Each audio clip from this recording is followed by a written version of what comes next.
Yeah. What's good, everybody, man? Welcome to a special edition of Heart of the City as we got NBA playoff action tonight. The New York Knickerbockers versus the Philadelphia 76ers. Game 5.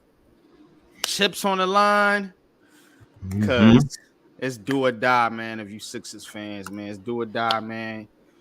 You don't win tonight, it's over. And for the Knicks fans, can you finish off this wounded, seemingly beaten, battered Philadelphia 76ers team, man? But I'm your host, NYG, here with my co-host, Mr. Coach Ed Gladney, and our special guest, my main man, the Man-Cave, man. Check him out, man. Man-Cave podcast, man. Check him out, man. That's my bro, man. We linked up in Detroit, man. It was a wonderful time, man. Appreciate you on the stream, my brother, man. And give it up for the Man-Cave, y'all, one time. Yeah. Thank you, fellas. What's going on, man? I'm glad to be on, man. Thanks for having me on this edition, a special edition of the Heart of the City. You know what I'm saying? Playoff edition right here, Game 5. Like I said, hopefully this is a closeout game. This better be a closeout game because we don't want to go back to Philly. You know what I'm saying? Let's just end the misery right now and just do it. Put the nail in the coffin right now. You know what I'm saying? So let's do it, man. No doubt, man. Shout out to my chat, man. What's good with y'all, man? Welcome, man. What's good, Jacob, man? Jacob, man, says less. You know what it is, man. Yeah, Raphael, what's good, man? What's good, Raphael? Ghost dog, yeah. Peace and salute, fam. What's good with you, man? Raphael El Fucho. What's up, Jacob, Raph, Ghost Dog, man. Thanks everybody for tuning in. What's good? And we got another special guest already. What's up, guys? Luca. Welcome to the show, man. What's up? My man Luca, man, from Big Blue in the Bronx, man. Luca, man, what's good with you, man? How you feeling, brother? After, I would say, we were on with Mitch, me, and two of our podcast buddies of ours. I got to say, Game 4 was an absolute sigh of relief. Let's just take care of business tonight, move on to the next round, worry about our opponent then. But tonight, we're worrying about the Sixers. Let's just get this done. I'm hyped. All right, man. He's hyped, man. Coach, I want to toss it over to you real quick, man, as we get a little pregame, man, for the game gets started. What is the keys to this game for your New York Knicks, man? What are the keys, man, to ending this series tonight, man, and moving on to the second round? All right. Some of the keys. One of the big ones for me is secondary score behind Brunson. We definitely need good scoring from Brunson. Whether it's DiVincenzo, whether it's Josh Hart stepping up, whether it's OG throwing in another 17 to 20 points like he did the other day, secondary scoring and continue what you're doing defensively.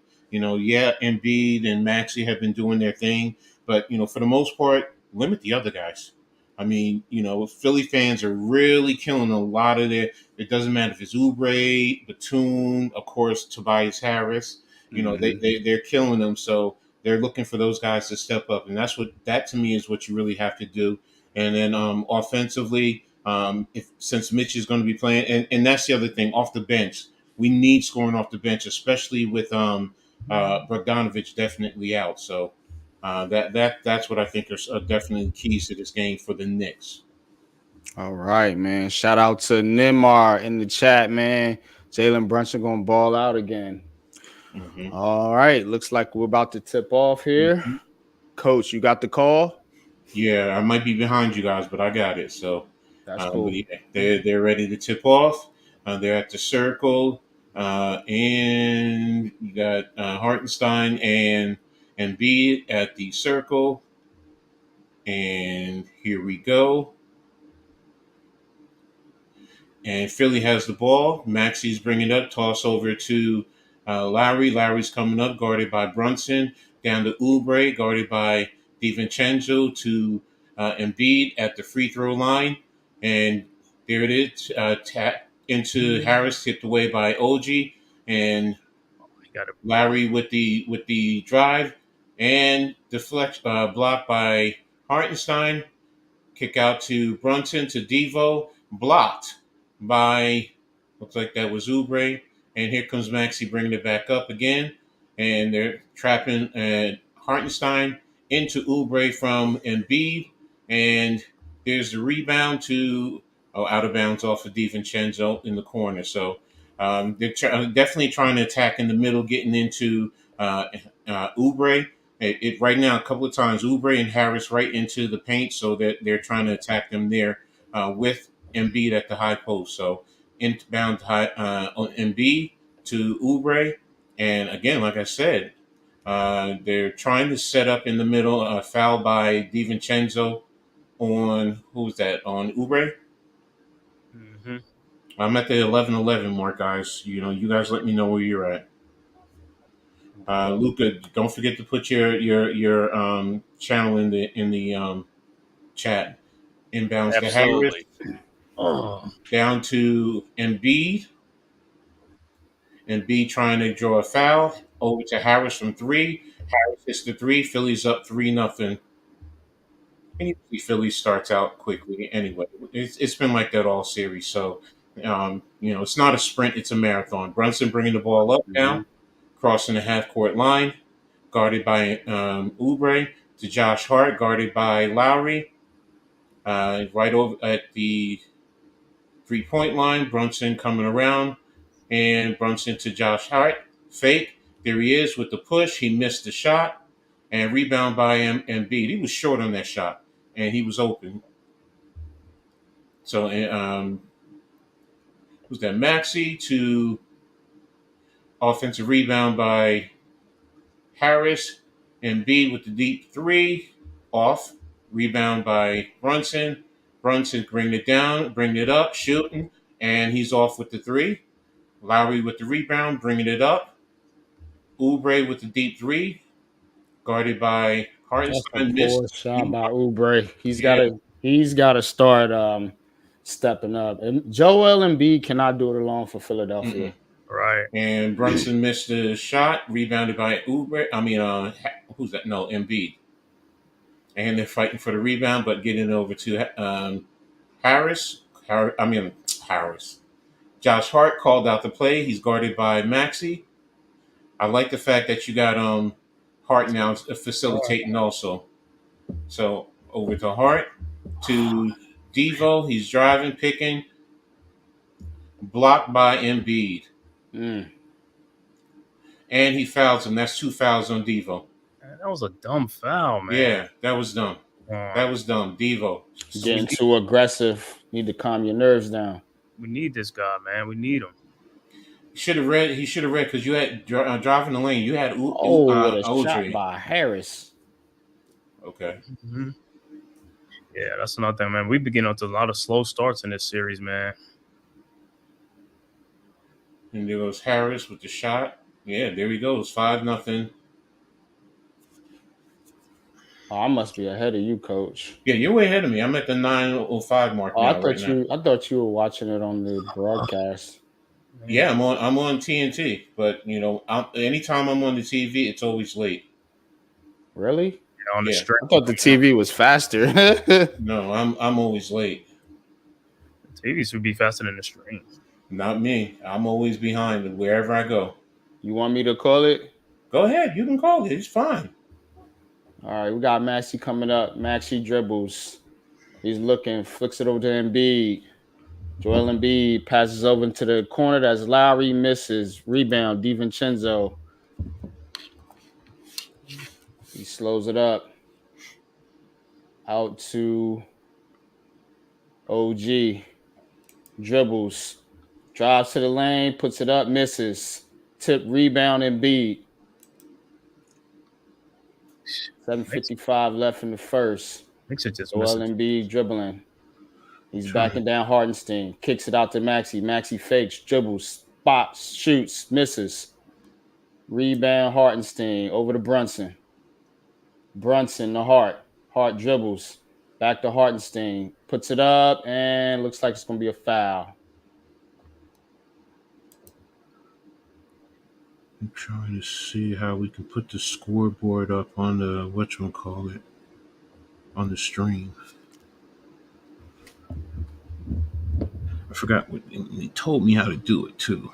It's like too many bricks are going up right now, man. On the Knicks, they're playing kind of tight or something, man. Just play loose, bro. What is it? It's to bring the extra window in. I'm supposed to do what? Hit print? No. Never mind. Forget it. Share screen? No. The scoreboard, the ESPN scoreboard, usually. Like the game cast. Yeah. Oh yeah. Just go to your browser, ESPN, and share your browser. All right, Hartenstein makes both free throws. Thank you, NYG. No problem, bro. Maxi bringing the ball up. Share the ESPN. Passes it down to Embiid. He's down on a low block. Back out to Maxi. Back down to Embiid. 2-man game. Back out to Maxi. Maxi shoots and he hits. 3-pointer. Yeah, 8-2. Got you. No, I'm going to leave the. Oh, no. Oh, there you go. All right, my bad. Yeah, I'm going to leave also the other scoreboard on there too. So the ND. So, all right. So I'm with you guys now. All right, Hart has it. Hart dribbles to Hartenstein. Over to Brunson. Brunson loses it. Out to Maxi. Maxi on a fast break. Dribbles. Scores. Easy layup. Tyrese Maxi, 10-2. Philadelphia. Yeah, he got to call a timeout and get in these dudes, man, because these dudes are. I mean, they are not playing good, man. Not playing good at all, man. Missing too many shots. What's good, Iman? What's up? What's up with you? What's good, my brother? Special edition, Heart of the City. We going to do the Knicks, Philadelphia 76ers elimination game broadcast. Then we're going to get straight in the Heart of the City right after the game. So stay tuned, man. We got a special broadcast. Glad to be joined by my brothers. Of course, Coach Ed, you already know, and TheMan-Cave and Luca from Big Blue in the Bronx, man. Appreciate you, man. Also want to say real quick, I'm way ahead of you guys. That's why I've been very mute with my reactions. But the Knicks are just forcing a lot of shots and a lot of unhealthy shots. They're just playing too quick they're too quick of their own pace where they're making too many mistakes and turnovers. Yeah, it's early, Jacob, but I'm not really happy with the start. Mm-hmm.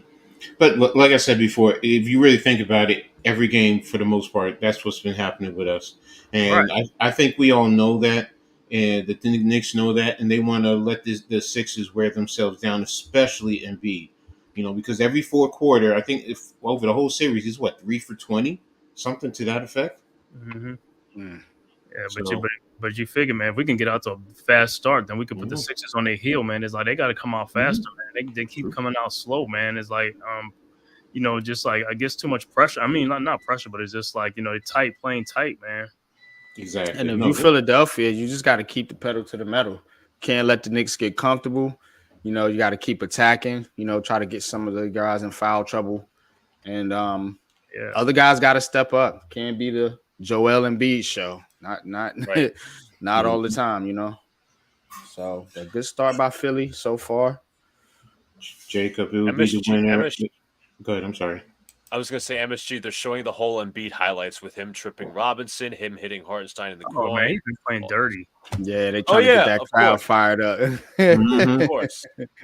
Of course. But Jacob, we would play the winner of the Indiana-Milwaukee game. Yeah.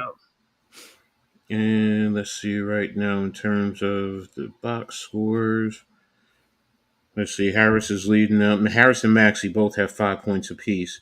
Um, yeah, everyone else is 0 for so far, and we only got Hartenstein with the 2 points.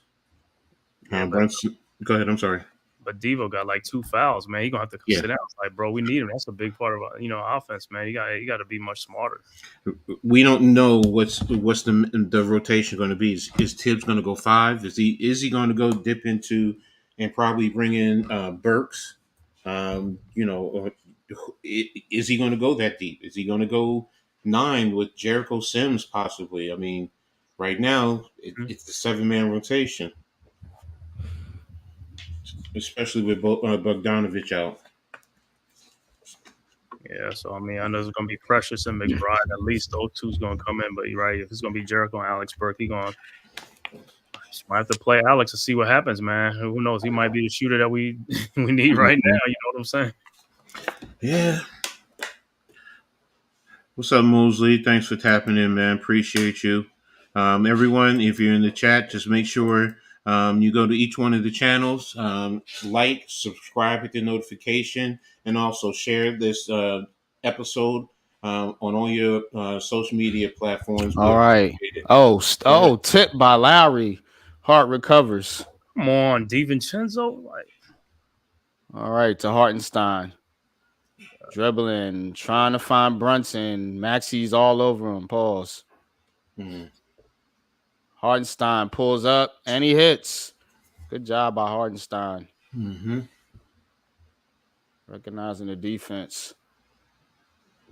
Maxey bringing it up. Hartenstein over to Lowry. Get shots. Inside to Harris and an easy layup. Knicks got caught slipping on that one. 12-4 Philly. Brunson bringing it up. He's double teamed, slips past Embiid, drops to the hoop, and he no foul. Nice layup by Brunson. 12-6. that was an and one. I thought it was too. Embiid backing down hard. Oh, he loses it. Josh Hart has it. Fast break Knicks. Over to Brunson. Brunson fakes in the Ojanibi, and he scores. OG Anunoby with the score. Knicks down 4, 12-8. Kyle Lowry bringing it up. Brunson guarding him. Over to Embiid. Maxey pushed out to the three-point line. Dribbles. Drives and up and in. Maxey looking for a foul. No foul. 14-8. Here comes Brunson. And he's going to be fouled at the top of the three-point line. Kelly Oubre. You got to know that Maxey's going to do that floating little thing right there. Looks like Nicholas Batum is in for Oubre. Yeah, let me look at the two there.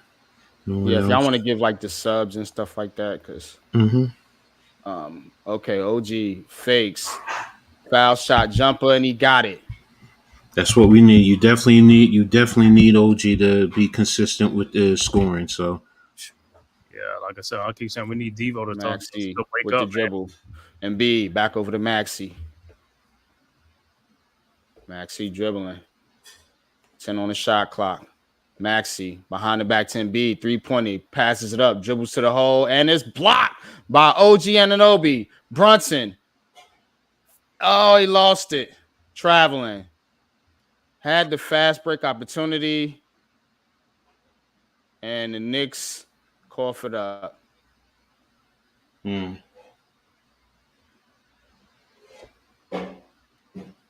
14-10, 4:23 left in the first. Just got to settle in. Here comes Maxey. Dribbling. Over to Harris. Embiid down on the block. Posting up Hartenstein. Hook. Misses it. DiVincenzo the rebound. Over to Josh Hart. Josh Hart Going to the hoop, drive, dribble, and he has a foul. What a move by Hart. Mm, I love that aggressiveness. that's what we got to do. That's what he got to do. We know he's going to get the rebounds. We know that. Mm-hmm. Took it straight to the hoop. Gets the bucket, and the Knicks are within one. 14-13. It's the other thing. You got to hit their free throws this game. So far, they are. That's a good sign. That's a good sign. Maxey bringing it up. Over to Batum. Brunson guarding him. Over to Embiid. Maxey off the screen. Fakes his shot. Dribbles and easy layup. Tyrese Maxey doing what he does. 16-13. Brunson bringing it up. Double team. Quick pass in the Hart. He finds Hart. Hartenstein finds Hart. Mm-hmm. Hart to Hart. Mm-hmm. Nice passing by the Knicks. Joel Embiid pull up jump shot. Got it. Philly answers right back. 18-15. Back and forth we go. First quarter. Now the offense is starting to move a little bit Brunson dribbles, fakes. Over to Hartenstein. Over to DiVincenzo. Pull up shot. Got it. That's what you need now. That's exactly what you need. Mm-hmm. Here comes Lowry. Over to Tobias Harris. Phillies on timeout. Timeout. Philadelphia 76ers. We're starting to catch a rhythm, guys. Mm-hmm. Yeah, that's what we want. That's what we need. I tell you what, the Knicks got to keep fronting the post with Embiid. You know, they did it with Hartenstein. They did it with Anunoby last game. You know, put somebody, make sure, and also when you're fronting the post or 3/4ing the post, make sure somebody is in and out of the paint so he doesn't get that inside position to catch those lobs inside. Deny him the ball inside, deny him the ball outside. If you're having him catch the ball, catch him, make him catch it way out of the post. Yeah, what's up, School? Thanks for tapping in. Really appreciate you. What'd she say? I want y'all to win so bad. Thanks, School. Yeah, we want to win. We want to end this too, man. I mean, especially with all the injuries. So, you know, we're like you guys. Scoob is a Celtics fan. Mm-hmm. Oh, okay. Yeah, you know what I'm saying? I mean, I like Embiid as a player, but after watching this series, man, he's a dirty player, man. I could see if they was playing dirty with him, but he's just making things up and acting like people are doing things to him. And I mean, come on, bro. You know what's funny as well? What's up to Tudo as well? He always, to me, it's like surrounding him. Let's just say he loses the series, which there's a good chance he does. Obviously, this game's not over. The series is not over. There's always an excuse as to for why he can't succeed. Oh, it was Ben Simmons. Oh, it was this. It was the Kawhi bounce. It was his injuries. This, and this. It's like, to me, like, I respect Maxey more as a star because he's more accountable. You see Joel Embiid in Game 2 blaming the officials. So, to me, there's always an excuse when it comes to him. That's just my personal opinion. Well, you see, he already got an excuse already because in the Philly paper, he was talking about some. Well, he said they're the 2 seed, we're the 7 seed, we're not expected to win, so there's no pressure on us. I'm like, bro, come on. Exactly. It looks like it might go down that way too, Scoob. Knicks, Celtics, because Milwaukee, they look like they about done too. I don't think anybody's scared of Orlando or Cleveland. Yeah, Indiana, Milwaukee tonight is at 9:30. Indiana can close it out tonight. I thought it was a third game on today. Yeah, it is. It's Cleveland and Orlando playing, I think, at 8 o'clock. Yeah. On NBA TV. Oh, that's what it is. They're on NBA series TV. Is 2 up. That series is 2 up now. That's a dogfight series now. And that helps the Celtics too, because if the Celtics can close out, they can get the rest that they need. Even though they said it's supposed to be out.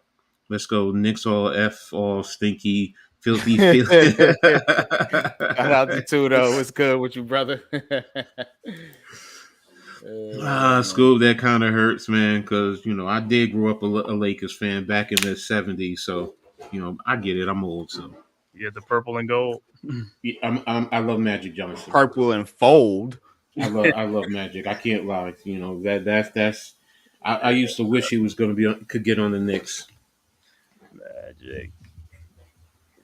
So, right now, Right. 18-17. Go ahead, you got it. Yeah, nah, you got 18-17. I'm looking at the free throw. The scoring. It's Phillies at 40%. Knicks are at 47%. They just don't have the Phillies at 2 for 7 on the three, while the Knicks are 0 for 3. The Knicks just got to settle down, man. They just like Phillies. Right. Luke. And B going to the hoop and he is fouled. Looks like Brunson on the foul there. I think it was McBride, probably. Hopefully, he's Oh, is that I'm a Kobe McBride? fan. I rooted for him, but that was it. I understand. I understand it. I understand. I can't lie. I go back to the Bird era when it comes to the Celtics, so you understand. Man, I couldn't stand the Celtics with the Bird era with Bernard King. Man, I used to, oh my god, Be favorite Nick. yeah. So he was fouled. So I guess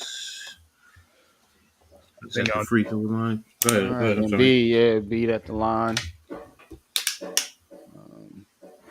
85% so far. Misses the first, hits the second. 19-17. Brunson bringing it up, guarded by Nicholas Batum.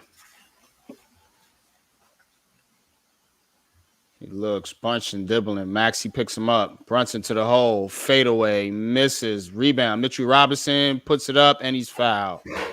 That's right. Get that offensive. Oh, yeah, got that offensive rebound.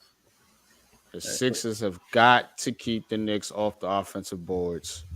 Dunk it, Mitch. Yeah, I know, man. That's what I said. I was like, yo, just dunk that thing, man. But I get it. Think about it. Being a little bit cautious. I get it. A little PST. What is it? PS. I don't know, man. Sometimes I just think like the guys of today, man, they don't play above the rim like like back in the day, Sean Kemp and them dudes will throw it down. They'll throw it down. Come on, man. It's like you can't be soft like that around the rim, bro. You 7 foot. Get off the ground. Ah, man, he missed both. Deuces in. Oh, Mitch misses them both. Got to hit your free throws. Yeah, that's what I said earlier. Yeah, deuces in. Looks like it's Cameron Payne in there for. And there's a foul. Oh, Mitch, come on, man. That was unnecessary, bro. Yeah, that Lowry is going. Oubre and Lowry are going to, really get in under your skin. Oh yeah, I could see what Mitch thing is like. Yeah, Oubre Who's didn't the even foul on? Oh, Mitchell Robinson. Yeah, you can't do that, bro. No, but see on a play like that, Oubre came and unlodged Mitch from MB. I was like, what kind of play? On the ground though, bro. No. I know, but that's what I said. I just find it kind of odd that you a 7-footer. like you try to dislodge Charlie Oakley. Thank you for tapping in. Appreciate you. Leaf, what's up, brother? How you feeling, man? Are they reviewing this for flagrant? They are. And Mitch wanted to go shake Oubre's hand, but Oubre walked away like, nah, that's not cool. Yeah, no. Cool. Sorry, Mitch. Nah, screw all that, man. Come on, bro. They damn near took your leg out. Yo, screw all that, man. Yeah, man, screw that, man. But like I said, it's like, listen, Oubre's a troll, and so is Lowry. So you got to be like mentally tough and just. I'm watching on that play. That wasn't even like a pick play. That he just went in and just picked the man off of him. MB was posting what's name, but he just went in and lodged him off of MB. I'm like, that's stupid. That's so stupid. Right. That's dumb. That's a dumb play. Right. I've never even seen. Leaf was good, man. He said, "Why is this happening?" Leaf be giving the Knicks hell, boy. Shout out to Leaf. Yeah, that's inexcusable though. If you Mitchell Robinson, man, you got to keep your composure, man. It's the playoffs. Yeah. Damn, I've been muted. I'm talking and I'm muted. Oh.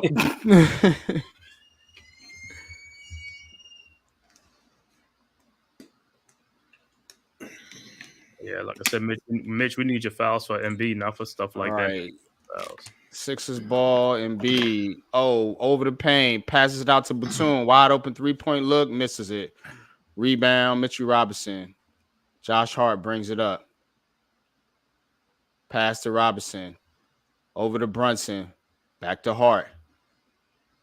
Out to Obi for the 3. Misses. Rebound, Payne. Pushing the ball up the court. Knicks get back on defense. Payne driving. Kicks out. Wide open. Oubre for 3. Misses. Tipped. Embiid tipped out. Back to Payne. Payne will take another shot at the 3, and this time he hits. Cameron Payne for 3. 22-17.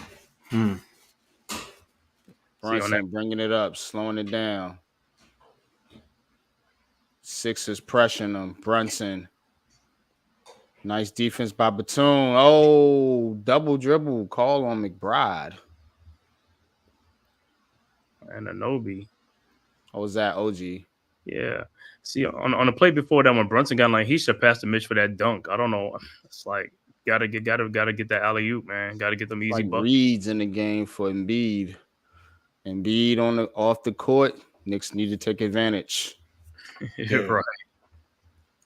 These are the times that you're definitely right. They got to take advantage of situations when Embiid is not out there, and also keep Paul Reed in your head because you know he asks for the flavor. Give it to him. Mm-hmm. Right. Batum jump shot, pull up, misses, tipped, and it is in. Looks like that was Oubre. Come on, OG got box out, bro. Hart bringing it up. 8-zip second chance points for Philly right now. Yeah, guys. Brunson on the ISO. Backing down Payne. Brunson spinning. He's double teamed. And he throws it. Or was that tip? Are they going to say Knicks ball? Nah, man. Was it tip? They're bumping. See, that's what you got to understand. No. Yeah, Knicks ball. They're really bumping Brunson, so you got to understand. 3 misses. Tipped out of bounds, and it's Sixers ball. 24-17, 35.4 left in the first quarter. Yeah, these other guys got to make some baskets. Got to make some baskets, man. Here comes Maxey. Maxey puts on the Jets. Oh, and he's stolen from behind by Hart, but it's foul. Are they going to call a foul? Yeah, it's going to be a foul. Looked like a good play by Josh Hart there, but who's the foul on? I knew that ball had went off of Batum. The ball. Who's earlier. that fall on? But I mean, who's the foul on? I don't understand the foul there myself. Did they say he tripped or something? Ticky-tacky, yeah. Ticky-tacky foul. 31.1 left. Looks like they're going to look it over. Relief wants to. What's up, Taj? It's good, y'all, man. Y'all hit that like button, man. Hit that like button, man. Challenging. I'm trying to challenging it. I'm trying to see what happened. Yeah, that's what I'm looking for too. I mean, I hate when they do that when you got the challenge and they just nah, man. He tripped on his own. He tripped on himself. He tripped on himself. His leg got caught in the back of it. That's off. That's yeah. Yeah, he tripped by himself. Ain't nobody stick their foot out or anything. He tripped on it. What's up, Greg? Thanks for tapping in, man. Everyone, make sure you hit the like button and follow each of these great content creators, man. Make sure you subscribe and hit the notification. Yeah, we're gonna get into the draft in Heart of the City, Jacob. So just stay tuned. It's gonna be kind of a marathon episode. We're gonna do this and then we're gonna get in the Heart of the City. So definitely wanted to shed some light on the playoffs, basketball, man. I ain't called a basketball game in a minute.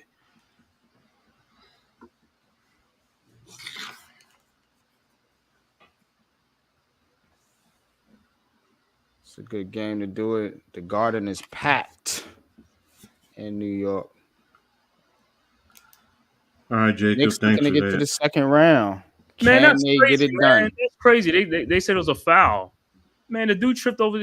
He tripped on a foul on who? He tripped. They said it was a foul on Hart. Oh my God! He tripped on his own foot. It looked like a really good play by Hart. I'm not gonna lie to He was you. trying to get the ball. It was He incidental got the Maxi. But Maxi tripped on his own foot. That's why he fell. exactly. But wait a minute. Wait a minute. What about that rule or whatever the marginal contact? That's what they said. They said it was marginal contact with Mitch, but not with Hart. Oh my God, Hart had nothing. He took the ball. Wow. I told you, boy. They be changing up calls, man. Okay. Leaf, I got you, Leaf. Right after this, we're gonna get in the heart of the city. I'm gonna send you the link so you can pull up. We're gonna have a discussion about this game 5. Knicks Sixers, man. Y'all hit that like button, man. Share this on your social media platforms and subscribe to all these great content creators, man. Appreciate y'all for coming through. 26-17, Philadelphia. Brunson bringing it up over the OG. Passes the Hart to Mitchell Robinson. Top of the three-point line. Bump, and it's out of bounds. Bad play by the Knicks. And Tom Thibodeau is not happy. Looks like Philly a hole for one shot. Maxi's dribbling it down. 10 seconds left. Guarded by McBride. Pick and roll. Maxi off the screen. Shot up. Misses. Hart with the rebound. And he throws it up.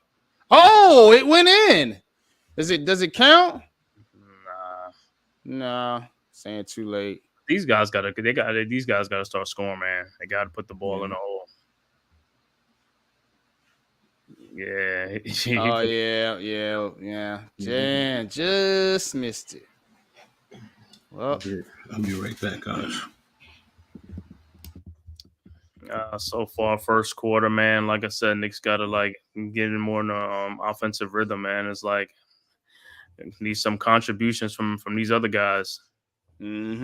I get McBride, got to get him going. Hart got to get going. These guys got to get going, man. Because have to give Brunson some help, man. So they can't all be Brunson. You know what I'm saying? Because they keying in on him. So and then Baltimore over the Yankees, man. Baltimore, man. We got to get into that too, man. The pain on the Yankees side now is the Baltimore Orioles for some reason.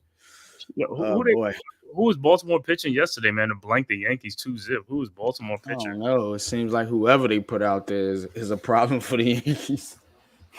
You know what I'm saying? I think about the problems because, Houston been a thorn on the Yankees side. They took care of Houston early, but then it's like, man. Nah, it's Baltimore now. That's the new Houston. That's a new thorn on the side is Baltimore. It's Baltimore.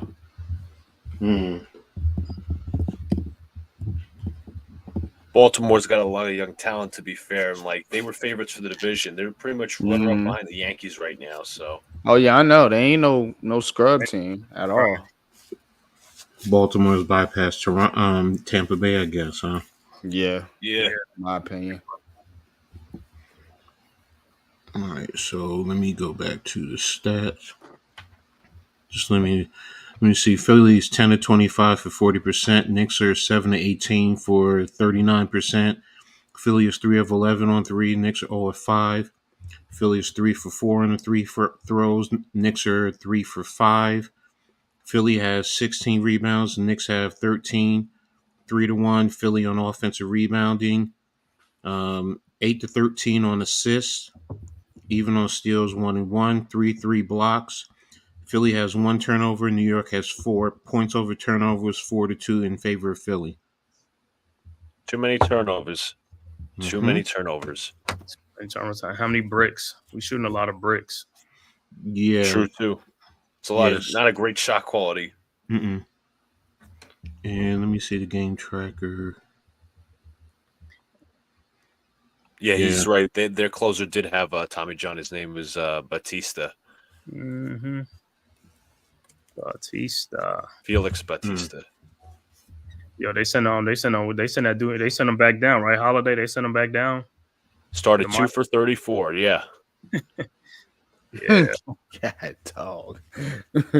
By the way, there's a crap ton of Knicks alumni: Ewing, Camby, Mello, Larry Johnson, Sprewell, Starks. I was talking about Sprewell the other day, man. Mr. Chokum. Y'all need Oakley. Well. Y'all need Oakley. I'm sorry. Yes. Get Oakley in there. Trail Spreewell. Oakley got the thing with Dolan, man. I don't know what Yeah, I know. Dolan just got I to stop know. with this thing, man. John Starks. Diamonds in the paint. Look at this game. It's not nothing that they're really doing. We just beating ourselves. We just got to get these guys got to get loose and come on, man. It's like play with some energy, man. It's like the Sixers are bringing it. Bring it, man. Bring it to them. Luca, did you say the tickets were $1,000 plus? Yeah, I think they are. 1,000 for two. The tickets now went to 600 per person. Oh my god. Damn. Whew. Yeah, and I think the nosebleeds are like. All right, start of the second. Knicks get the ball. Philly showing some little pressure back in the full court. Brunson brings it up. Passes the Hart. Back to Brunson. Ice on to Tobias Harris. Takes the jump shot. Got it. That's easy money. Mm-hmm. Cameron Payne bringing it up. Pass to Reed. Over to Maxey. Maxey dribbling. Back to Reed. Reed guarded by Robinson. Can't find room. Maxey dribbling. Takes it to the hoop. Flicks it up. Misses. Reed. Loose ball. And they're going to call a jump ball here or what?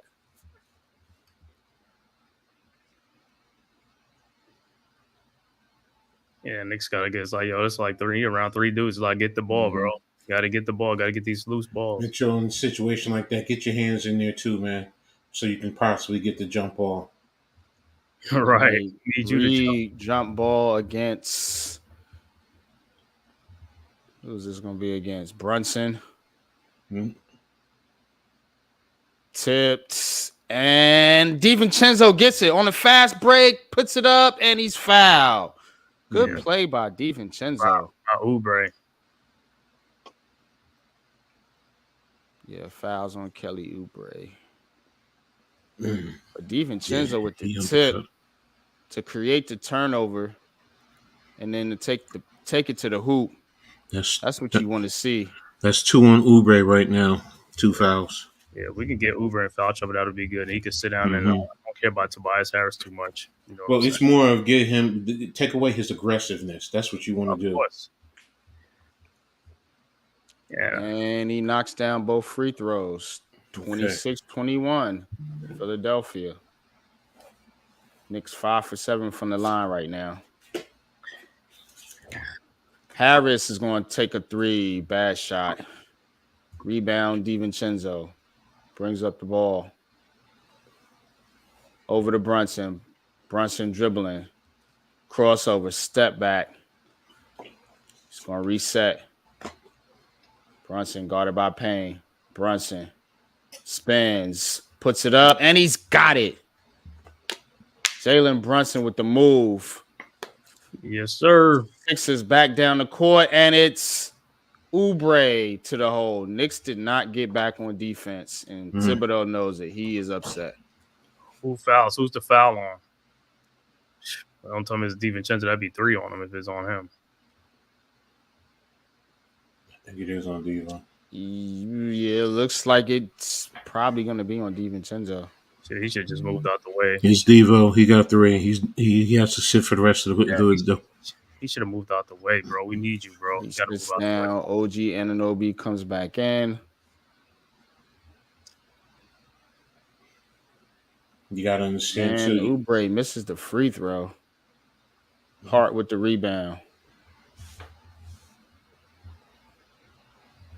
Hart guarded by Oubre. Oh, he reaches and he gets called for a foul.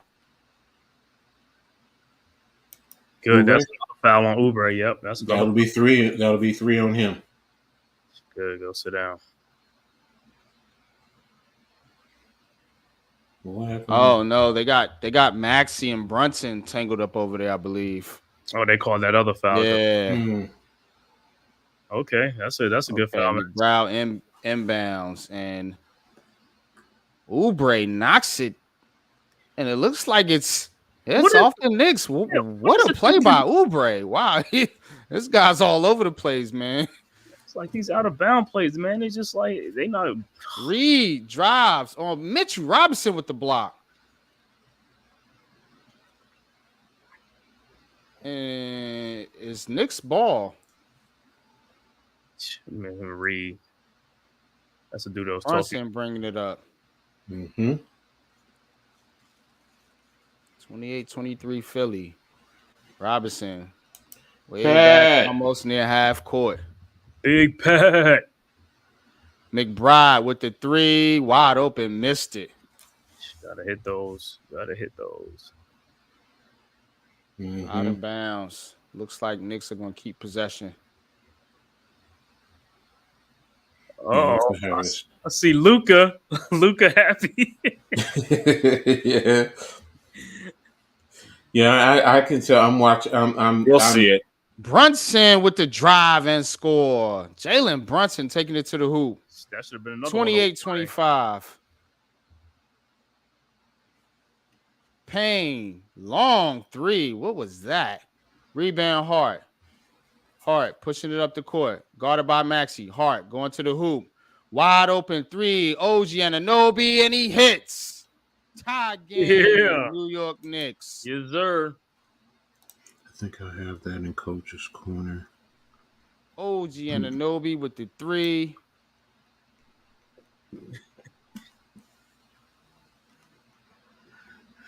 And the Knicks, like I said, taking advantage of Embiid being off the court.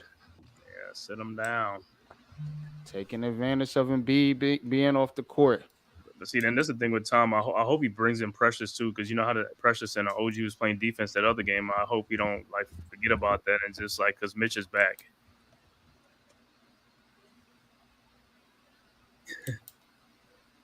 OG is going to be big, not just defensively, but as you guys said, he's aggressive offensively. You saw him, for that small dribble pull up in the mid range. That's low key underrated in his game. So let him take advantage of those open paint drives. He's not just a 3-point shooter. No, he gonna get them rebounds because the last game he had 13 or 14 rebounds. I need them rebounds. Him and Hart get them rebounds, and Mitch back too. Let's crash these boards. OG has 7 points. Hart has 5. Hartenstein 4. Devo 4. Brunson 8.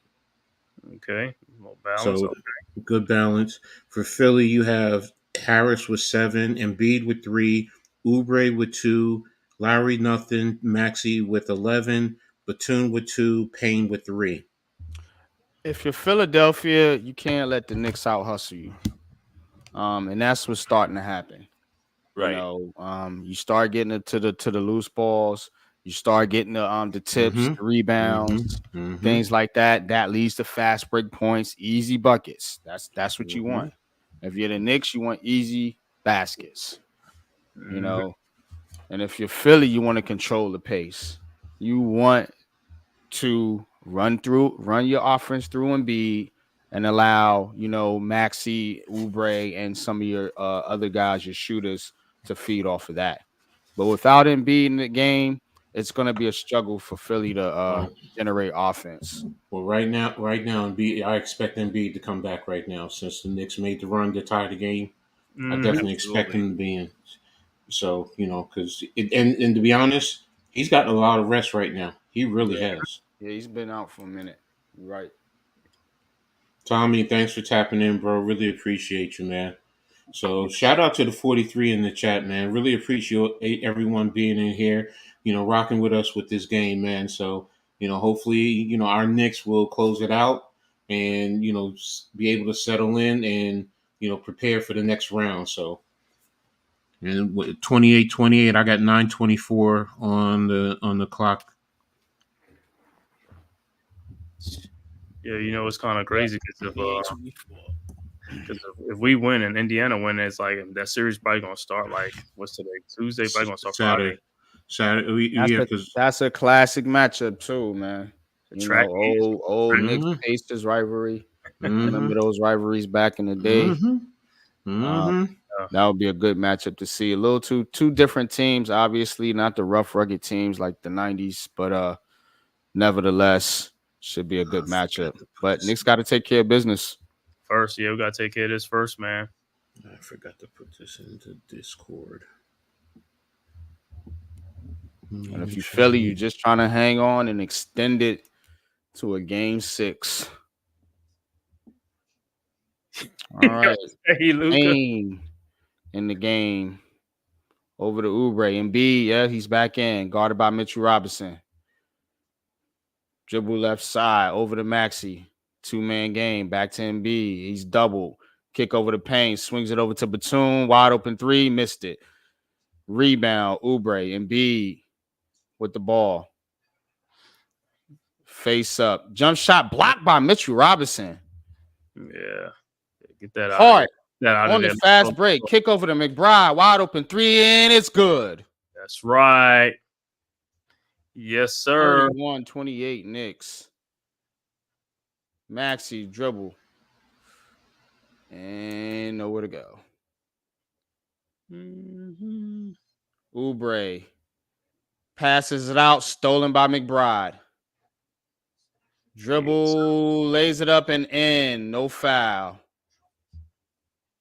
Sure, Maxey looking for a push off. Come on, bro. Everybody do that now in the NBA. 33-28 Knicks. Yes, sir. Tyrese Maxey dribbling. Out to Embiid. Embiid double. Back to Maxey. Maxey driving to the hoop. Lays it up and misses. Hart and foul by Payne.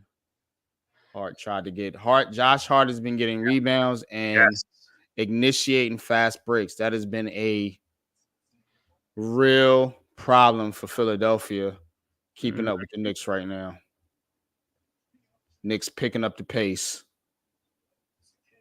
Turnovers lead to points.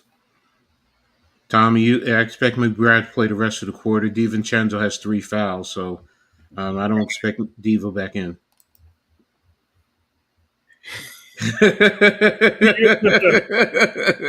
I love this. Yes, Luka. All right, Brunson over to McBride. 3-point shot misses. Rebound, Oubre. Push the ball. What are you doing? Lazy. Stolen by McBride. Pushes it up the court. Knicks got numbers. Brunson. Pick Robinson. Brunson off the pick. Jump shot good. Knicks starting to take control of this game now. 35-28. So that's all Brunson got to do, man. Just don't, you know what I'm saying? Don't try to get all the way to the paint. Just get got Maxey, Lowry in the backcourt. Harris out there with Oubre and Embiid. Embiid being pushed out by Robinson. Over to Lowry. Swings it over to Oubre. 3-point in the corner. Misses. Rebound, Mitchell Robinson. Here comes Josh Hart. Pushing the ball up again. This time Sixers get back. Pass it out. 3-point line, Brunson. Picked by Robinson. Brunson dribbling to the hoop. Flicks it up and it's foul. I'm loving the fact that Robinson is pushing Embiid out. That's a beautiful thing. But you know, Robinson is about 280. Like, I mean, 280. He's so keeping him off the block. Yep. Exactly. Yep. So, and you know, it's good spots. And it's kind of crazy because, you know, when Robinson first came in, he was like, what, 230, 245? He was getting pushed around. Yeah, string bang. Yeah. You always knew looking at his frame that he could actually put on the weight. So, Brunson misses the free throw. Can't have that. Yeah, come on. We need that, man. 6:57 left in the second. 35-28. Knicks up. Philadelphia trying to fight off elimination. Brunson, second shot. Is up and misses the second one. Yeah. 0 for 2. Getting bit by the free throw again. Maxey dribbling, guarded by McBride. McBride putting the pressure on Maxey. Embiid with the screen. Embiid now at the 3-point line. Robinson guarding him. Maxey trying to good D by the Knicks. Embiid just throws it up. What a ugly shot. Yeah. Shot clock running down. Ugly possession by Philadelphia. All Robinson got to do just stay on your feet. Don't go for the fakes on Embiid and just stay on your feet, bro. They should have let that go because Josh Hart was about ready to break out with that. Right. I'm kind of surprised you haven't seen Embiid 1 for 7. All right. Hart over in the corner, dribbling, drives, fadeaway jump shot, misses. Kyle Lowry with the rebound, bringing it up, pushing the ball over to Maxey, back over to Lowry in the corner, dribbles, puts it over, wide open Harris, and he hits the three. Yeah, Tobias Harris. All right, Tudo, I ain't mad at you. NYG22, my mates are asking you a favor to do the game in fridge and send all stinky, filthy Philly losers home, please. Oh, what a dunk! Mitchell Robinson with the tip dunk. Yes, sir. Like I said, that's there And all the time. fired up now. 37-31. That's Standing ovation in the Garden. Here comes Maxey. And Philly's going to take a timeout. Mm-hmm. Mitchell Robinson got this crowd up on his feet right now. Got him fired up. In my opinion, the two keys to this run: Deuce McBride and Mitchell Robinson. But if you really look at the lineup that's out there, Deuce Caught him on the alley. Got Deuce, Mitchell, Josh and Hart. defensive players out there, and Hart. That's a good defensive lineup for the Knicks right there. That's a great defensive lineup. And Coach Ed, I know, I was on mute and everything. I still heard everything you said. Great, pickup of the analysis with Mitchell Robinson pushing Embiid out of the low post. Like, he was catching it so far out of the post. And you saw a great ball. I think it was Deuce on Maxey. Great ball denial on the handoff where he wasn't able to complete it. Shot clock winding down. Embiid bricks the three-point shot because of the great contest from Mitch. Let's fucking go. Same script, all playoff, slow start, then wake up. Yeah, you're right. The Knicks have been starting slow, so, and it's I get, and the level of physicality in this game really favors them too. You, Tudo. Yes, Thanks, sir, Tudo. Unpopular, but most popular. Yeah, so I mean, this is, I mean, you gotta love it, and right now you want to keep pushing them and let the thanks a lot, Tudo. Let the fans get into this, because once the fans really get into this, I'm going to look for Philly's mental fortitude. Are they able to sustain, or are they going to crack? Because it just seems like they start to crack sometimes. So, well, to Philly's credit, to get what they've gotten out of Embiid right now, which is what he has 3 points, and only Good be point. down 6. That is a win so far in this game. But again, they cannot continue, to allow the Knicks to out-hustle them. No, you're right about that, NYG. But that's why I said, to keep pushing on them. And when I said mental fortitude, I'm going to be honest. I was actually targeting Embiid. That's who I was really targeting, because he does start. He hears everything, and even with his own fan base, he hears everything, and it starts to get into his head. And you'll see as the game goes, especially come the fourth quarter, especially running around, he's going to be tired. It's to the Knicks' benefit. And I hope he's not sitting here trying to pace himself, because, like you said, as you see, your team needs you right now. So you can't try and pace yourself and think you're going to turn it on in the fourth quarter, especially letting the Garden crowd get into it. So I know you got the call. Go ahead, bro.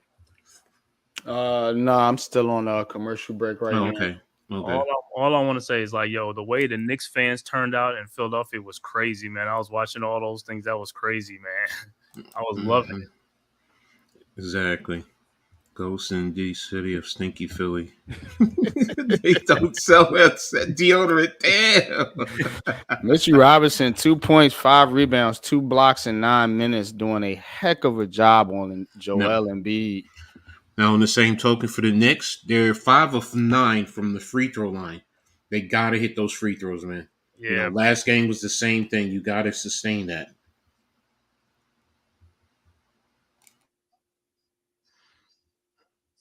Yeah, that's Mitch thing. Mitch, just dunk the thing. They want to see the free throw line, but dunk it. You know what I'm saying? Get them 2 points first. All right.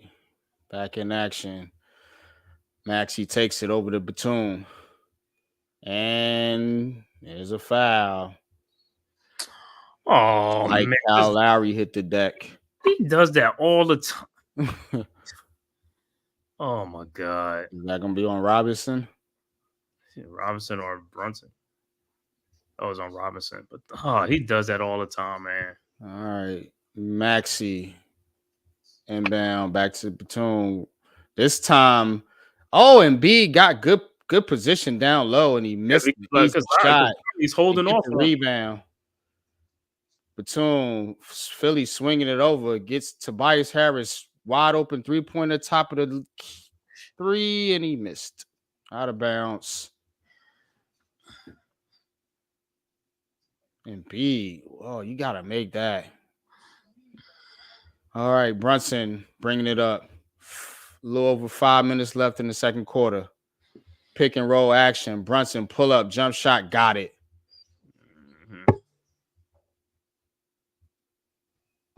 Maxey bringing it up. Over to Lowry. Maxey fighting through picks. Gets it.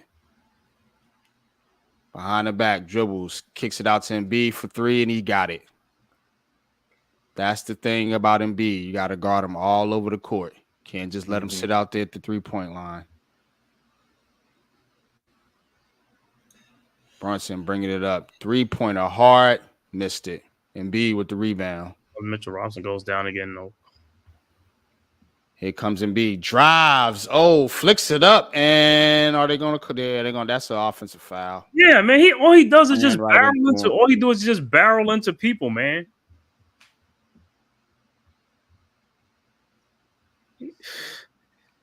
Yeah, I don't know. I don't know what Embiid was thinking there. Yeah, reveal because it's elbow to the face then.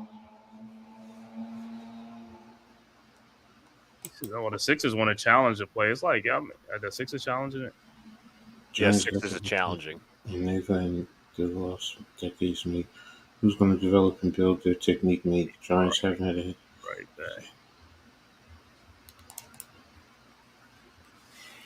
back. Y'all tell me, is that elbow to the face?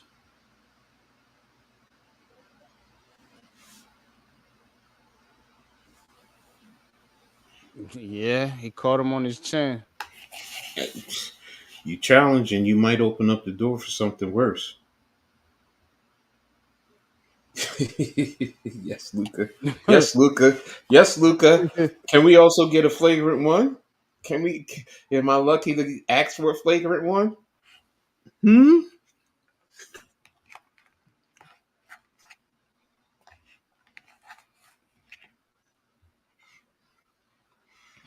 I just don't understand that move by Embiid, man. I'm like, you playing out of control.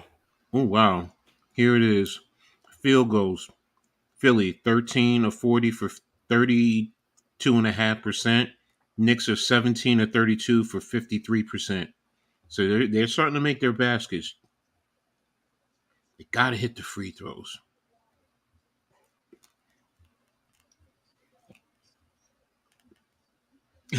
Yes, I know, Luca. My G22, my mates are asking you to please allow Alex to sit. That's Luca. That's Tuda. That's no, Luca. Yeah, he can talk. He's just he doesn't want to give away the what's happening. He's ahead of us. All right, we got Brunson dribbling it up. Brunson guarded by Harris. Brunson spins, kicks it out. McBride back out to Brunson. 3-point shot, and he hits. Jalen Brunson. This is what we need. 42-34 Knicks. Start to just. Here comes Maxey. Slowing it up. Kicks it out. Embiid at the 3-point line. Dribbles, and he's guarded heavily. Maxey pumps. Foul by Brunson. Caught him on a pump fake. Yeah, I got it. That's can't argue that. But all right. Lowry tried to get it about, tipped by Hardenstein to the backcourt. Philly recovers. Here comes Lowry driving over to Embiid, back out to Maxey to 3. Maxey dribbling, kick back out to Lowry, 3-pointer, missed it. OG with the rebound.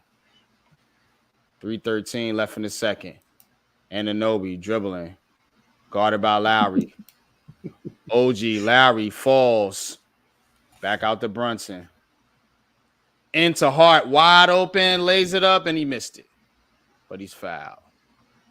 Foul on, no, that's Kyle Lowry, looks like. And here comes Lowry. He's always going to think he didn't foul. Always. I like that wraparound right there by Hartenstein. Mm-hmm. First free throw. Oh, got it. Whoa, really? Really? 450 foot? Ooh, okay. 4-2 Yankees. Let's go. Okay. All right. Hartenstein makes both of them. 44-34. Mm-hmm.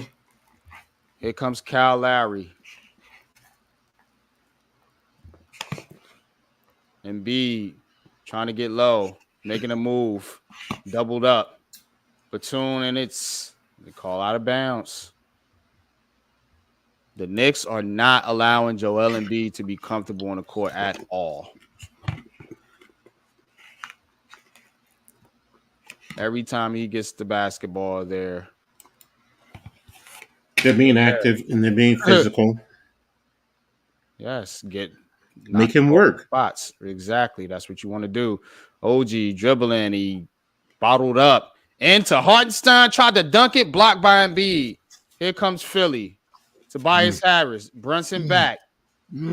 Kicks it over to Maxey. Maxey gets past Hart. Dribbles to the hole and he got it. Tyrese Maxey just with the speed. Tough to deal with. Leading Philly right now. 13 points. Brunson with the ball. 2 minutes left. Guarded by Batum. Switch off to Harris. Over to Hart in the corner. 3-pointer off. Tip, rebound. Harris has got it. Philly with the fast break. Back out to Maxey at the 3. Over to Lowry. Knicks get back. Batum open. 3. Got it.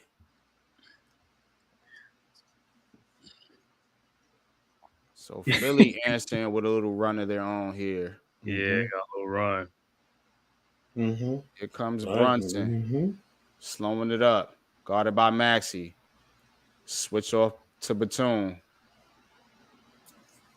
Double up Brunson. Over to McBride. Wide open 3. Throws it up. And he's got it. Deuce is loose. Nice play there by Brunson to find McBride for the wide open 3. All right. Embiid with the ball. Guarded by Hartenstein. Embiid trying to find room. Step back jumper. Got it. Nothing you could do there. Good defense. Just a better offense. Good job. All right, here comes Brunson. Guarded by Batum. Brunson gets past him. Kicks it back out to the 3-point line. Hart, wide open, missed. Embiid with the rebound. Kicks to Lowry. Lowry throws up the 3, off. Rebound McBride. McBride's going to slow it up wisely. 20 seconds left. Kick over to Brunson. That was a bad shot by Lowry. Brunson. Here comes the double team. Maxey. Hart wide open. Easy money. Just a simple, easy pass to the middle of the court. Maxey, 2-1. Throws it up. Oh! Tyrese Maxey at the buzzer. Tyrese Maxey to the hoop. That was a good screen by Hartenstein, too. I mean, by Embiid. Get it off. Oh, yes, he did. Yeah, he got it off. That's good money. Anunoby is going to block that, but yeah, so halftime. 40. 40. Was it 49-43? Yeah, okay. 49-43. I got a That's good. We got a 6-point lead at halftime, man. That's good.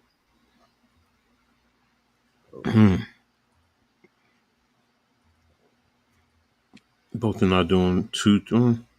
The Knicks have 11 free throw attempts, 7 for 11. Philly's only 3 for 5, but Philly is shooting 37%, 17 of 46. The Knicks are I'm at gonna take a quick 51. break, coach.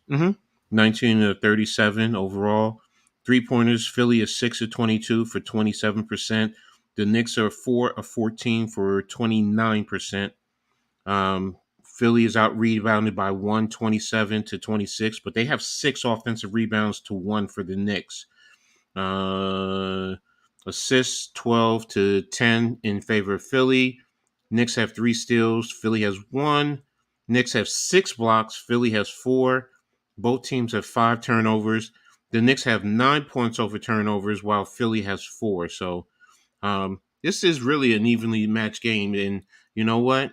You have to say it, because Maxey leads them with 15 points. Tobias Harris has 10, his typical 10, and then he disappears. But Joel Embiid has 8 points. He's 3 of 10, 1 for 3, 3 of 10 from the floor, 1 of 3 from 3-point, 1 of 2 from the line. Aubrey 2, Larry no points. Batum has 5. Payne has 3. So, and for the Knicks, Anunoby has 7. Hart has 7. Hartenstein 6. DiVincenzo 4. Brunson 15. Robinson 2. And McBride with 8. So, it's balanced for the most part. Yes, you have Brunson leading the way, but it's pretty balanced across the board with everyone else. So this is an evenly matched game, man. It really is. So, and now we cannot let Embiid get hot in the second half. Right. That's the biggest thing. So, um, We need to what's up next shift, my brother? Thank you, man, for tapping in. Liked up all the streams. What a game is so far. Definitely one of the top YouTubers out there. Toronto Raptors fan, natural Canadian, loves his Canadian team. So definitely hit him up. Great game, school. My sister, great game, fellas. Y'all can keep this momentum going. Yeah, definitely. Great work, fellas. Keep killing it. Thanks, man. So, that's the biggest thing. Now, go ahead, Man-Cave. What's your thoughts so far?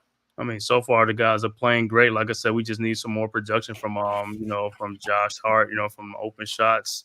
His rebounding is great. Hopefully in the second half, DiVincenzo can come back in and get hot. You know what I'm saying? Because we're gonna need his scoring. You know what I'm saying? So hopefully he can do that, man. And Deuce is doing great. You know what I'm saying? Being out there, for the time that DiVincenzo's been out, he's helped us greatly with defensive pressure, things like that. Still, so that's a great pickup for us. Like I said, I ain't see no pressure to Chua, so it looked like to me it's like a 6-man. It's like 6-man rotation. See, that's what I'm saying. Don't play some more guys. It's 7. Mitchell Robinson and Deuce are the 7 guys playing. Right. Okay. All right, Luca, what's your thoughts so far? Thoughts? Mitchell Robinson's had one hell of a game, especially that he missed game 4 with that ankle injury. I think he's taking it to Embiid. He's being physical. I really like that. Obviously, the alley-oops, he's getting some of those rebounds. Deuce McBride's also played a big factor. I think he's hit maybe 2, maybe 3 3-pointers already. He's been aggressive. I like what OG Anunoby has done this far. He hit a key 3-pointer. His defense has been key as well. Jalen Brunson obviously doing his thing is key. Scoring, being aggressive. He's 7 of 10 from the field. But I think everybody's like kind of in their niche, except a guy like DiVincenzo. We need DiVincenzo to get going. If DiVincenzo gets going in the second half and everybody's playing their part, we can wipe out Philly.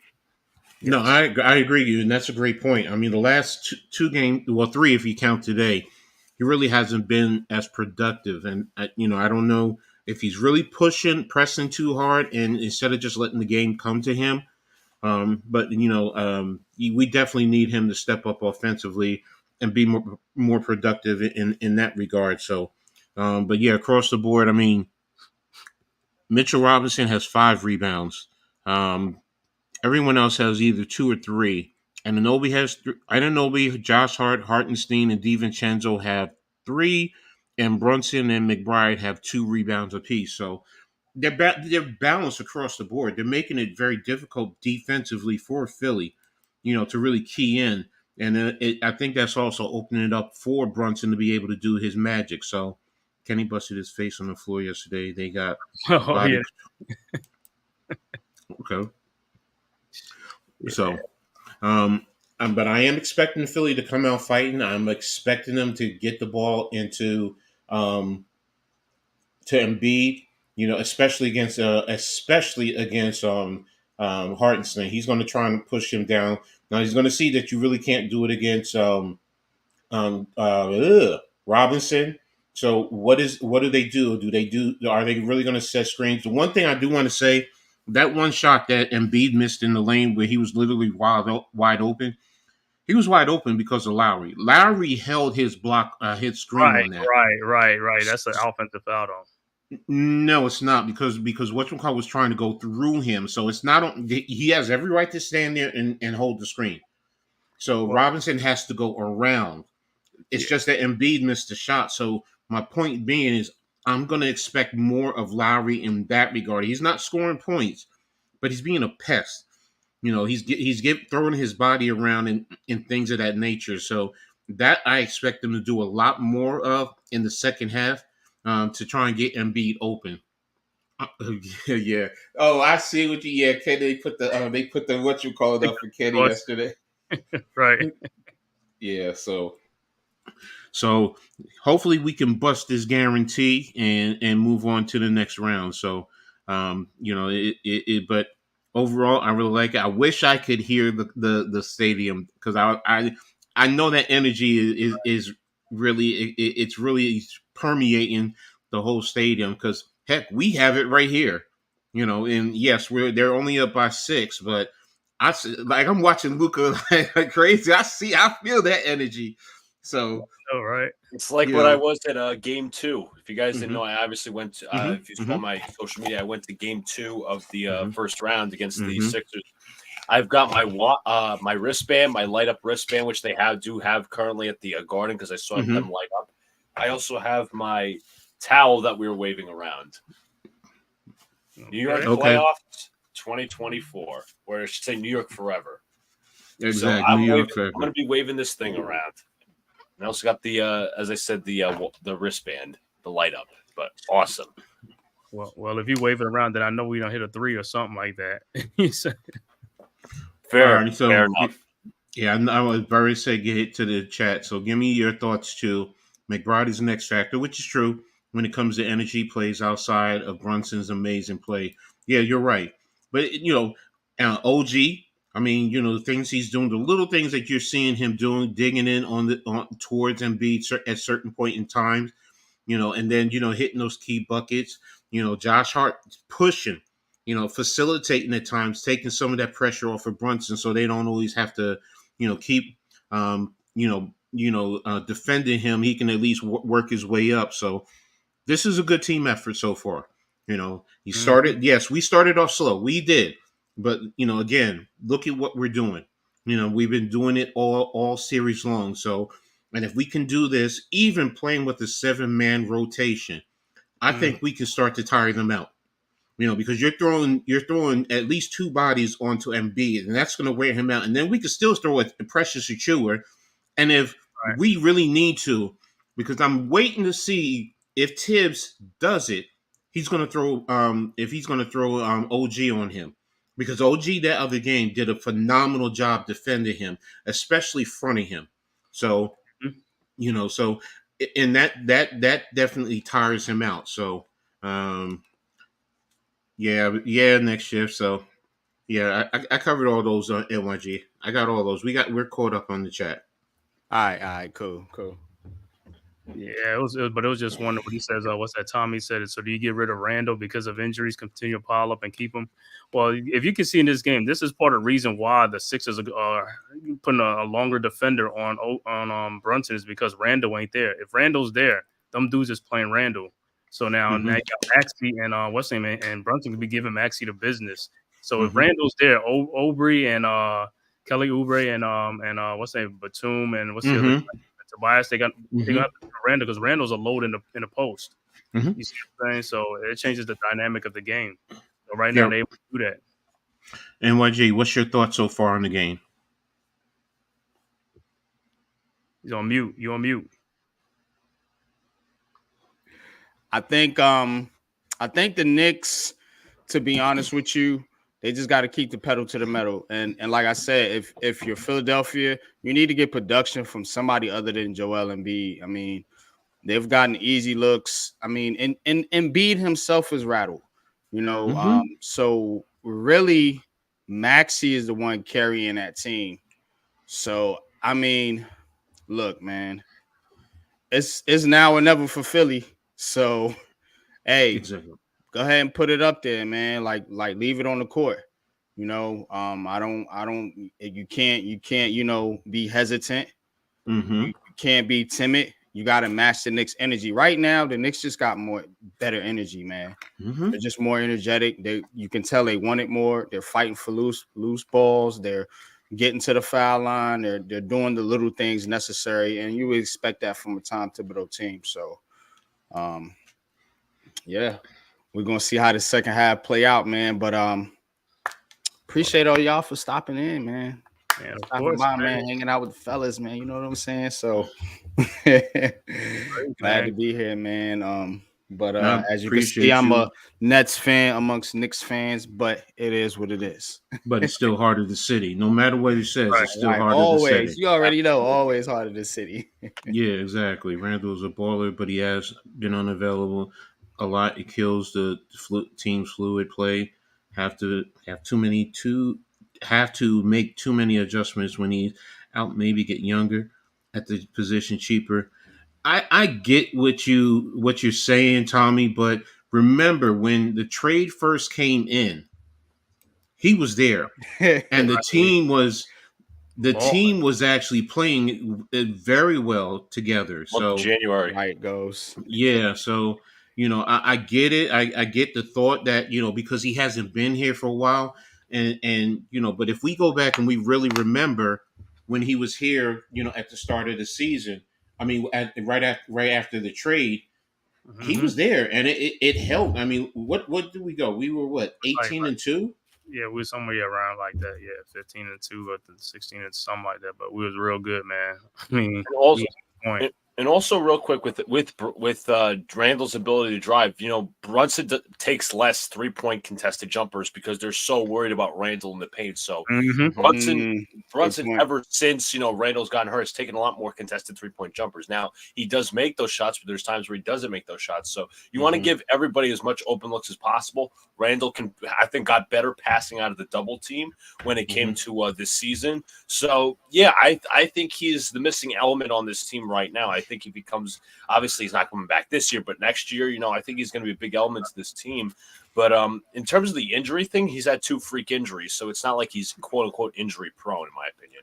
Right. Think about this with Randall too, and with him, it gives Tibbs the flexibility to play bigger because you Mm-hmm. can do that. You can go bigger with him because you could even throw Precious Josh Hart at the 2, Precious at the 3, Randall and whoever at center. So you still have a big lineup, and then if you want to go small ball, you can even go as far as putting Randall, in a sense, at a small ball center just to give it a look, because against Philly, remember, Precious Achiuwa was key in that game because what most people don't realize is he pulled Embiid so far away from the paint because when Robinson and Hartenstein were in, I was watching him. He was literally just camped in the paint. He'd step up to the free throw line or step out and then come back in. But with Precious, he had to step out, which allowed Brunson to be able to, and OG to attack the paint. So if you have if you have Randall, he does give you that ability, and it gives Tibbs a lot of flexibility to play different aspects in terms of the offense. So, And that's why he's important. And on top of that, I mean, he's a double machine. He's a rebounder. Mm-hmm. So the Knicks they'll be really destroying the Sixers on the board with Randall in there because he has a big body. You know what I'm saying? And those guys can't get around it too much. So I mean, we would have been. I mean, if Randall's in there, I mean, we killing on the boards. Good point, Tommy. Randall, 10 plus rebounds, 3 plus assists. That's the other thing we're not talking about, his assists. 25 plus points. So I dig it. Wish he was healthy, but yeah, no, I understand. I mean, and that's the thing in any sport when an athlete gets hurt, because I can tell you from experience as a former athlete, you don't want to be around. You feel like you're not part of the team. You feel in a sense lost. So and that's why he tried because we all said it. Why don't you just go get the surgery earlier? But he was trying to get back for the team. But you know what? What we're doing right now is this core, no matter what happens, right now the focus is right now Philly today, and then we'll see what happens. But as fans, if we think about the future, it really positions us well going forward. Randall helps balance out and takes pressure off of Brunson. Because think about that. We go through so many different guys as a second scorer, Devo and Anobi. But with Randall, it's Brunson and Randall. It's those two. At least they're going to give you 20 to anywhere between 20 and 25 points apiece. And that also helps the offense a lot more. And Randall's he's been fairly good at defense, so it's not like he's a liability on the defensive end. It's not like he's Doncic with Dallas, who you try to attack him on the defensive end. Randall will hold his own on the defensive end. So let me know when they're about ready to start it back up in YG. In Orlando All and right. Philly. Go ahead, you got it. Yep. Nah, we about to start now. They're coming back to the court. Okay, Orlando's up on Phil. I'm sorry, Cleveland is up on Orlando, 23-17. So let me take a quick look in there. Let me see. Banachero 6, Franks Wagner 5, Carter 4. Start of the third. Here we go. Okay. Brunson bringing it up. Got DiVincenzo in there. Hartenstein, and OG Anunoby. Brunson, 3-pointer, missed it. Harris with the rebound. Brings it up. Over to Maxey. Maxey guarded by Josh Hart. Embiid trying to come off a screen. Hartenstein guarding him closely. Double by Hart. Over to Maxey. Maxey dribbles. Lays it up. Missed it. Hartenstein rebound. OG pushing it up the court. He has DiVincenzo. Pull up. 3. Off. OG with the rebound. Fakes. 3-pointer. No good. Embiid with the rebound. This guy's amazing. Embiid gets it at the 3-pointer. Over to Maxey. Maxey in the corner to Lowry. Back to Embiid. Maxey falls. Picked up by Oubre. Oubre drives, and he's fouled. Knicks got to make these 3-point shots, man. They're getting a lot of good looks. They got to start making these. Mm-hmm.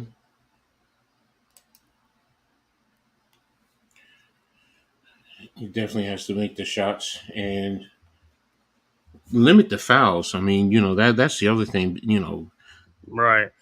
Careless fouls, you can't be having. So now at least we're not in heavy foul trouble, except for DiVincenzo. All right. Oubre gets the first. 49-44 Knicks. Mm-hmm. Second free throw coming up. And it's good. 49-45. Tibbs, take a timeout. DiVincenzo bringing it up to Hartenstein. Back outside to Anunoby. Hart coming off the screen. Can't get the ball to him. In the Hartenstein.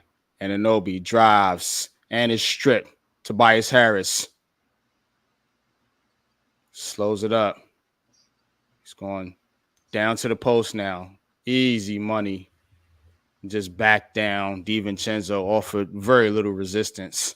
Mm-hmm. They got foul trouble, but that's what I'm saying. It's like these guys got to be much stronger with the ball. Got to score, man. It's like, they got the opportunities, man. You got to make these shots. Mm-hmm. Mm-hmm. Wide open shots is killing us. I think what scared me a little bit was OG was holding his right elbow. On that strip. Oh, You think he got hit on the let me go back and on look. the He strip, got hit on the Luca? wrist, but I saw him holding his elbow. That's what caused me to be a little concerned. That surgery, the elbow that got a surgery on.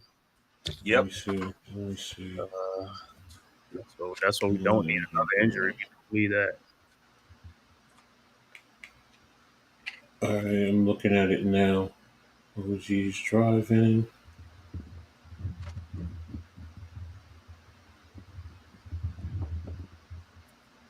Yeah. Yeah, he's trying to shake it off too. Mm-hmm.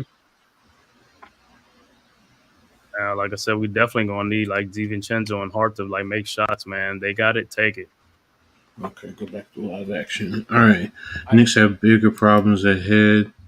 The Pacers have good play and shooting. So right now, I can't even think about that. I'm just staying right here in the moment. I have to stay in that Right. moment. Yeah, you got to. Yeah. So, but yeah, um, like you said, there's shots that they're missing shots. You know, Mhm. and some good ones that they're missing. So, you know, I mean, they that's just it's just as simple as that. You got to make your shots when you have those opportunities. So, oh come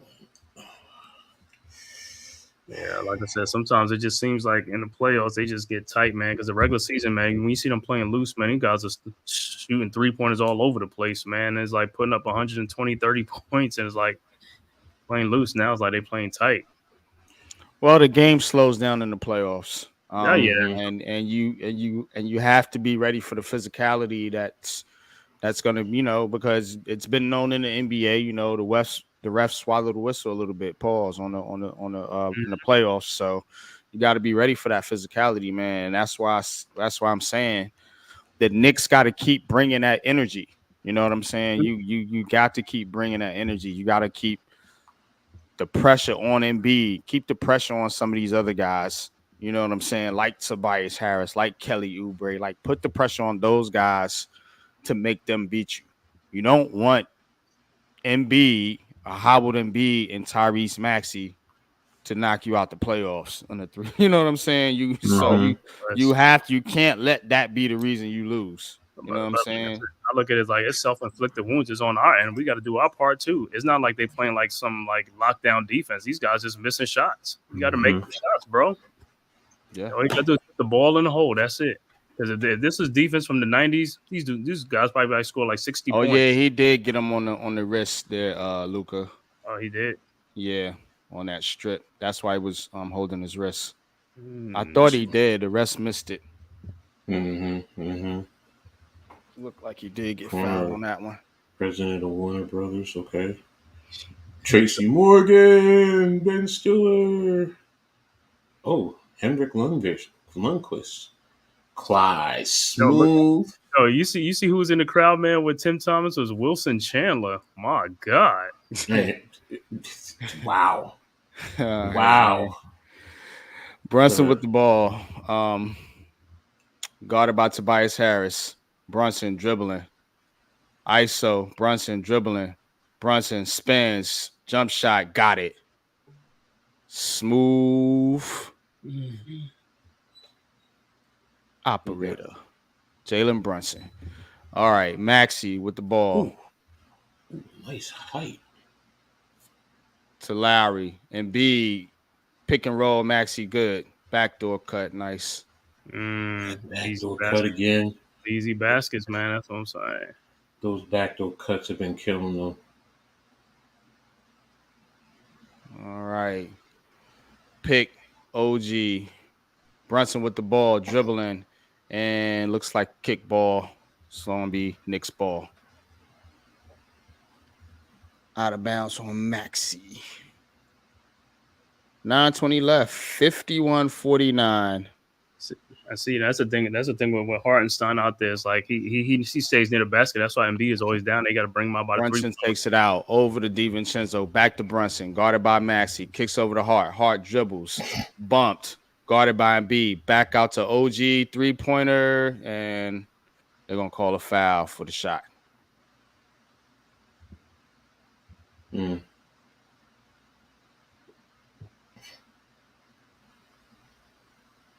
Kyle Lowry on the foul. Looks like either Lowry or Embiid. Yeah, it's always Lowry. It's Lowry. He got him in the face. But see now, is that a flagrant one? You hit him in the face, and there's the okay. It's just I don't get Turnover Knicks. I don't They get call here.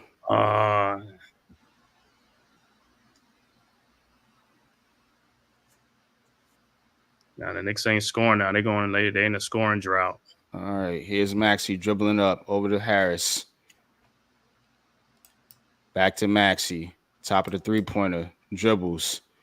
Steps back. Over to Embiid. Maxey off the screen. Gets the ball. Pull up jumper. Got it. Tie game. Mm-hmm. Tyrese Maxey, 19 points, 8 of 15 shooting. Josh Hart, guarded by Lowry, top of the three-pointer, dumps it in Hartenstein. Brunson fighting the screen, can't get it to him. Over to Hart, back out to Brunson, finally gets it. Brunson drives, step back, three-pointer, air ball. Sixers ball.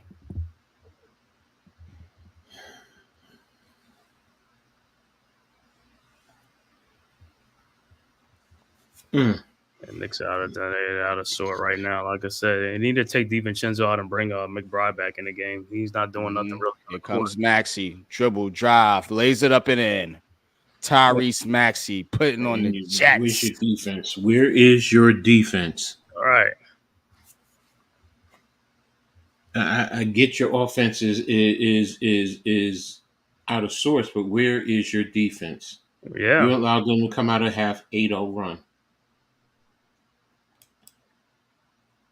Ooh, wee. 53-51. What's up, Lou? Sixers Where's over the link Knicks. at? Yeah. Lou.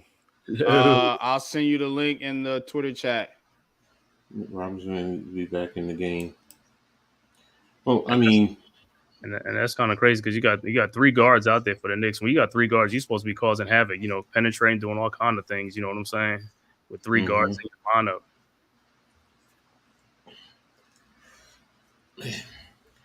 So what NYG? What would you do if you're Tibbs right now in terms of an adjustment for the Knicks?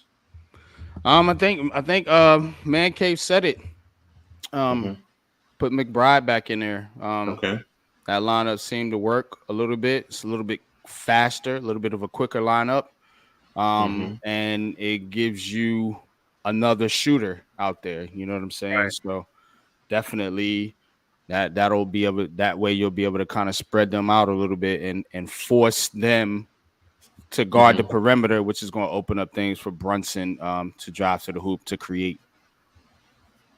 I actually think Mitchell Robinson and McBride need to come back in. Hartenstein is good, but he ain't giving us too much right now. You know what I'm saying? I need that defensive pressure and stuff like that, man, back in the game. Yeah. DiVincenzo, I don't know what's going on with him. Is like, dude, you got to perform. I mean, there ain't nothing going on. He's not. He's the one I would take out. Exactly. Right. Yeah. He's not doing real well right now. Yeah, he's 1 of 5, 0 for 3 from 3. Yeah. When you got a deep team like the Knicks, you just got to go with the hot hand. You can't just keep guys in there to keep them in there. You got other players that you could rotate in, and see who gets hot. You know Brunson's going to do what he does. And without you having that other dominant scorer, which in this case would be Julius Randle, you're going to have to get production from these other guys. So you pretty much you just got to ride the hot hand, which in this case seems to be Hart and McBride. Lou, what's good with you, bro? So what's good? What's cracking, man? What's good, bro? That's Luca, not Alex. Yeah.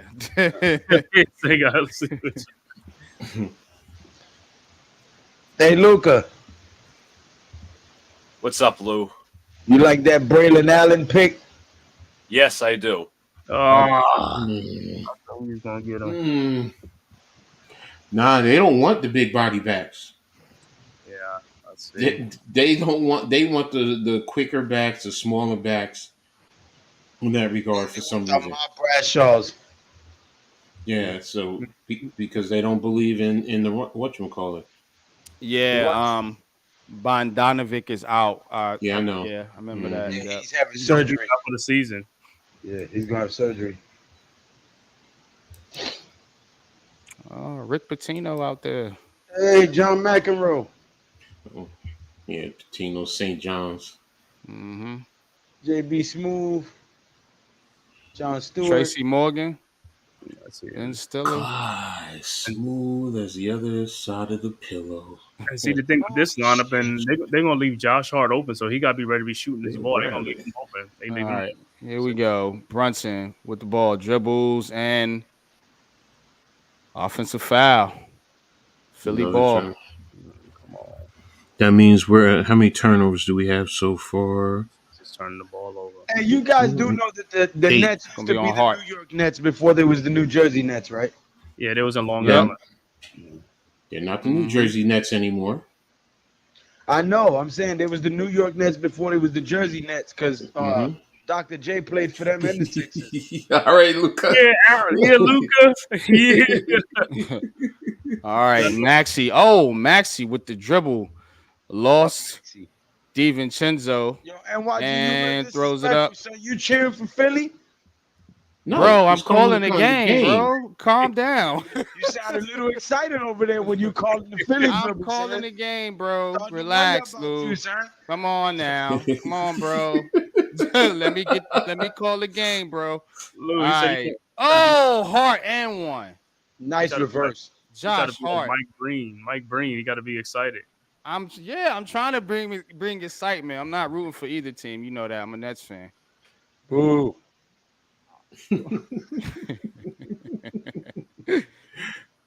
All right, Hart with the and one. All right. Let's get the energy back, fellas. So, Let's get the energy back. 53-53. 54. Let's go. Hart. 54-53. Knicks. 7:15 left in the third. Maxi bringing up the ball. Guarded by DiVincenzo. Maxi drives over to Embiid. Embiid pull up shot at the foul line. Got it. 55-54. Yo, clothesline there, man. Don't let him come across the lane like that. Shout out to but pick. Nah, y'all could talk. I'm just gonna call it Brunson dribbles foul. Shout out to the 53 in the chat, man. Thank you for being here. Make sure you guys hit the like button and subscribe to all the content creators in here. Yes, sir. Oh, Lou, I gotta put you. Looks like the foul is on Joel Embiid. Elbow my man on the side of the side of the back of his head. On block that man when he went up. Brunson 17 points. Make that 18 points. 5-5. 5 apiece.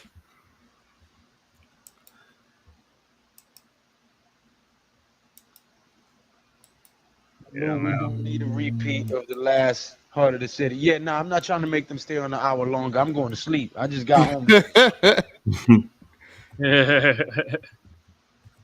Nah, we will be doing Heart of the City following the game. Sir. Brunson make both 56-55. Maxi brings it up. Guarded by DiVincenzo. Embiid, they're going to play pick and roll game. Maxi dribbles back over to Embiid. Guarded by Hartenstein. Embiid drives, throws it up, and got it. And the foul. Hey, after the stream, I do got to tell y'all something, though. For sure. It ain't going to take long, but it's very important. And I think it's going to help us all win. Got you, bro. I'm already thinking of Green Bay. Yeah. I talked to Pat about some things, too, earlier. Bro, Embiid got it. Wait till after the stream. Yeah. We'll talk. 58-56. You're going to be like, yo, that's perfect. I'm telling you, when you hear it, you're going to be like, nigga, yes. All right, Brunson guarded by Harris. Brunson kick over in the corner. Hart. Hartenstein. Lowry. Hart posting up. Fadeaway jump shot. Misses. Come on, man. Rebound. How you gonna shoot a Tobias ball from Harris. 6 feet away? The fuck you Tobias doing? Harris. Yeah, Dribbling. he does that. He does the fadeaway. He loves fading away like 6 feet away from the basket. I don't know why. Embiid double. Oh, Embiid just missed the cutting Tobias Harris. Bad pass by Embiid. They had an easy one and they blew it. How you miss a 6-foot jumper? You Because he Jalen come away Brunson from over the in the corner. Hart 3. Got it. Yes, sir. About Josh time. Hart for 3. Damn. Philly not guarding the corner 3 for anything right now. Good block by Devo. Oh, though. Maxi driving Get that blocked shit by outta here. DiVincenzo. come in here with that soft shit. Sorry. And That's Tyrese the era of Maxey. basketball I grew up. Get that shit out of here. Get come here with that soft ass shit. Yeah. Yeah, Thought lay he on was the going to ground. dunk that thing. Your best AJ Davidson impression. Embiid posting up Hartenstein. Kick out to Maxey. Maxey 3-pointer. Got it. Yeah, I don't know what DiVincenzo's offering is like, bro. You got to stay on that, man. 61-59, Philly up. Yeah. Okay, Luca. Mm-hmm. I don't even have to see it to know what's coming. Right. Waving that Brunson top. I don't care. Wave the dribbles top. over to DiVincenzo. Misses. Luka, Rebound Hart. Luka Hart trying to has boost him Maxey around. on him. Hart, Yeah. kick out to OG. OG spins, step back, fake. Over to DiVincenzo, drives, and kick out to OG. Wide open 3, misses. Another rebound. Out to Brunson, 3-pointer, got it. Mm-hmm. Jalen Brunson for 3, 62-61. Y'all Knicks. seen him? Y'all seen him? A word, you gonna cover me? Nothing. Maxey, guarded by DiVincenzo. To Embiid. Embiid, Hartenstein on him. Backs him down. Bad pass out of bounds. And yeah, tried to get it to Tobias Harris. Went off his fingertips. Knicks ball. Let's go. Let's go. Let's go, baby. Told you it's over in 5. Keep it going. Let's get it. Let's get it. All right, Brunson. Aubrey was like, "Oh man." Yo, Kyle Lowry. Brunson. Long 3-pointer by Brunson. Off. Hartenstein with the rebound. And Foul. it's going to be a foul. I mean, they found Lowry should have been fouled out by now. Yo, man cave, you sounded like Taj just now. Sounded like Taj. I was like, where the hell did Taj come from? Taj in the chat. Yeah, Taj Yeah, was he was earlier. Taj in a minute. Yes, sir. Kyle Lowry, 5 fouls. Wow. All right. Inbound pass to Brunson. Brunson Yes. runs off the Hartenstein pick. Brunson dribble.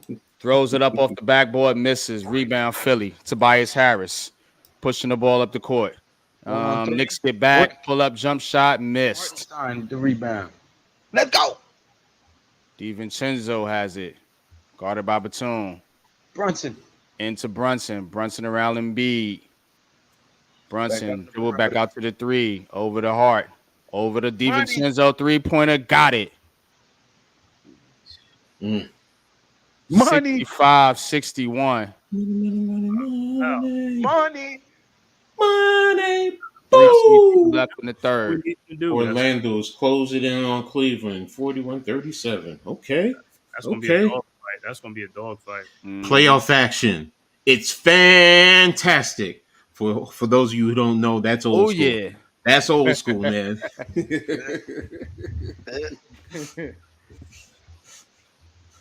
Tommy said Lowry's a bum. He's a bum. Hey. He's a bum. Get him out of here. He's a bum.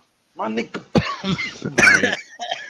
Here's a breakdown. Ananobi 7 points. Bless you, Lou. You all right? You all right, bro? Goddamn cancer sticks. Told you leave them shits alone. Yo, it said bam.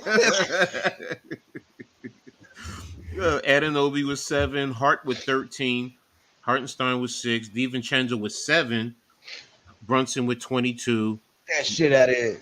and That Robinson shit outta 2, and McBride 8. For Philly, That shit outta here. Taj Harris is 12, Embiid has 13. Embiid with a double-double, 13 and 11. Aubrey with 4, Lowry no points, Maxey with 24, 5 for Hey, your man been Batum, and getting blocked all night. 6 for Payne. So Mhm. Feels like Embiid's not having that much of an impact on this game. well, I mean, he got an impact every time they block his shot. well, he's also Yeah, he's getting but- those rebounds though. He's Yeah, but it's not a you know what I mean? it's not an Embiid type It's of not thing. it's not a big impact like he should have on a playoff game like this. Wait a minute, let's just say. Let me see. All right. Oubre Wow. dribbles out to the 3-point line. Picked by Embiid. Oubre doubled up. Embiid has Hart on him. Defense, baby. Let's go. Embiid, oh, blocked by Hart, throws it up, and he misses. Good defense by Josh Hart there. Josh Hart pushing up the ball. Over to Brunson. Brunson thinks about it, changes his mind, dribbles. Back out the perimeter. Back out to Hart. Into Hartenstein. Oh, Damn. Oh, stolen. Here comes Oubre. They got numbers. And drives and easy money. See, that's what I'm talking about. 65-63. My heart always Oubre been with the layup. give up the wide open shots. He be passing up the wide come open on, shots. let's end this shit right here tonight. All right, Brunson has it. Picked by Hartenstein. Brunson gets to a spot, jump shot off. Come Nicholas on, Batum man. with the rebound. Here comes Come Maxey. on, man. Get it back together. Maxey What's up, guarded by Butterfly? DiVincenzo. Maxey Oh, over Embiid. Embiid over to Harris. 3-pointer, got it. the fuck? Tobias Harris for 3. And it is 66-65 Philadelphia. Bro, slow it down. By the time Deuce about to come in. All right, here comes Brunson. Set it up. Fuck y'all doing? Brunson guarded by Harris. There you Over go. to DiVincenzo, fake.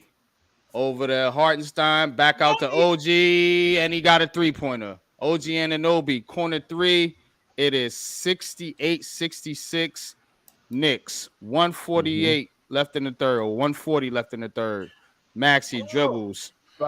Foul. Knicks too aggressive there. OG Anunoby. Here comes McBride and Mitchell Robinson coming in.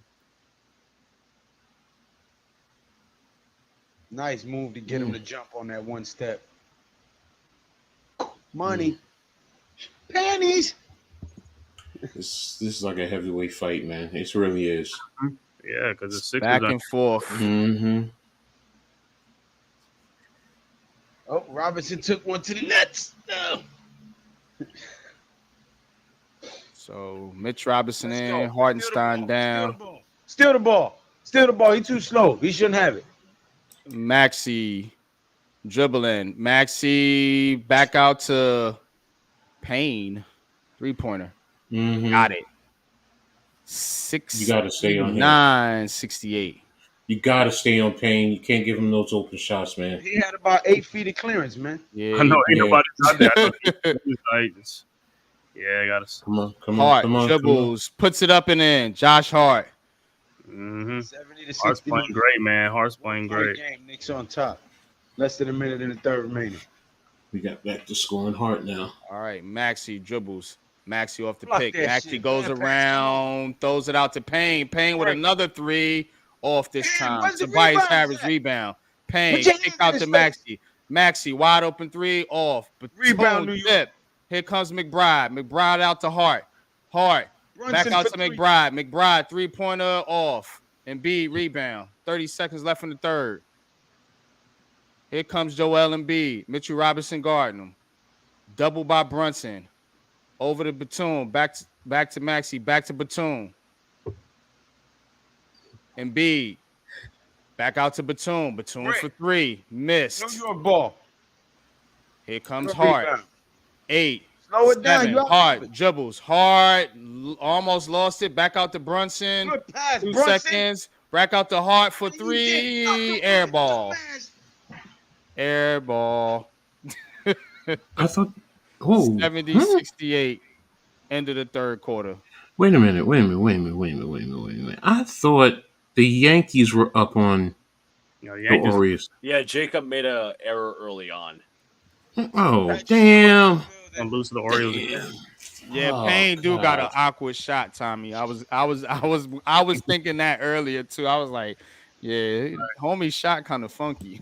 Patrick Ewing in the building.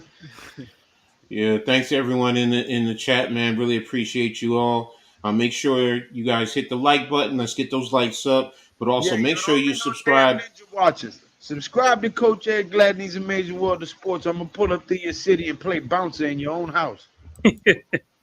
Make sure you subscribe to G Nation. NYG does not Blue- promote violence on this channel. I said I'm gonna play NYG bouncer. 22 Man, I'ma does throw not you off. I promote didn't say I was gonna beat nobody up. violence I'm just gonna on throw you this channel. Blue Blue of the Oh, Bronx, man. Man-Cave, Sports does not express unpopular the opinion. views. And Coach Right. Coach A Gladney's Amazing World of Sports, man. Seriously though, this is you're getting your money's worth as a fan, no matter what. You're getting your money's worth with this game, so and this is what you want to see. You know, guys fighting it out, and really, you know, playing hungry. Both Right. teams want this game now, so you know if you keep playing this going into the fourth quarter, as a Knicks fan, hopefully this will wear out Embiid because he really has been invisible right now. But come the fourth quarter, is he going to be gassed? Because they haven't taken him out of the third quarter. I don't So think he's the whole third quarter. yeah, so you know, Yeah. are you going to take him out right now going into the fourth quarter? Because as NYG said before, when he's out, that allows the Knicks to widen the lead. So I'm loving this. I love the chess matches by both coaches. You know, so I mean, again, I feel like I'm getting my money's worth. I'm loving this. So Mhm. and NYG, phenomenal job calling, staying with the action, man. You really staying on it, man. So good job by you. Yeah, no doubt, man. Appreciate y'all for Boo, tapping the in. Nets fan. Boo. Appreciate y'all for tapping in. He's a New York fan today. That's what he is. Let's leave it like We're that. doing Heart of the City. I'll ignore the haters in He the was sounding background. like You a know what I'm Sixers saying? fan earlier when I came in the stream, bro. He was out.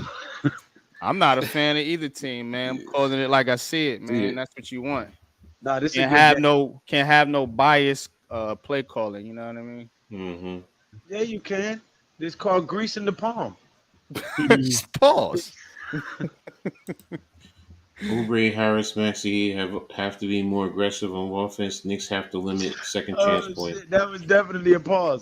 That's what's keeping the Sixers in the game is some offensive rebounds. What, Yeah, grease because palm? it's 37-37 in terms of rebounds, but Philly has 8-4 in terms of offensive rebounds. In terms of scoring, Philly is 28-66, so 28 of 66 for 42%, while the Knicks are 26 of 56 for 47%. So You're right, Tommy. They have to limit their second chance points, and to do that, they have to crash the boards because they letting them get too many of their own rebounds. mhm. Coach, what's the free throw looking like? Free throws. And free throws, I just had it too. Come on. Free throws, 6 of 8 for the Sixers, 10 of 14 for the Knicks. All right, start of the fourth quarter. We got here. Mhm. Embiid has it. Kick over to Maxey. Maxey coming off the screen, got the jump shot. You got to keep up with Tyrese Maxey if you're the Knicks. Got to switch off that, They man. gotta set up, Come on, man. They've Deuce. been running. Set it up. Deuce, drop Mitchell with the drop coverage on that. He should have stayed high. Brunson dribbling comes off the Mitchell Robinson screen, pump fake, God, missed it. almighty, man, what Maxey, here he is. Maxey dribbling, slows it up this time. Maxey crossover, going to the hoop, kick out to Batum, 3-pointer, got it. Leaving this man alone on the wing. 74-70. They have got to control Tyrese Maxey. He is getting to the hoop at will. right now. Finding wide Nah, open the people, man. defense, look, everybody collapsed into the square and left. Because he's able to get to the hoop. That's why. Man Because on each he's perimeter. beating his man. Yeah, he's Mhm. beating his guy off the dribble every time. He's too quick. They're gonna have to double him and force it out of his hands. He's also forcing Deuce to go under the screen too, so which is Mhm. giving him the space. So, and Deuce has, like you said, NYG. Deuce has to do a better job of staying right on his hip. He got to Yep. fight through that screen. He has to fight through that screen and not let not allow his teammates to have to collapse because And his just like you teammates said, got to communicate when the screen is coming. Right. Yeah. And Mitch got to play Rotation. up too. Mitch got to play up. Has sat too long. Coach should have had him in the game, staying active. We call out the screens and picks when we play. Yeah. At least Yeah. Mhm. when I was coming up, we called that shit out. Communication was key on the court. You know, it's kind of funny. Like Deuce and Mitch, those are two guys I want in the pick and roll screen. I thought they were gonna be a smothering duo, but Yeah. Maxie is getting good looks. Max is giving drop coverage though off of that screen. Instead of drop, he should be hedging and forcing him to go wide. Yeah. You know, Yeah, absolutely right, Coach. Force Maxi out to half court. Have OG and backside help, and let the rest rotate. Mm-hmm. Well, And- hey, they making their shots. So Batum made that shot though. They making a shot when they kick out to him. Exactly. You got to rotate quicker, truthfully. Yeah, but Tune is up to 8 points. He's 3 of 6 and 2 of 5 on the three. So yeah, you're leaving him open. He's going to score. So, and Cameron Payne is 6 points, 2 of 4 all his shots are from 3-point. He's 2 of 4 Well, yeah, that's overall. what you're gonna get. You're gonna get Payne. You're gonna get Batum, Tobias Harris. Those guys are being set up by Tyrese Maxey. Once you slow Maxey down and keep him out the paint and keep him from breaking down your defense, then you're gonna be able to stay home a lot easier on those other guys.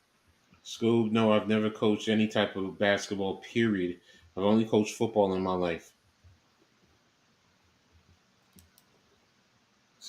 Platoon is an underrated contributor. Yeah, he's underrated. He's just not consistent. Yeah, it's a solid veteran. He's been around the league for a while. So, Hey, but Scooby. and just for the record, Scoob, I'm not as proficient in basketball as I am in football. Now, NYG is more proficient in basketball than I am. Let me at him, Uncle Scoob. Let me at him. And Scoob, I hope you're feeling better, sis, man. Seriously, I like to see you, out there giving Greek energy as always, especially the Giant Nation. So, Chu hasn't played yet. I wonder why. Shout out to Scooby. You know what, Tommy? I part of me is fighting that, but Mitchell has been playing fairly well. And in Hartenstein, well, he was scoring in the first half. He hasn't scored since, so it's kind of catch-22. If you bring him in, if you bring Achua in, the thing he does give you is 3-point. He can spot up in the 3-point, which will bring out Embiid, which allows the paint to be open. So, All right, DiVincenzo has it out past the 3-point line, guarded by Maxey. Over to Robinson, passes back to DiVincenzo. They pick and roll over in the corner, kick to Hart, kick back out to McBride. There you go. Drives out to DiVincenzo, throws up a three, Shoot that. misses. Come on. Cameron Payne with the rebound. They're missing too much shots, bro. That was a forced shot. That was a forced shot. All right, here comes Maxey. Maxey again dribbling. Out to Payne. Payne for three, misses. McBride with the rebound. Here comes Brunson. Set it up, man. Stop playing all antsy. Brunson off the pick. Ran right into two instead of stays home. Brunson pull up 3-pointer off. Batum with the rebound. They forcing it. Over to Maxey. Maxey guarded by McBride. Maxey comes off the pick. It's like we got 4 guards out there, man. 4 both teams do. guards. Both teams, if you really, and B lost it. Here comes Brunson. Brunson dribbling, and he's gonna be fouled by Payne.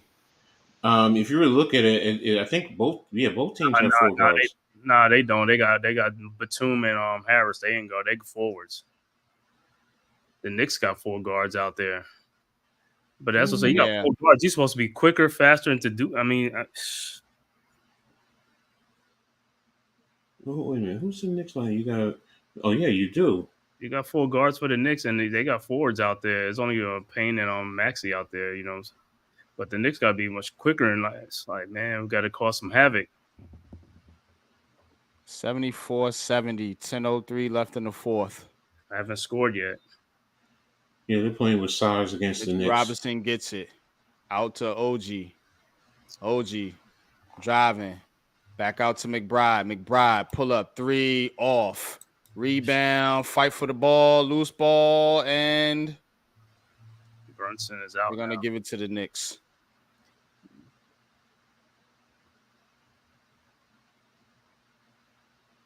Yeah, Brunson's getting a breather right now. Oh, you brought OG in. You brought some size in to try and match up a little bit. Mm-hmm. I think that's the first time Brunson has been out all game. Yeah. I think you're right. I don't recall in the first hand him being out. Is he out? Yeah, this Yeah, look at his minutes. How many minutes he played? do they give me? Oh, they do give me minutes. 37 minutes. Yeah, 37. Josh Hart is at 38. Yeah, Hart probably. Yeah, Hart usually this is doesn't. his first breather. If he's 37 minutes, yeah, because you about 10 minutes left, so 48-minute game.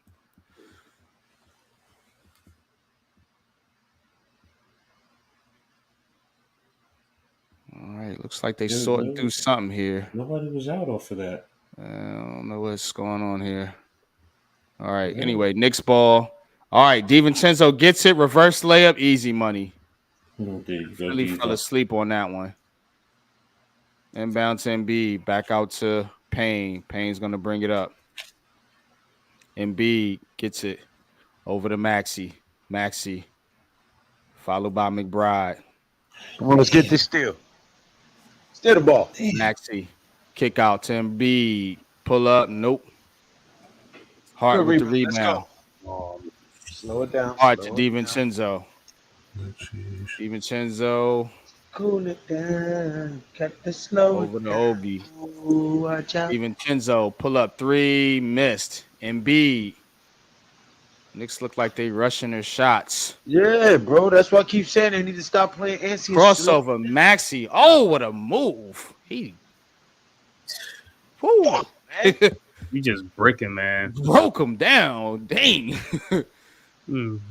All right, McBride dribbling, guarded by Batum, over to DiVincenzo. DiVincenzo going around Batum, dribbling the lane, back out to McBride. McBride, Maxey falls. McBride, open jumper, got it. Maxey looking for a call, looked like a flop. 3-point game, 74-77. Philly on top. 8:28 remaining. Fourth quarter. 1 point. Yeah, Luka. Here comes Maxey. Luka, why you muted? What the heck is going on? Because he's ahead and he doesn't want to give it away. Maxey. Oh, okay. Over to Embiid. He over there Embiid, looking Harris. like I'm like, what is he doing over there? Embiid, 3-pointer, guarded by Mitchell Robinson. Oh, Mitchell Robinson caught an elbow. No call. Embiid, wide open 3, off. Hart with the rebound. Hart going to the hoop. Hart with the layup and the foul. Embiid That was an elbow. He always throwing elbows. Embiid always throwing elbows. That should have been. Oh my goodness, that should have been a yes. Oh, I know. I agree. Even though Mitch is playing, Mitch still ain't. He still ain't right. And that was not a smart foul by Maxey. You don't reach in. There was no reason to reach in right there. Josh Hart up at 17 points. Okay. Yeah, Josh Hart has made a big difference in the game. Yeah, Hart's been playing great. DiVincenzo got to wake up. Come on, let's go. Drop this one and tie it right here. Come on, Hart.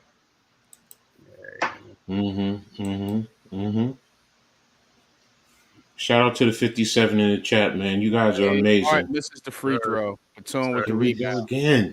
77, Free throws. 76. Come on, Shaq. 10 of 15. Everybody hit that like button. Smash that like button, man. Maxi over to Payne. Payne dribbling around to Oubre. Back to Maxi. To Embiid. Embiid makes a move over to Maxi, and Maxi bad pass by Embiid out of Next bounds. ball.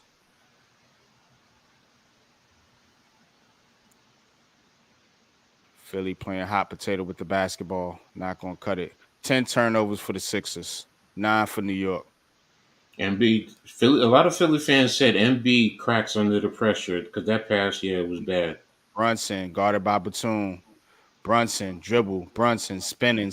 Batum sticks with him. Out to Hart. Hart dribbling. Hart gets in the lane. Up, under, missed it. Robinson rebound. Nice. Nice pass though. Sixers ball. Ha. All right, 7 minutes, guys. Come on, man. Shot clock ball out. We should have hit the. Mm-hmm. Yeah, Embiid over there limping. He kind of limping. It's like, yo. Maxi guarded by McBride. 7 minutes left in the fourth. 77-76. Maxi to the hole. Up, under, missed it. Rebound. Hart on the break. Back over to Brunson. Brunson lost it. Batum out to Maxi, and he tries to save it. Back out. Wild play. Knicks get it. McBride has it. Over to OG. He drives up and in. Wow. 78-77. Knicks. Payne over to Embiid. Embiid guarded by Robinson. Doubled by Brunson. Embiid looking, and he turns it over. McBride. Fast break. Lays it up and in. There's that man again. Terrible pass by Embiid. He's tired. And the Knicks go up by 3. 80-77. Patrick Ewing in the building, baby. Do it for Ewing. Hey, thank you, Deuce. Because the last time Deuce went up, Deuce looked like he wanted to dunk. He didn't know if he wanted to dunk or lay the ball up. Finger roll. Finger roll. You made exactly that last time. The other game, he went for the dunk and then tried to finger roll. Yo, you just his knees was shot, bro. Yeah, Tommy, Rucker Park. Take him to the Rucker. Yeah, what's up, Gideon? Thanks for tapping in, bro. What up? Salute, bro. Yo, we got to get this game. Got to close this thing out. Don't want to go back to Philly. Got to close it out tonight. Terrible passes by Joel Embiid has the Knicks up by 3. That's what we're looking at right now, folks. I just want to say a shout out to Capitan Rafael. Is el Capitan Rafael El Fucho? Get that part. He said Knicks defense are totally electric and unbeatable. I get it now. I'm sorry. He's Lou, you got that off, man. You got that off, man. Yeah, Tommy. He's tired. He's beaten up. His body. I mean, he's in pain. Yeah. We need to bring him up by the 3-point line and make him work on defense. Get in high, spike the leg. Yeah, thank you, Butterfly. True supporter.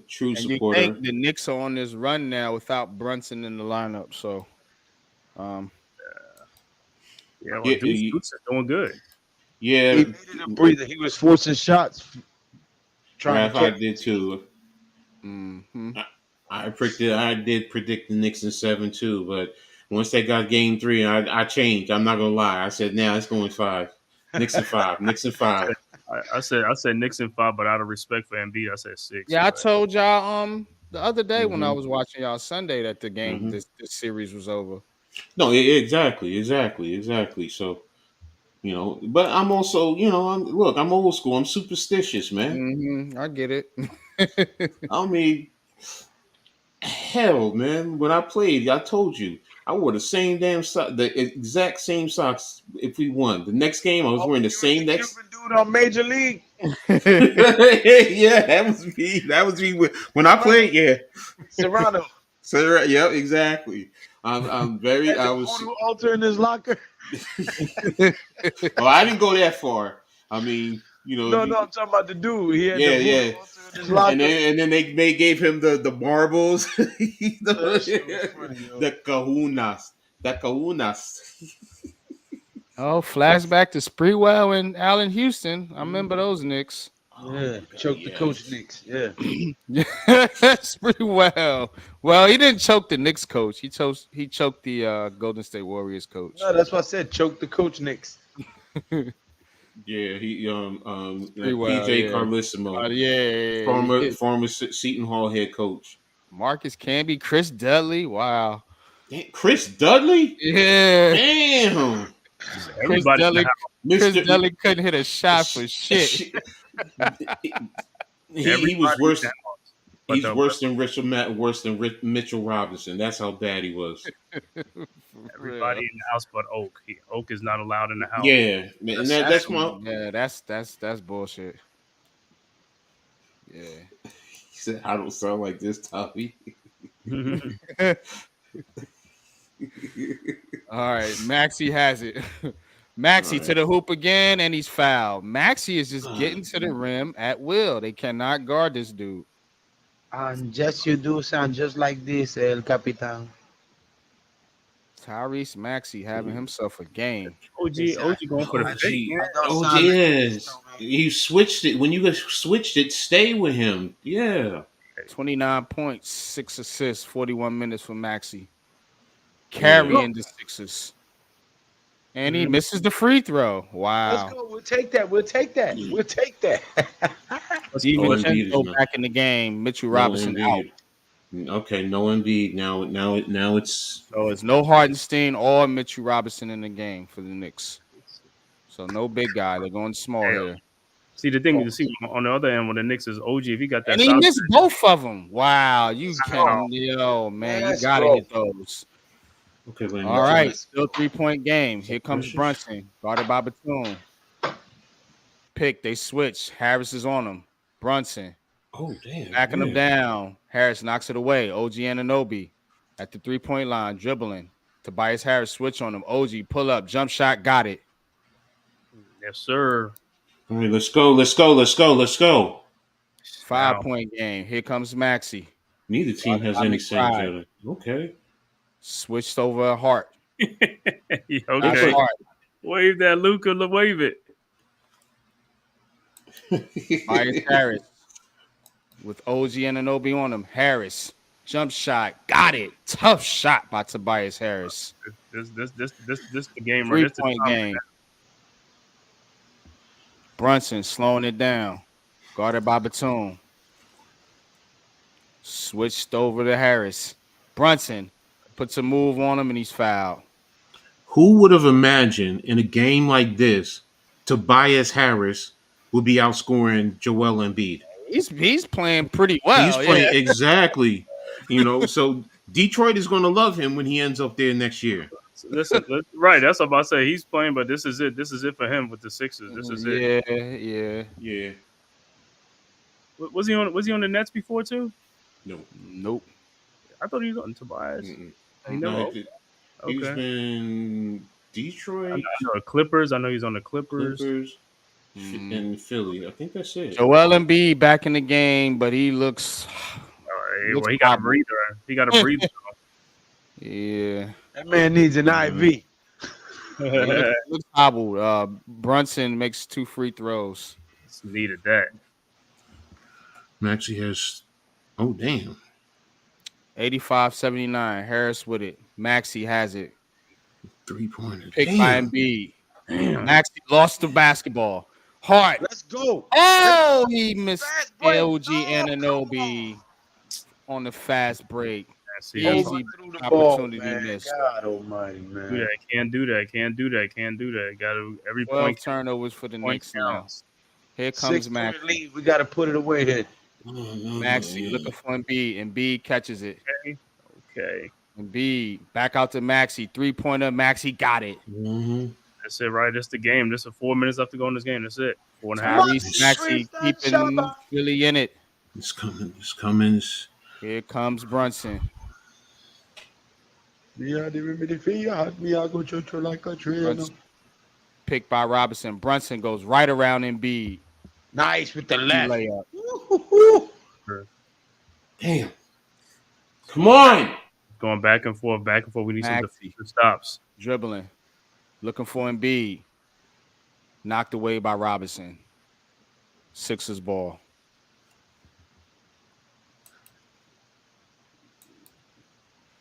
And B gonna be looking for a job on Indeed after this. Oh, Embiid gets it. Puts a move on Robinson, and he strips him. Loose ball. Maxey has it. Back inside. Oh, jam. Kelly Oubre.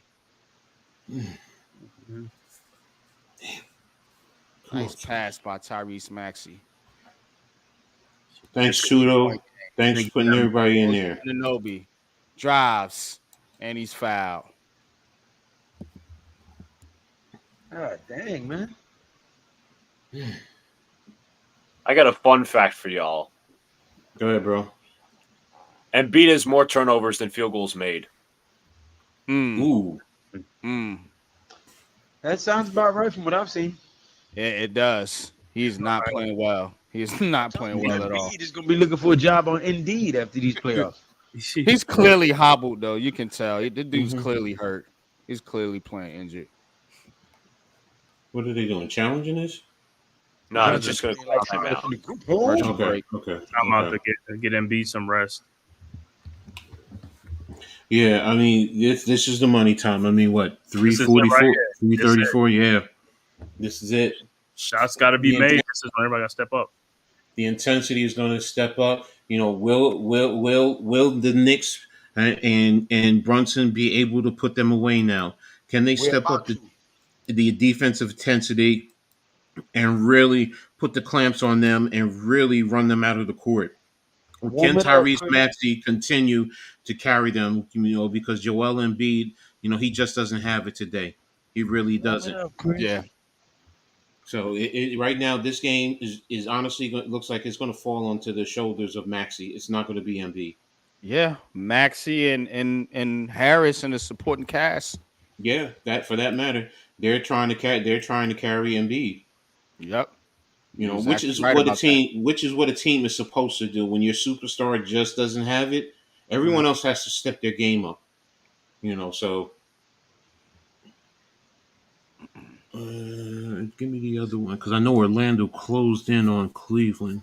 Brunson, 27 points, 5 assists, 2 steals, 42 minutes. Wow. Mm-hmm. All right, McBride inbound to Robinson. Robinson out to Hart. Brunson gets it. Sets the offense. Picked by Robinson. Brunson guarded by Maxey. Brunson step back, jump shot off. Tip, and Philly has it. Forcing his shot. Brunson need a slap in the face. Here comes Maxey. Guarded by McBride. Nah, you got the double team coming. Embiid. Rotated that. Double. Oh, and almost tipped out to Batum. He fakes, pumps, shoots, 3-pointer off. Embiid rebound. Embiid back up, and he hits.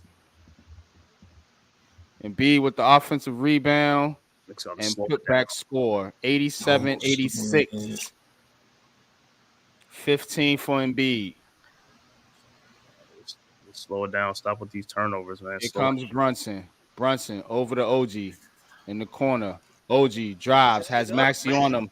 Tries to get it to Robinson, and it's out of bounds. Bad turnover by OG. Stupid. All right. Guys, got to settle down. Maxey. See on that play, he should just turn and just shot over Maxey. Backing in Robinson. Embiid hook shot. No good. Tip. No good. Rebound hard. Here comes Brunson. Slow it down. Wait for your team. It's 4-on-2. Wait for your team. Here comes Brunson, and he falls and looks like he got tripped up. 2 minutes to go in the fourth quarter. All right. Good game. Crunch time, y'all. Hit that like button, man. Some good stuff here, man. Hit that like button, bro. This is what it's about. It's about. Brunson on that free throw line. Brunson, 85% on the season. 3 out of 5 tonight. He's got to make these free throws. Mm-hmm. At least to make Cha-ching. Now we need some defense. First one is good. Yes. 88-86. playing like I got cement in y'all fucking shoes, man. Knicks trying to close it out. Up 3-1 in the season in the series. Foul. Philly trying to What's stay it now? alive. Come on. Send the series back to Philadelphia. Skip. No, we don't want that. Next shot is up and it's Damn. good. Damn it. Close this thing. 89-86. Maxey has it. McBride guarding him. Embiid comes off the screen. He gets it. Guarded by Robinson. Embiid backs him down.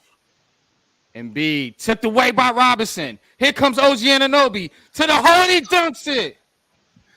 That's what I'm talking about. 91-86. That's what I'm talking about. Yeah. Mitchell Robinson just poked it away from Embiid, and here comes Maxey. Maxey dribbling. Throws it up, and the foul. Tyrese Maxey. And one. All right. This last minute in the season for these dudes. Send them home. Send them home. Come on. Dudes home. Let's send these dudes home. Chance to 59 bring it seconds. to within 59 two. seconds. 59 seconds. And he missed the free throw. Tyrese Maxey has missed his last 3 free throws. And that is the difference in this game right now. 91-88. You got to make your free throws. Mm-hmm. Philly Brunson is 6 of slowing 11. it down. Pick by Anunoby. Guarded by Batum. Brunson dribbling. Brunson gets to a spot. Free throw. Jump shot good. Jalen Brunson. 93-88. Let's go. Come on, 5 guys. Call point your game. timeout, coach. 110. Call your Here comes timeout, Maxey. coach. Tyrese Maxey. Don't leave nobody open. And it's on the stolen by OG Anunoby. Bad pass by man. Philly is falling apart. Mhm. right. What did I say? 95, The pressure. 88. Let's go. 95-88. Pressure breaks pipes. Always Wow. remember that. Let's go. Eat clock and let them foul you. That's what we gotta do. Eat clock and let them They foul ain't you. count the dunk. No, No, he fouled him in the backcourt. fouled him. That should have been. No, that should have been. Is that a breakaway or no? Somebody, No. somebody- Somebody was in front of him. Okay, I'll take that. Look at MB. Get out of here, bro. No, nobody was in front of him. Hit the road, Jack. OG And don't you come back no misses the more, free no throw. more, no more, no more. Hit the road, Don't count Jack. the chickens yet. Mm-hmm. Knicks are still missing free throws. Oh, 93-88. Oh, come on. Oh.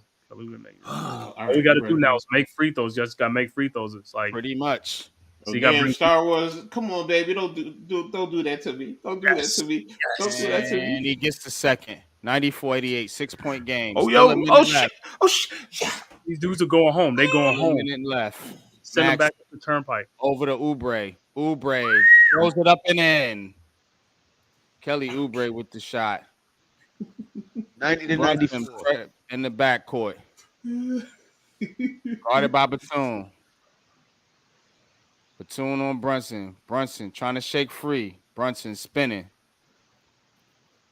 Running down the clock. 8 seconds left on the shot clock. Brunson. Wide open foul shot line. Jump shot. McBride and good. 96-90. 28 seconds left. 90. Told you gonna close them out in 5.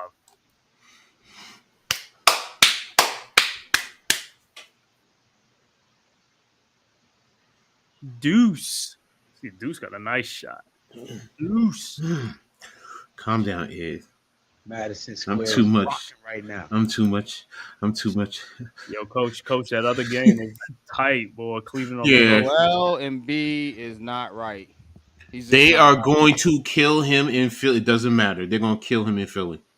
I mean, They're gonna kill him. But he's averaging like 30-something points. I mean, he can't really, you know what I'm saying? There's a lot of Philly. He's not healthy though. Yeah, I mean, he did well, but I mean, it's not taking nothing away from the Knicks. I'm just saying he's clearly not right because that dude, he's not rotating. I mean, he looks slow. Looks off, Yeah. man. Yeah, no, I know. And you look at his face. His face is just totally withdrawn. Hungry too, though. what do you say? We're hungry. Yeah, we are hungry. I'm hungry. Well, hey, the Knicks, like I said, we get this is like we just got Indiana be next. You know what I'm saying? 96-9. Oh, come on, y'all. But look, Tudo, Knicks need to keep playing like they hungry. 9 turnovers for Embiid. Luka, you're right. 9 turnovers, only 6 field 9. goals. Wow. Oh, Come on. hit a 3. Mitchell Robinson Come shoot. on. Mitchell You Robinson. gotta. All right. Here See, comes Maxey. Maxey, pull up 3. Oh, he hits and the foul. Tyrese Maxey. Gosh. Holy smokes. this- It ain't over yet, folks. Right. No, See, it's not. he should have had Mitch out there and put on Hartenstein back in the game. Got the free throw shooters back in the game because they're gonna start fouling Mitch too. You know what I'm saying? They're gonna start fouling Mitch too. You got to get him out. Tyrese Maxey with a chance for a 4-point play. He made it. Got Mitchell Robinson in the air. Oh my god. Got the contact. Hell of That's a play crazy by though, because Maxey. he jumped into Robinson. Don't but matter. he came forward. His jumping forward is the reason. Oh man, Josh Hart, come on, bro. Maxey finally gets one. 2-point game. 25 seconds left. Brunson being pressured in the backcourt. Maxey on him. Over to Damn. McBride. Over to OG Anunoby. Over to Hart. Over to Brunson. Brunson. No, they're going to call What it the timeout. hell? Looks like a timeout on the court. All right, it's a 3-point game. It's like, yo. Oh, no. What is this? Is this a defensive 3 seconds? Oh my god. Yep. Oh my god. Oh my god. No! Oh, Josh Hart missed it. He missed his one free. And see, that was the thing. See, No! yep, overtime.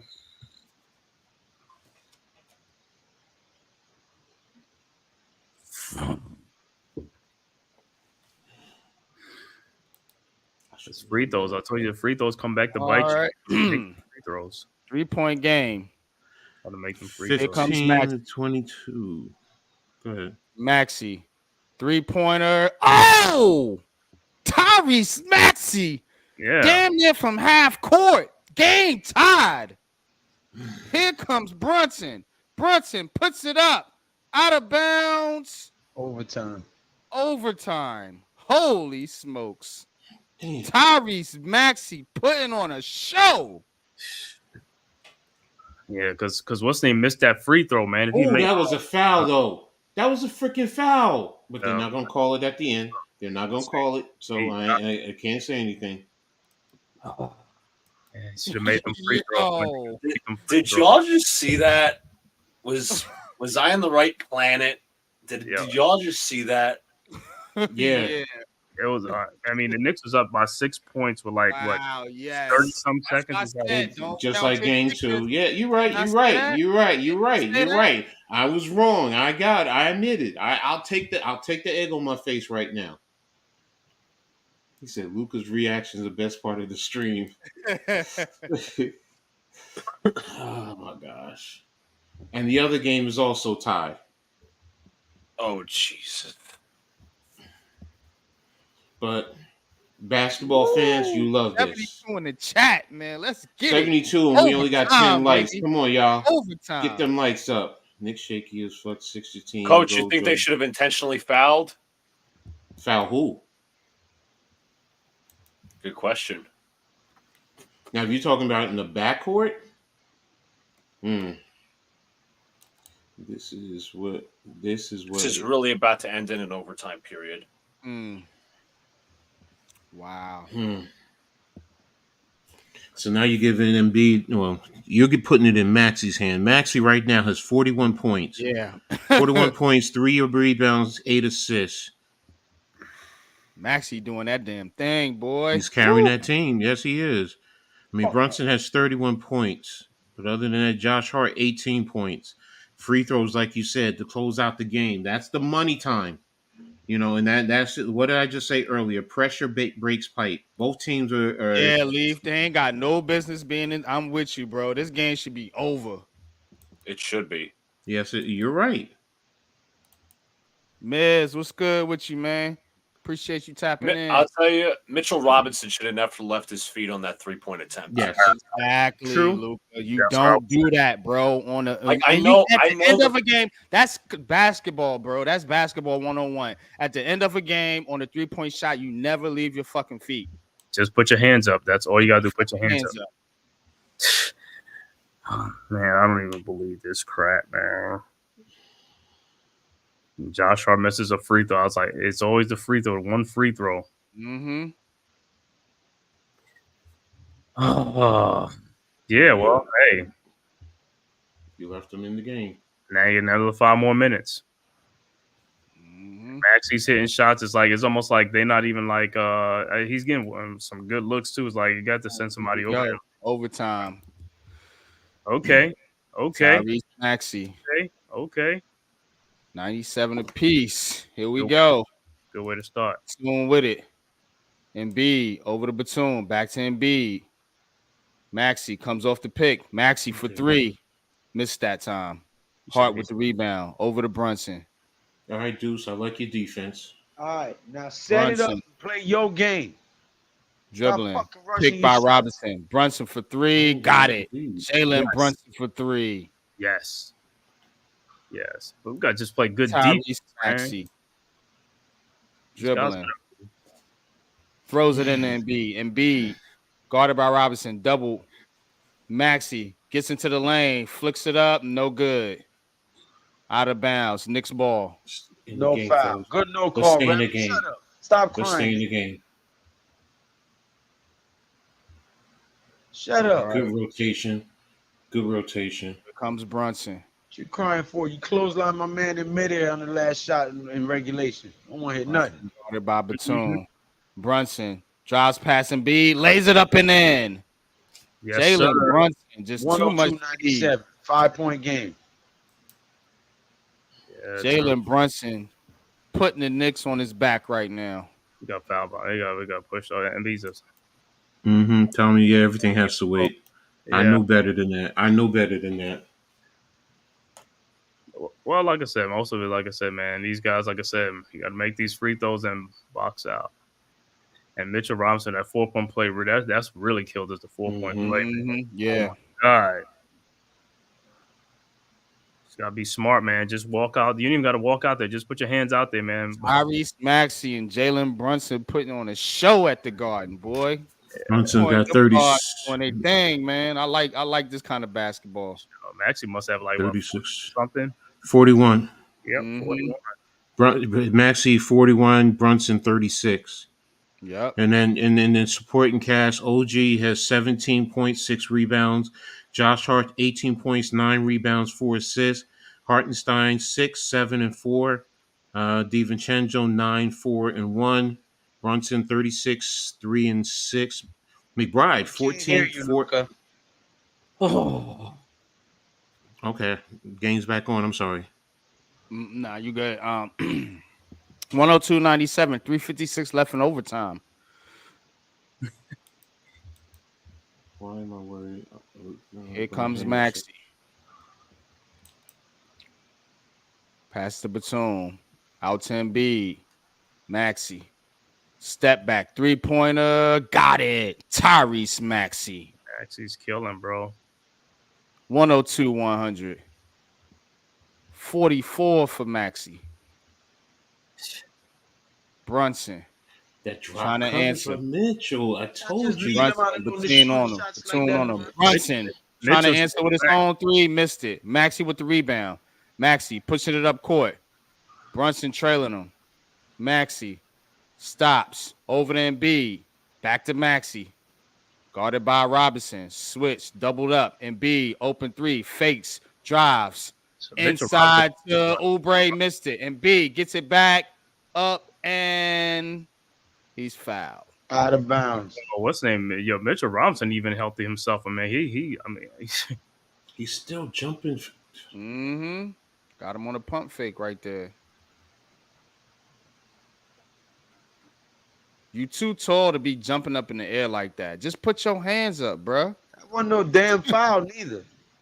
yeah, I mean, you just got to just put your hands up. You ain't got to You jump out. goddamn tall, right? You don't need to be trying to, you know what I'm saying? Just put your hands up. Shot contest. That ain't supposed You to be leave- no foul. That's out of bounds on Philly, man. That's some bullshit. OG bound. OG bodied him. Yeah, he bodied him. He was vertical. Don't they got the verticality rule? Yeah, No, hands straight up. when he closed out on Embiid, Oh. he fouled him. Oh. Hey, the ball hit the top of that backboard. That's out of bounds. What did he say? He got fouled before he hit. It should No, it's the be out of side. It's, bounds. Unless if he got fouled before the shot, then yeah. It looks like they called a foul before the shot. But I don't see no foul though, man. That's some soft shit. Listen, It's all Josh had playoffs, to man. make the free throws. If Josh made the free throw, this game is over with. Facts, man, Cave. You gotta make your damn free throws. That's why they're called free throws. They're free, you know what I'm saying? Make them both, man. you know what?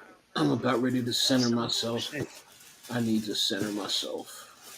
He said this. Hey, man, we had a 6-point lead. I was like, yeah, we got this, man. Yeah, me too. Oh, and B shooting the shots? All right, I feel much better. 2 shots. He gonna miss them both. 3:01 left in the overtime. First First shot is off. O'Neal. There you go. Give him that old Shaquille O'Neal. Come on. Oh, Brunson keeps shooting these 3-point shots, man. Yo, lay off the 3-point shots, man. Let's just get to the basket. Missed the first one. Here Okay. we go. Philly Come on. Damn! Yeah. Damn it! makes the second. Yeah, man. It's like, All right, Brunson bringing it up. Guarded by Batum. Jalen Brunson setting up. Off the pick. Switch. Harris with the switch. Brunson, 3-pointer, no good. Batum, rebound. Why are you still shooting threes, bro? why do I keep saying you don't need the 3-point shots, man? We need to go to the basket. Here comes Maxey. Maxey lost it. Brunson. Come on. Brunson back. Hart to the hole. Missed it. Maxey. Wide open down the court to Oubre, and he dunks it. Kelly Oubre gives the Sixers a 1-point lead. I'm like, how's that a foul with Embiid on Josh Hart? A lot of contact there. You're right. No call, though. Man. 2:11 left in overtime. Here comes Jalen Brunson. Picked Damn. by Hartenstein. He keep Brunson, guarded by Oubre. Mm. Jalen Brunson dribbling. Comes off the pick by Hartenstein. Dribbling and turns it over. And B with the ball. Here comes Maxey. Maxey slows it up. Guarded by McBride. Maxey goes around the screen. Drives in the lane. Missed it. Offensive rebound by Batum. Back out to Embiid. Embiid pulls up, jump shot. And they're going to say it's before the jumper. Oh, man. Oh, no. It's a continuation. Yeah, Maxey is man. hurt. He's just shooting threes is like turning the ball over. Called a continuation on Embiid. Foul on McBride. Maxey's down. But Embiid has 5 blocks.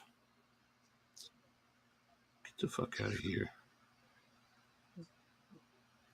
Maxey limping. That's not good news for Philly. 3-point game, though. Yeah, he has 5 blocks. Come on, man. Lead to the line. One shot. And these guys got to score than Brunson, man. Come on, man. B hits it. 4-point game. Here comes Brunson. 9-0 Philadelphia run. Yo, if you shoot another three, I swear somebody need to slap the shit out of Wow. Brunson blocked by Embiid. Embiid recovered that time. Brunson tried to slip by him. Yeah, can somebody else get them? I mean, Brunson get somebody else to score, man. And Embiid is hobbling. Philly's banged up, man. Embiid's hurt. That was a foul Maxey's by hurt. Embiid, though. That was a foul on the bump. Mm. Come on, man. Oh, a lot of contact was between. Yeah, it's the same thing that you just did with. It's the Yeah. same thing you just did with Deuce. Hating this. Yeah, All right, getting let's too go, aggressive. Let's go. All right, Brunson's going to take it out of bounds. McBride comes off the screen, back to Brunson. Brunson slips past Embiid, throws it up, and this time he gets the foul. And he got hit in the face. Yeah, he's down. Probably got hit in the eye, like you said. Yeah, man. That should be go to the film. Go to the. And he be doing some little stupid extracurricular activity. Smack the man right on Is the that bridge of his nose. that should be flagrant one? I'm sorry. That should be flagrant one because there's the wind up and you went to the head. Let me see what it is. He smacked him in the forehead, man. That's flagrant one. Hit him in the head. I thought he went for it, but he hit him in the head. Yeah. Nah, Lee, come on, bro. You know better than that. You know basketball, man. You got the wind up and the hit in the head. That's a flagrant. It is because he didn't even go for the ball though. He didn't even go for the ball. Right. You just straight smacked the man in the nose. Yeah, I mean, he didn't even go for the ball. He just went straight for his head. That's crazy. I mean, I understand you don't like the Knicks, and that's all, but you know, right is right. Well, I don't like the shape of his face or his haircut. In my opinion, yeah. What's up, NYG? In my opinion, it will be a flagrant one. Yeah. Exactly. But the thing about it is, he's been playing dirty all series long, and nobody's been dirty towards him though. That's my whole thing. You see what I'm saying? He didn't make a play on the basketball. That's what you got to look at. Yeah, go out there and hit him in his swollen knee. That's how you solve that. Yep. If somebody start going after his knee, then he's gonna be like, "Oh, that's dirty." Huh? You out here smacking people in the face. What you think? I'm a hood nigga. Hit me. I promise you. That's where it's going to start and finish. Is that what they're calling?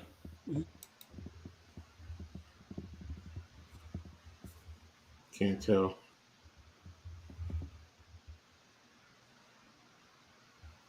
Let's see. Flagrant one. Yep.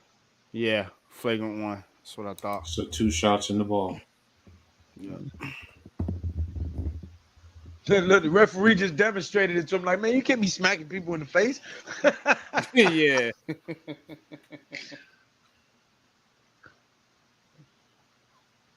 You ain't never heard of 4K video evidence? They got you in 1080p, nigga. They got you in 1080p. He missed. Oh, come on, George. They keep missing free throws, man. Right now, they are 16 to 24 from the free throw line. Yes. Brunson 37 points. Brunson has 38. Brunson missed. They're 9 of 15. They're 9 of 15. But he come right back. 106, 103. 122 left in overtime. Yeah, oh, come on. Brunson gets it. Guarded by Batum. Do not shoot from there with your short ass. Brunson, pull up 3. Got it. 40 tie points game. For Brunson. 40 points for Brunson. Yeah. Oubre brings it up. Tie game. Where's the defense? Batum back to Oubre. Oh, they had one, and he gets it in there. Knicks ain't playing the defense. Layup. The Knicks defense. They almost blew that one. I mean, this is defense. Where is the defense, man? All right, Brunson has it. Guarded by Oubre.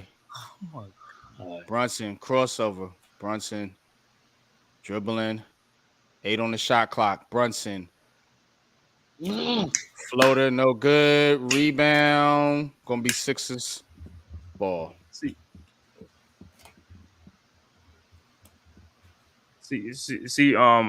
Coach, you see what I was talking about with Hartenstein? He stays underneath the basket. Man. That's what Embiid is down there, man. That's the problem. You're clogging up the lane.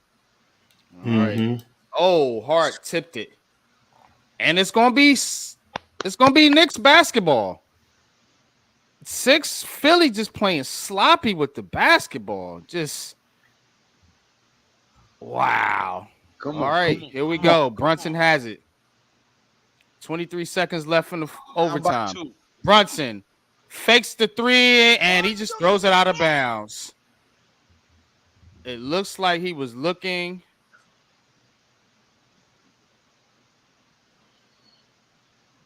Yeah. Wow. Yeah, I mean, what? Yeah, I mean, because he was going to shoot the All right, ball so and got back. you It gotta, looks like he was gonna shoot, and then he changed his mind, tried to get it to Hartenstein, and he wasn't there in the spot. Looks like we Miscommunication. headed and back. you have to bring Hartenstein in because you don't want Mitchell in because of free throws. Free throws, yeah. All right. Tobias Harris, 2 shots, hits the first. God dang, man. 3-point. 109, 106, 15.8 left in overtime. Coach, the Knicks got a Dante DiVincenzo problem. He's been bad the whole series. Tobias Harris Hold up, they trying to need give the Sixers a 4-point lead, and You've he opened the does. door. You've opened the door. You've given them hope. Huh? Said they've opened the door and given them hope. Wow. Okay. 110, 106. Oh man. Oh my God. Knicks Knicks cannot afford to give this game away. Wow, they had it in the bag, man. Missed free throw. And I'm being honest with you. I'm calling it straight. You know, No, what I'm you saying? are. I'm calling It's it not down you. the middle, man. I see what's going on too. I mean, for me, I mean, it's the 4-point play and the missed free throw by Hart. That's what the 4-point play. Yeah. It's not just that. I mean, Brunson missed free throws. And It's then over. like Scooby said, that the way fruit. Luka is sitting there, it's over. Man, the missed free throws, bro. These guys is like Pressure breaks pipes. and Yeah. it's missing free throws. So while Mitch missed a couple. But the Knicks shot themselves in the foot, though, man. Like Man-Cave said, they pretty much shot themselves in the foot. This game should have been over. 6-point lead, 28 seconds left, man. Come on now. Bad at free throw at 3-pointers. They're at 39%. You're at 29%. Okay. Both teams are terrible at free throws today. Both are even in rebounds at 54, but Philly has 12 offensive rebounds. Go ahead, you got the call. I know you're calling it. All right. Brunson takes it out of bounds. Kicks into OG. Back to Brunson. Brunson drives. Brunson puts it up. Misses. Rebound and dive. Embiid has it. Smart. Brunson got fouled the whole way by Batum. He got fouled the whole way by Batum. Fouled. Oh my God, I can't even believe that. Philly makes their shots. This one's over, folks. It's already over, but the whole way he got fouled. But he got fouled the whole way. I don't know. Had if I would call opportunities. that. I mean, he was being aggressive, trying to get to the hole. Batum was just staying with him. I know Brunson's trying to be the hero, man, but you can't do it all by yourself, son. They got to pass the ball more too, man. Leaf. Right. Yeah. It's You got it's that ball frustrating. supposed to get passed at least 3 times before anybody takes a shot. It's frustrating. That's how you set it up. You spot their weaknesses, and you find the open man. Take the easiest shot possible. Fucking basic. But coach, you see what I was saying? Like it was like regular season play, like DiVincenzo regular season play. Got to see how you gonna be in the playoffs, and he hasn't. He's 3 of 10. He's 3 of 10, 107 from 3 for 9 points. I'm talking about what's the first the 5 game in this whole series. He's not been like the regular season player. And that's what we need a regular season DiVincenzo, not a guy who's like a deer in headlights, man. He got to come ready to play. All right, 8.2 left. Philly inbounding. Soon has it in the backcourt to Maxey. Maxey dribbling, trying to waste as much time as he can, and he's fouled. 5.2 left. It's over with, man.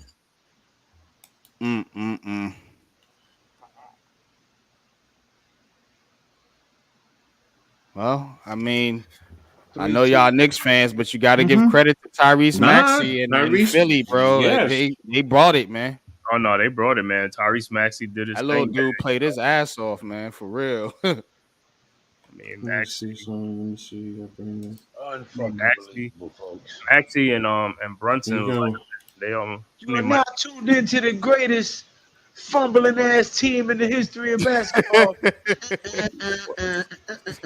Here you go. Here's the box scores. Tobias Harris 19 point, Embiid 19, Maxey 46, Oubre 14, Batum 8, Payne 6. Where's this Knicks at? I'm looking for the Knicks. Yeah, Oh, he here we should have go. been in the game for rebounds, Tommy. But when he was in there, he wasn't getting none. So Here that you shit makes go. no Ananobi Yeah. 17, 6, 40, 18, 9, Mitchell Robinson 2, McBride 14. How many It rebounds said Robinson Luca's got? at a loss for words. You all right over Yeah. there, Luca? How Look, many here's rebounds You can Robinson got? unmute. The game's over, bro. Robinson had 7 rebounds. Josh Hart had 9. Hartenstein has 7. But if you go to Philly, I mean, it's really Joel Embiid 16. He had a triple. He had a triple 16 double, rebounds, 16, 10 assists, and 19 points. I can't kill him. He 19 might have scored, but he got the rebounds and the assists. double. Triple double. Yeah. Oh yeah, he got triple. 19, 16, and 10. Uh-huh. And then Maxi, where's And he Maxi at? didn't play well. That's what I'm Mm-mm. saying. You get a not great game from Embiid scoring wise, and Mhm. you let it you let it slip. I'm gonna send Leaf Diggy the link. Let me close this out too, because I know we've already started Heart of the City. Yeah, we can go ahead and get into the post game. I want to get you guys' Mm-hmm. thoughts, of course, on the game. I'm gonna add Leaf to the stream, but y'all can Mm-hmm. go ahead and get into it, Coach. Man, I'll start with you. First of all, I need to be ashamed of myself, and I'm going to take it. Getting that excited when the Knicks were up. The Knicks down the stretch, they did not handle it well. Jalen Brunson, for everything we give him credit for, he took some bad shots down the line. Yeah. I mean, he wasn't playing smart down the stretch. He was trying to carry the team in a sense instead of just being a little bit more fundamentally sound. So. He was Daniel Jones in it. If you want to That's say the way that, to you can put say it. that. Yeah. So I mean, Trying to carry the team. Tyreek Maxey, you got to give that man all the credit. That boy balled And out. Yeah. Joel Yeah. Embiid, you know what? I was killing him in the game, but you know what? A triple double, nah, that's respect. And he even got 5 blocks. So he may not have been scoring, but he played his game. He did contribute. So A and triple all the double other as far as guys. that man move is phenomenal. Yeah, and all the other guys, Batum, Oubre, Tobias Harris. Come on, as Myers much Harris as stepped up. he He stepped up stepped big up. time. Word So up. He got a triple double and slapped somebody in the face. That's yeah. props. So, You got but seriously, the Knicks did not need to open the door and because now when you're going back to Philly, Yep. it's going to be too hard. It's going to be Mhm. it's going to be too hard. So Now we got ourselves. So I was wrong. I'm gonna go ahead and admit I was wrong. The series is not over. It's clearly a series now. now you made my prediction come true because I said at the beginning of the series it was going 7 games, and then Yep. when they when they went up 3-1, I said it's going to be in 5. So Nah, mm, I think that made it sweeter. We whooped their ass in but Philly to end it. okay, but the issue with this, um, right now Indiana is up over Milwaukee, so. You go to 7 games, you're now tied yourself out because now that's the Yeah, Indiana's exactly. And you're advantage. So, already but banged up. You know what I mean? yeah, we're banged up. You lost by Bogdanovich. You're down already. Why he didn't play a little bit of Precious or True? I did think Precious would get a little game. He Yeah, he didn't didn't play play at all. Precious. Nothing. So, but you know what? I don't want to take everything. Go ahead. Who you got next, Let's MJ? let's go over to Luca since he's been muted the whole stream, and then I'm gonna Yeah. get your thoughts, Leaf. I am lost for words, Jacob, but truthfully, honestly, I'll give my final thoughts and let you guys do your show. But thank you guys for having me on. But I'll just get in my final thoughts. The Anytime, Knicks bro. had this game won. The Knicks had this game won. They were up 6, with about 30 seconds to play. I think the true tide changer was that Maxey 3-pointer. Mitch Robinson jumped up in the air. They're going to call that. Let's be realistic. They're going to call that whenever the defender gets up in the air and whenever the offensive player with the ball goes up, draws the contact. He made the shot, the 3-pointer. Jalen Brunson had some mistakes in overtime. He was taking some bad shots. He obviously turned the ball over at the end. Josh Hart also missed a key free throw at the end of regulation. So we didn't need to give this game to Philadelphia. I hope it's sweeter when we beat them, or when we hopefully beat them in Philadelphia. But if you want my honest opinion, I did say my true prediction when I said, when the series started was Knicks in 6. So I hope that's true. You don't need to go to a game 7. Just win in Philly and move on to the next series. Tell them again, Luca. Knicks in 6. We're gonna bust their ass in their home stadium. Home damn center. Shit. The Knicks in 6, I'm hoping. The Philly fans gonna be in big droves this time, huh? They ain't gonna let the Knicks fans take over, but they still gonna take over. Go eat some horse shit.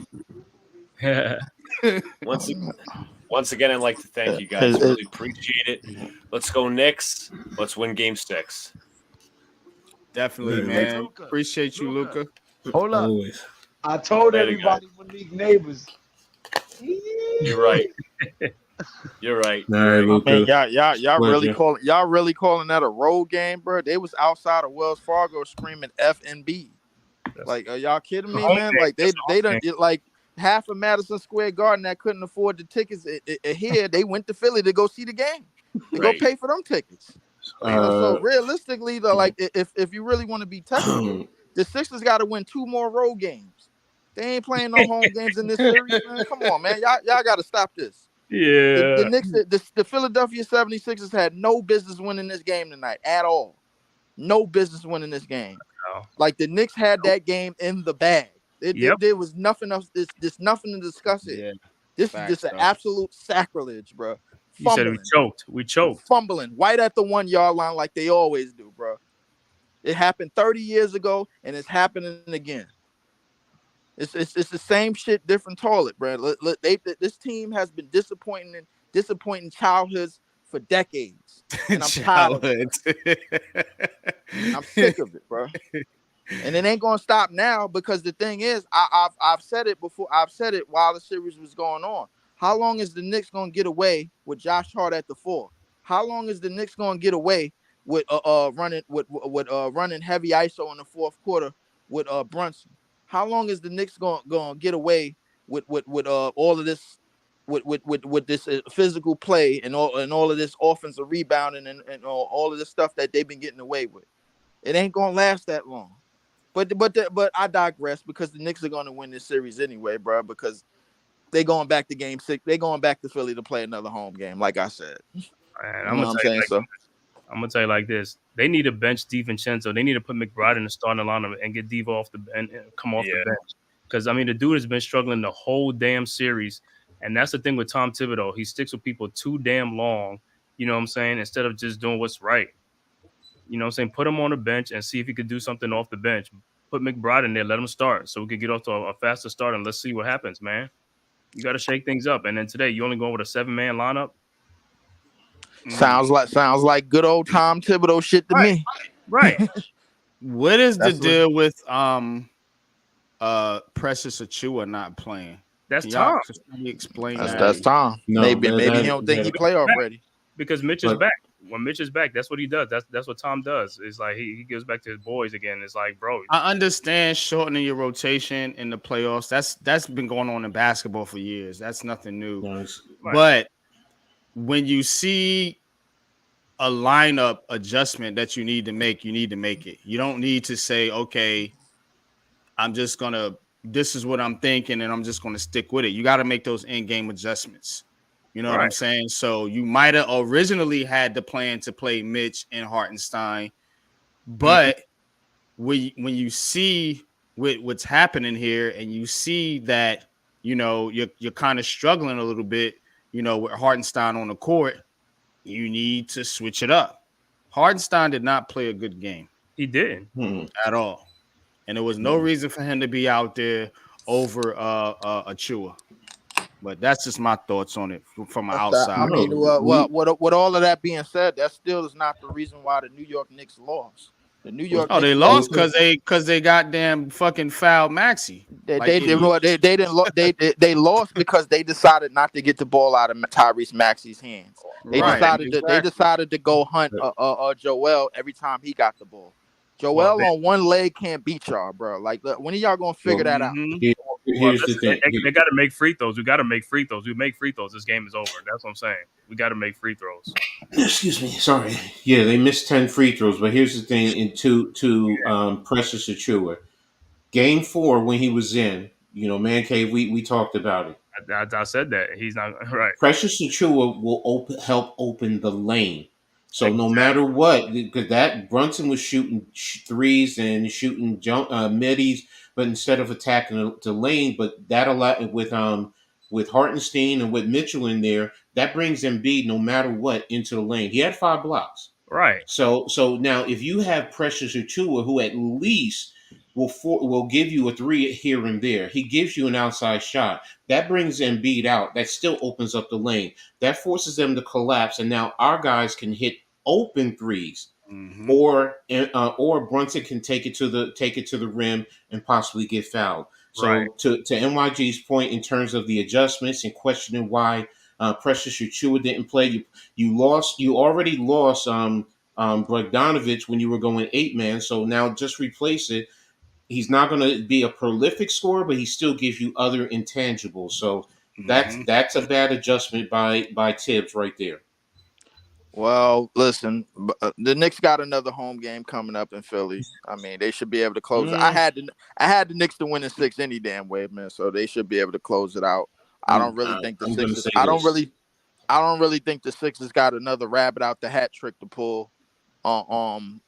For the rest of the series, man. This series should be over, man. The Knicks basically got to ice skate through this series, man, and the rest of the Eastern Conference, which is basically the black and blue conference as we now speak of. The Bucks don't have no business being in this game. The Knicks somehow managed to dodge Orlando.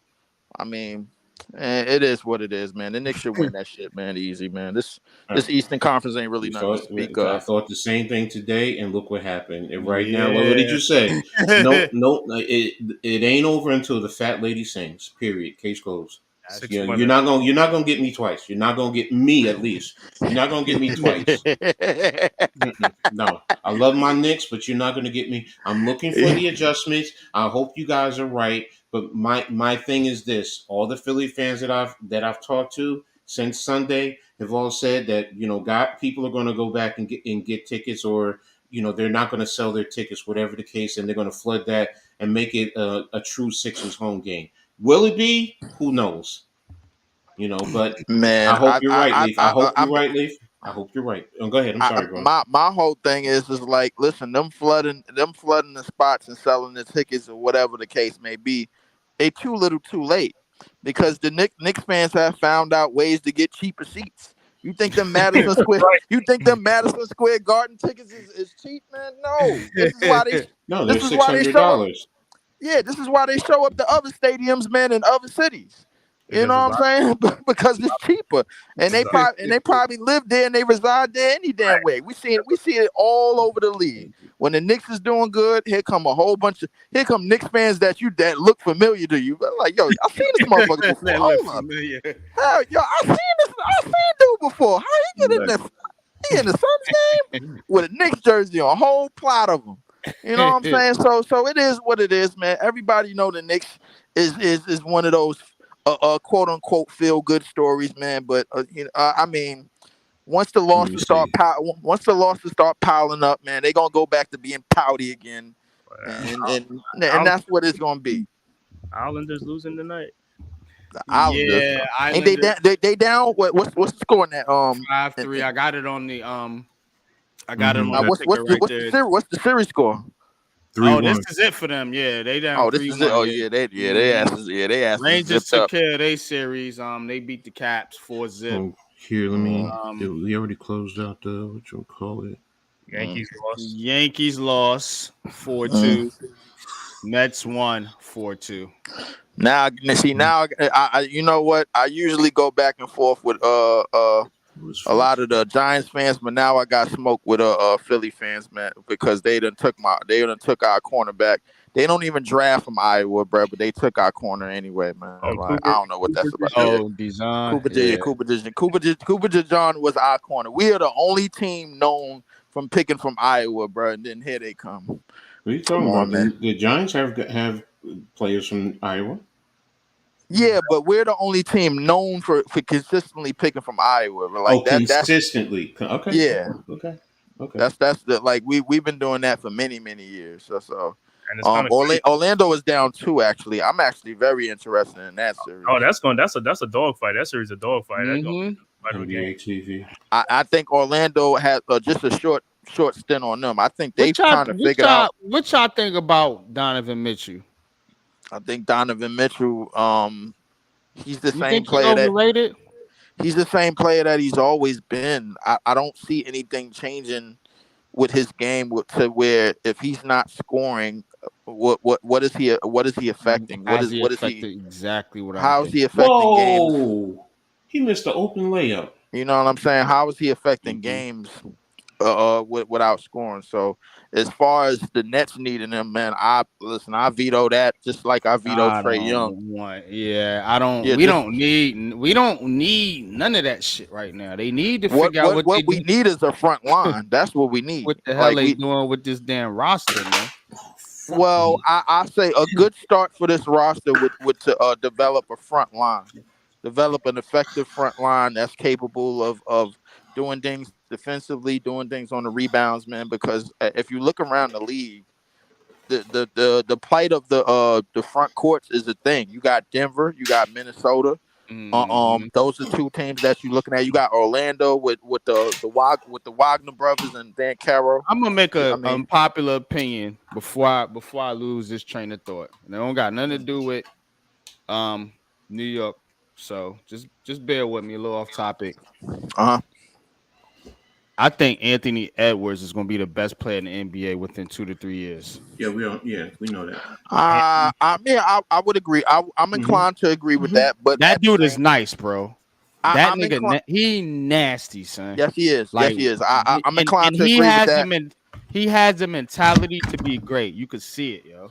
I'm inclined to agree with that. However, listen, I would go right now and say by the start of next season, he's going to be the best two guard coming into next season. The best two guard coming into next season. So there's no question about that. But as far as him being the best player in the league, I mean, I don't know if it's that big of a leap, but in the next in the next 5 years, I don't know if it's that big of a leap. I mean, the competition right now is who? Wemby? That's it? Because the older cats are fading away. They was talking about that earlier on the networks. You know how LeBron and Steph and Katie and all these guys, they they're kind of I mean, but I think they stayed around. Who else long. is better than Ant right now? I mean, I think argue? Listen, Shea, shit, SGA, Luca. That's it. I'll give you that one. Hey, well, guess what? That's why they're playing the playoffs. But let's see how far he gets through these guys. He gonna have to face these guys too, these other teams. Mm-hmm. What I would say to that is Luca, SGA, they're kind of on the same. Luca, SGA, Ant-Man, they're kind of on the same plight. But the thing is, Luca numbers is where Joker, Embiid, and Giannis numbers are. Like we got to remember that Luke, like Joel, Joker, they have been in the the top of the MVP conversation for the last 4 years. Mm-hmm. They've been. That's what they've been. What they have done to the MVP conversation, they have turned that shit into analytics plus team success plus advanced stats. That's what they've turned it into. Mm-hmm. So basically, like if you got 4 dudes averaging 28, 10, and 7. And you ain't doing nowhere near that, they ain't even gonna look at you. They're not even gonna pay attention to you. You know what I'm saying? So like, and that's pretty much the case with Luka, with Joker, even with Giannis and Embiid. You know what I'm saying? And Giannis and Embiid, their injury problems are starting to come now. Obviously, Embiid Yeah. problems are coming long before everybody else's. Luca and Joker, they're still going to be triple double threats. And B got, I mean, Joker got his chip. Giannis got his chip. But Right. see, and B, he might end up being like the Pat The Ewing odd man out. He might be ended up being the odd man out because the thing is, I feel like there was a sort of a order going. Like you got to think about it. Giannis won 2 MVPs, 1 MVP. Joker won 2 MVPs, 1 MVP. And they both won titles after they 2 MVPs. Both won Finals MVP. And this was supposed to be Embiid's year. This was supposed to be This was supposed to be Embiid's year before that injury. Like, and I think we could. I think with everything that's going on now, I think we could all agree that Joel was running away with MVP before that injury. He was. I ain't gonna lie about that. He was. He was the front runner for sure. He was averaging like 35 a game or some shit like that. Yeah, he was averaging 35, 12, and 6. Yeah, it's that shit. Like I'm like, yo, bruh. Yeah. And I don't even want to talk about the. That's how I know he's not healthy. That's how I can tell. I'm like, this dude's clearly not fucking right, bro. Exactly. Clearly, he's not right. Exactly. Man. Because Knicks ain't capitalizing on that, man. That's not. Shame on them. That you got, man. They not. But at the same time, I could honestly say, if any team in the Eastern Conference ran into that version of Joel, bro, in this postseason, bro, like, listen, I pray for him, because the thing is like we gotta look at the him and Maxey was both averaging 30 at one point. I'll tell you what, I'll take a healthy Embiid and a healthy Knicks team, and I'll tell you, we'll beat them in 4. We'll sweep them. Yeah, all right. And B, I mean, y'all can't even get rid of them in 5, and they ain't healthy. What are you talking about? But we ain't healthy either. I mean, we got more injuries than they got. I mean, but that didn't affect y'all. Like, the thing is, Leaf, that's not fair. No, that's not because it didn't affect y'all. No, listen, Leaf, listen to me. With Julius Randle, it changes the dynamics of this team. Right. You saw what happened after the Anunoby trade. How they would you can't do that. It does change. That injury changes the whole dynamic of this team. Myself. I see, said, but what y'all saying that. What y'all saying that it's basically the OG Anunoby trade, basically somewhat half traded Julius Randle, and I'm gonna tell you why. The thing is, the Knicks changed up. The Knicks went all in on the Tom Thibodeau style of play once they got OG Anunoby, and it worked. Y'all went 20-3 when y'all got him. But that's before the point. No. But see, the thing is, the lineup that Julius Randle played with. It's not this team that took the court tonight. He was playing with Quickly. He was playing with RJ. He was playing with them. No, they got traded for Anunoby. That's when we went on that run. Yeah, that's when we went on that run. What I'm saying. What I'm saying is, bro, is Julius Randle familiar with the team that y'all have right now? Yes, he was. Yes, he was in there with the run. When they traded for Anunoby before he got hurt, we lost like 1 or 2 games. Julius didn't get hurt towards like the end of the season. No, you're doing, and it changes, and then his offensive ability helps change the whole dynamic. After the All-Star break, but see the thing about it, and that's the All-Star break, wasn't it? He got hurt like February, like right before February. It was before the All-Star. It was before the All-Star break because I know they were trying to evaluate. Yeah, he wasn't in the All-Star game. Remember, he got voted in and he didn't play. It was right before the All-Star game. But right before the trade. Okay. When they did the trade, with Anunoby in there with Julius, it changed the whole dynamics because it opened up the offense. Anunoby was able to do what RJ Barrett couldn't do, and that's hit those corner threes. And it helps spread the offense, where now you have Brunson or Julius Randle who can take it off the dribble and attack the paint. And Brunson, Julius can also play back down to the basket as well. He's a 3-level. So if you have him now, that changes this whole series. And that's what Man-Cave is saying. We're not fully healthy either to get to this point. So yes, that's why Knicks fans as a whole, yes, you're looking at the future brightly because you're saying as a core, if you have Brunson, Julius Randle, and Anunoby right there alone, that changes what you can do offensively. And then Anunoby adds a layer on the defensive side, and now you have Mitchell Robinson, you have Precious Achua, you have McBride. I mean, DiVincenzo, even though he was lost, he does play defense. Josh Hart, that enhances the defense. So Julius Randle is a big loss. Yeah, I have to we agree with the Knicks fans on this one, Leaf, and the only reason why I dispute that is because of the cause and effect of what happened in different situations. Now we talked about y'all injuries, right? And then we talked about the Joel injury. The Joel injury, bro, like we got to remember, Philly was top 3 in the league in the East. Philly was top 3 in the East, man, when Joel went down. They shot all the way down to the play-in. Well, we whipped Joel's ass by 30-something points with him there. Yeah, I know that. Okay, yeah, but that what was are that y'all? one game. What are you arguing though? Are you No, arguing the Leaf impact? is saying that Philly is a top 2. Well, that also pushes the Knicks up there into the top 2 because they were battling for the top 2 also. And then what it does, like I said, now that's the reason why.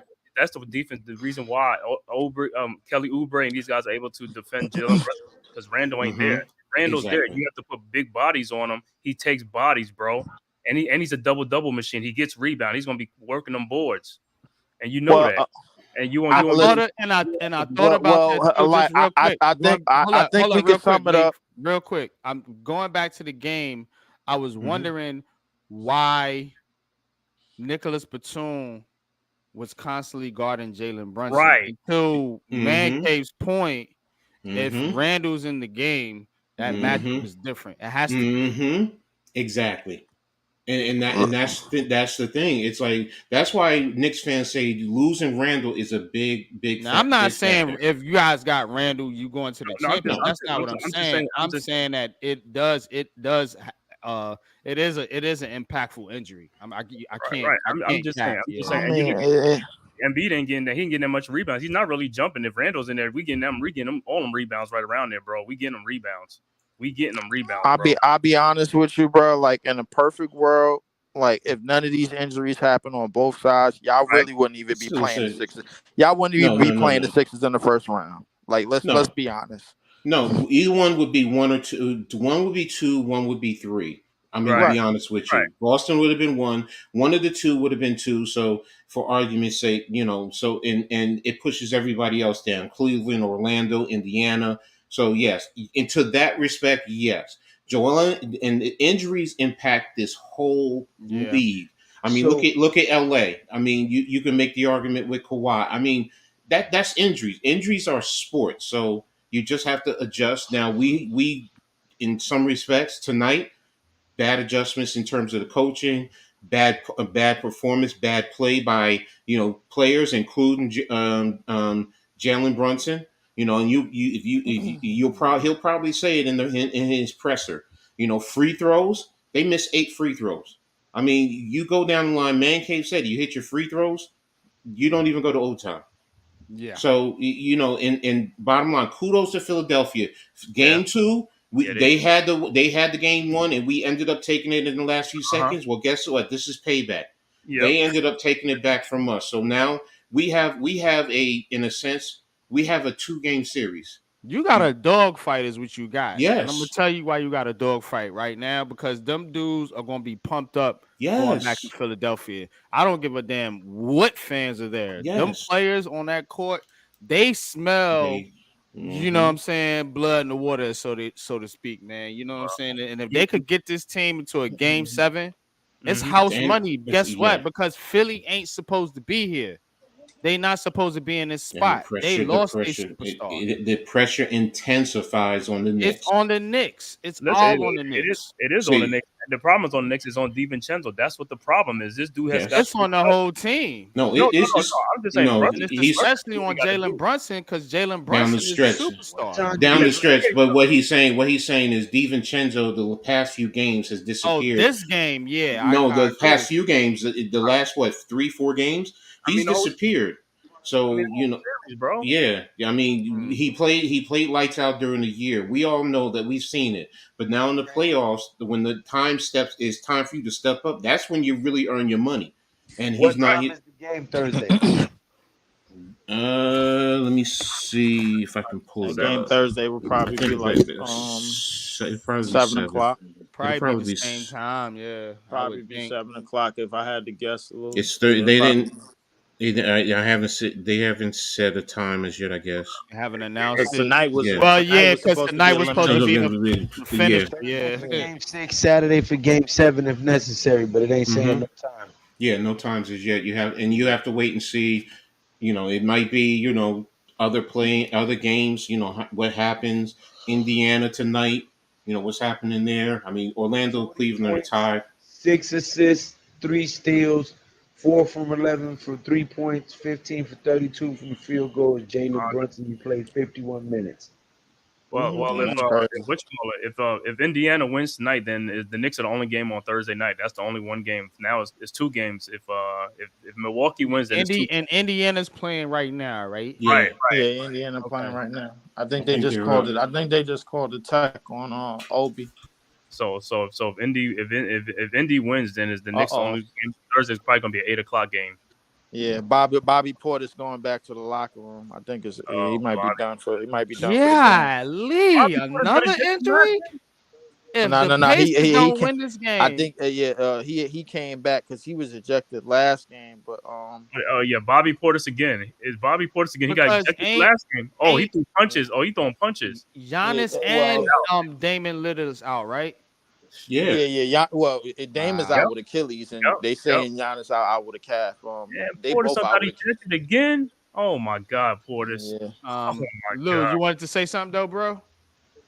Nah, I'm saying I'm about to head out, man.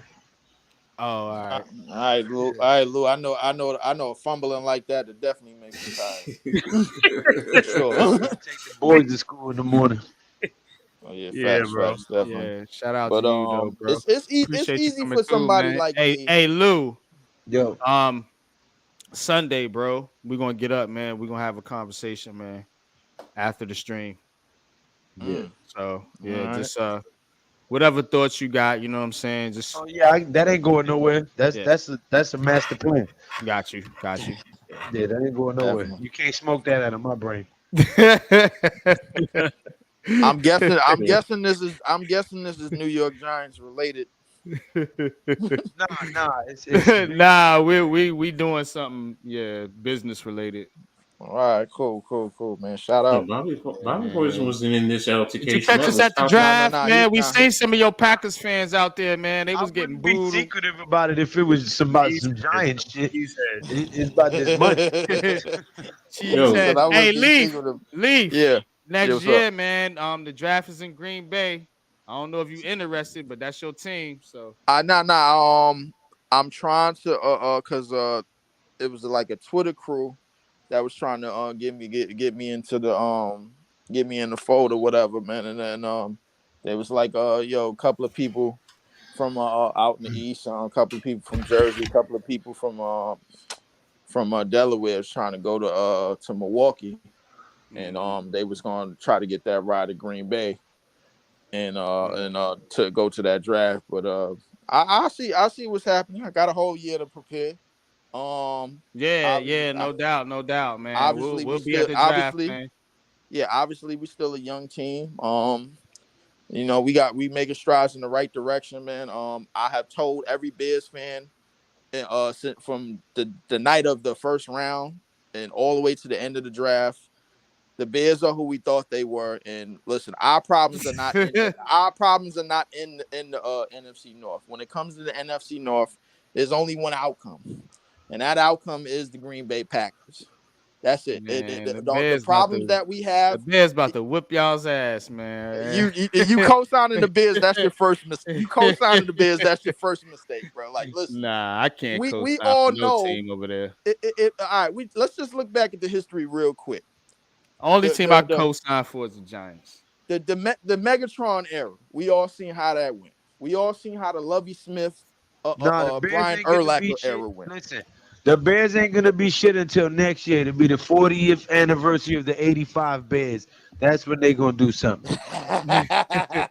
Hey, but nah, next year's our year because it's the 100th anniversry of the New York Giants. New York Giants, yeah. Right? And that's why we gonna beat their ass in the playoffs. So we're gonna beat the Bears. Because so y'all gonna beat the Bears on their 40th. On the way to the Super Bowl in '87. Look, I put it the to you this '86 season, '87 Super Bowl. I put it to you this way. The only problem I ever had with Giants fans was the broken clock known as Eli Manning. The reason why I call it a broken clock is even a broken clock is right at least 2 times a day. That's the only problem I've ever had with Giants fans. So I really like that. That broken clock beat your broken clock twice. Hold up. No, because Aaron Rodgers, because Excuse me, sir. Hold the fuck up. Time out. Because, yeah, you with that analogy, you could say that he got lucky and beat the GOAT twice in 2 Super Bowls, right? But you can't say that he got lucky becoming top 6 all-time passing yards, top 7 all-time touchdowns, top 8 all-time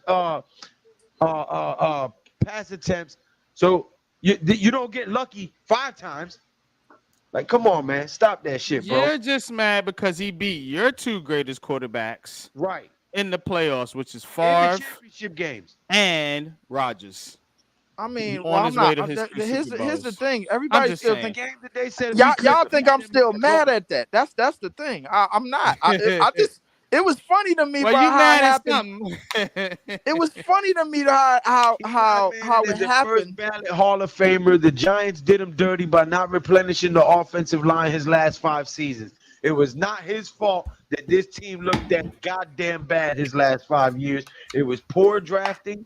Jerry Reese sucked ass, okay? And John Mara made some stupid decisions. You couple that with getting Gettleman in here after that, and Ben McApoo and the rest of them sorry sons of bitches. They were the reason for the Giants looking bad. It wasn't Eli Manning. That's a foul.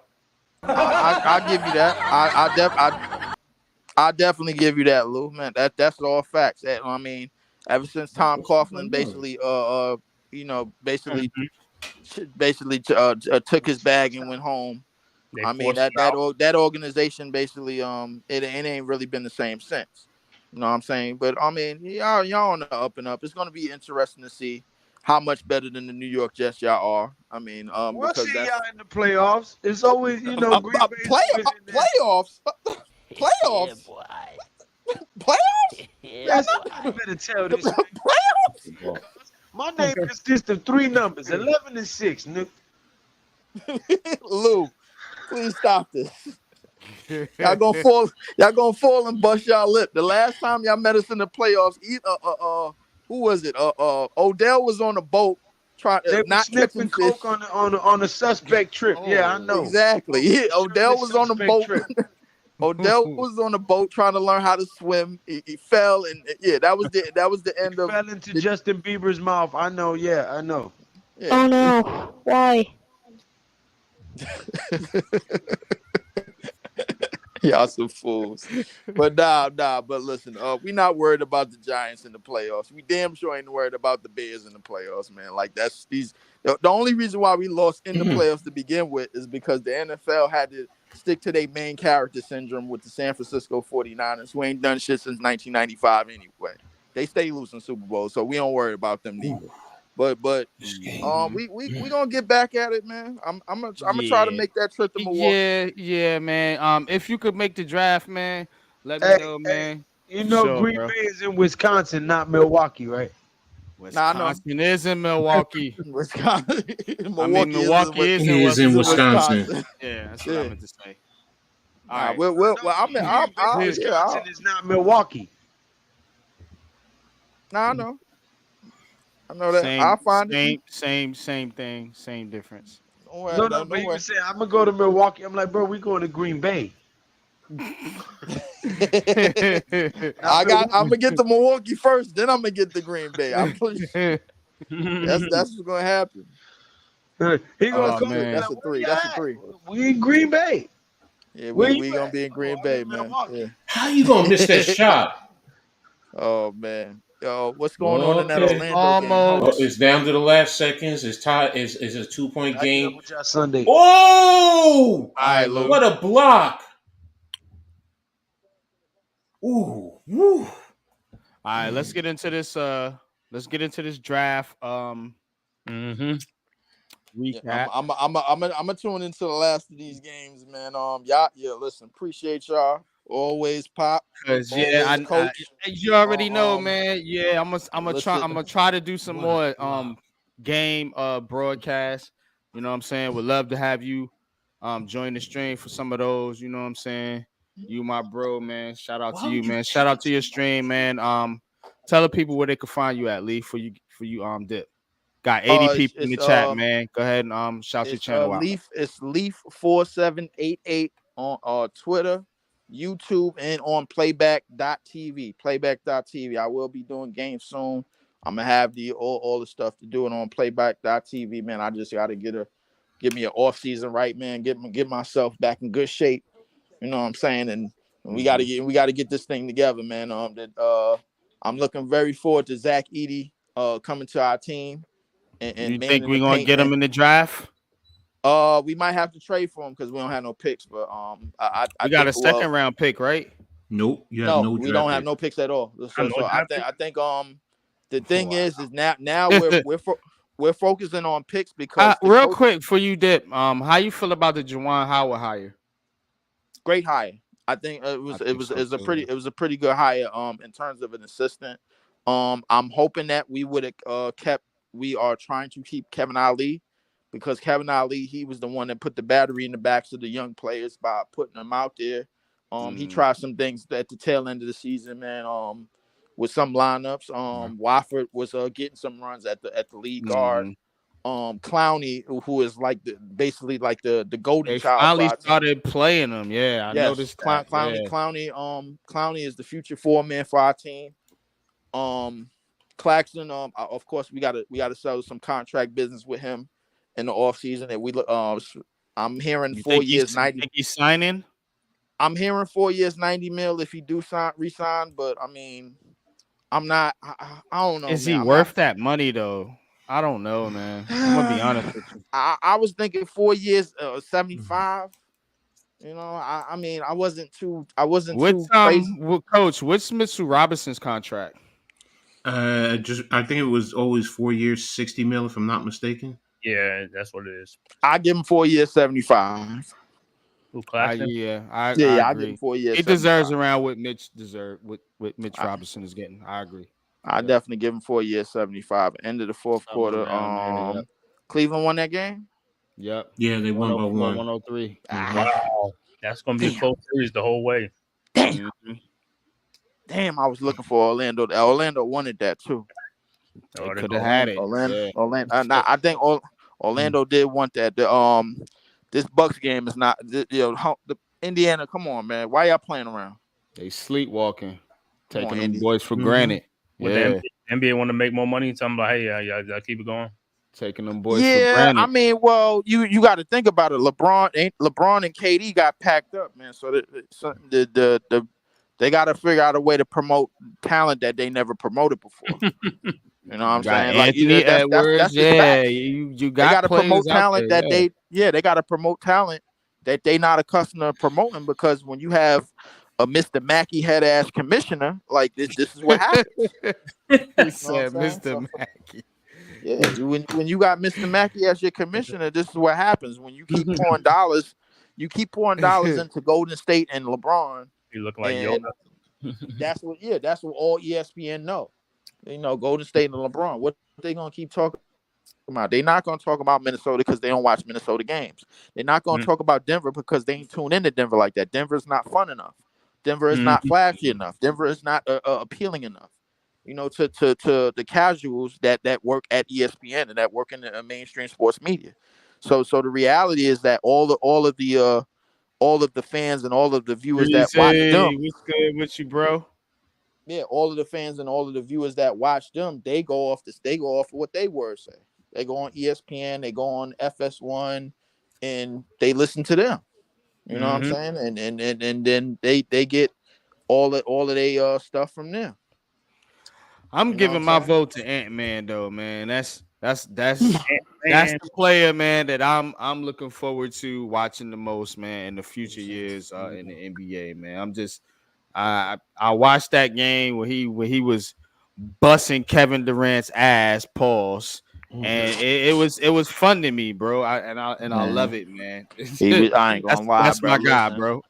I ain't gonna lie, bro. Like, listen, I think the thing about hanging around too long is that you make yourself vulnerable to one of these young stars basically making their name off of you. Mm-hmm. You know what I'm Facts. saying? So the thing is but listen, bottom line is, man, Anthony Edwards was cooking KD. He was cooking him, Yeah. man. Like that's that bottom Barbecued line. his ass. He was cooking him, man. Like, you know what I'm saying? Put him on the barbecue rack, something 30 something, 30 something, little 20 something, little 40 something in the game for pack him up, sweep, broom style, man. Get him up, dustpan. Mhm. Get the Get him out dustpan, of clean here. this up. You know what I'm saying? Get him out of here. He's done. So the reality is that, like, when you listen, when the NBA starts pouring in all of these marketing dollars to the LeBrons and the Steph Currys, man, and then they can't be as dominant as they were in past years, then to me it's important that the veterans and the older statesmen, they make it known that, yo, the young talent in this league is special, and they're on their way Mhm. to becoming just as big as just as much as a name for themselves as the guys in the past. You know what Now I I'm will saying? And say, KD, he does embrace it. He doesn't, like, you know what I'm saying, like take it as something like, oh, I gotta try to prove myself. Nah, you gotta embrace that shit, bro. Cause when you got talent that's just better than you right now on the court, and you an aging star, you gotta humble yourself and be like, hey, yeah, look, you know what I'm saying? You got it, homie. yeah. I think this group of veterans, they lack the humility, and basically they pride get too much in the way, because Yeah. the let's face it, the media, like, is still on them. Like the other day, bro, like Stephen A. Smith was calling the league front office to ask why Russell Westbrook wasn't suspended for a game when he got ejected. Like, how crazy is that? Like, mm, What? yeah. I don't know if y'all, that was on TV. He called the league. He said it on live TV. He called the league office to ask why Russell Westbrook, who was kicked out, who mhm. was kicked out of the game, Yeah, I seen why he that. wasn't Yeah, yeah. suspended for next game. I'm like, what? Huh? I'm like, you know what? It's wild to me Saying because, too much. But it, it, hold, That's leave that crazy.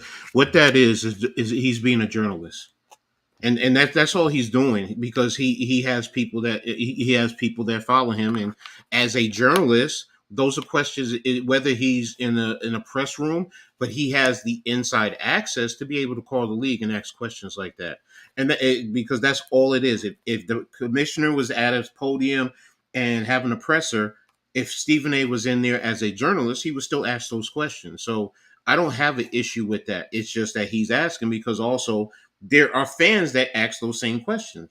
So that's what sometimes when he does that, he just, because he has access, more access than other journalists. Okay, but he's just asking it. He's not doing it to be malicious. He's just asking a question. I Mhm. mean, my thing is like, I feel like something like that should be remain like behind the scene. All right, if you're a journalist, okay, fine, like, that's him being a journalist. But it's something like that shouldn't even be a topic of discussion on a 2 hour show. To me, that's just my personal thing, because the thing is, if Russell Westbrook played well and 30 they put up a triple double, 20, 10, and 10, or something like that, that news gets probably overlooked. Or James Harden, who put up 33, 9 and 9, along with PG, who put up 37 and 8. By the way, that was one of the best playoff games I've seen in years. That game 4, with Dallas and the Clippers, one of the best. I never seen so much contested shots in my life. I ain't never seen that much contested shots fall and ever in my life in one game, bro. Like we had some of the greatest shot creators in the history of this league all on one court. And Luka probably played the worst out of everybody. Let's answer this question based on your by question, Breezy real quick. Who's playing better in this after you series go. from the beginning to the end? Of course, it's Maxey has been playing better consistently. Brunson in the first 2 games, he didn't play a great game.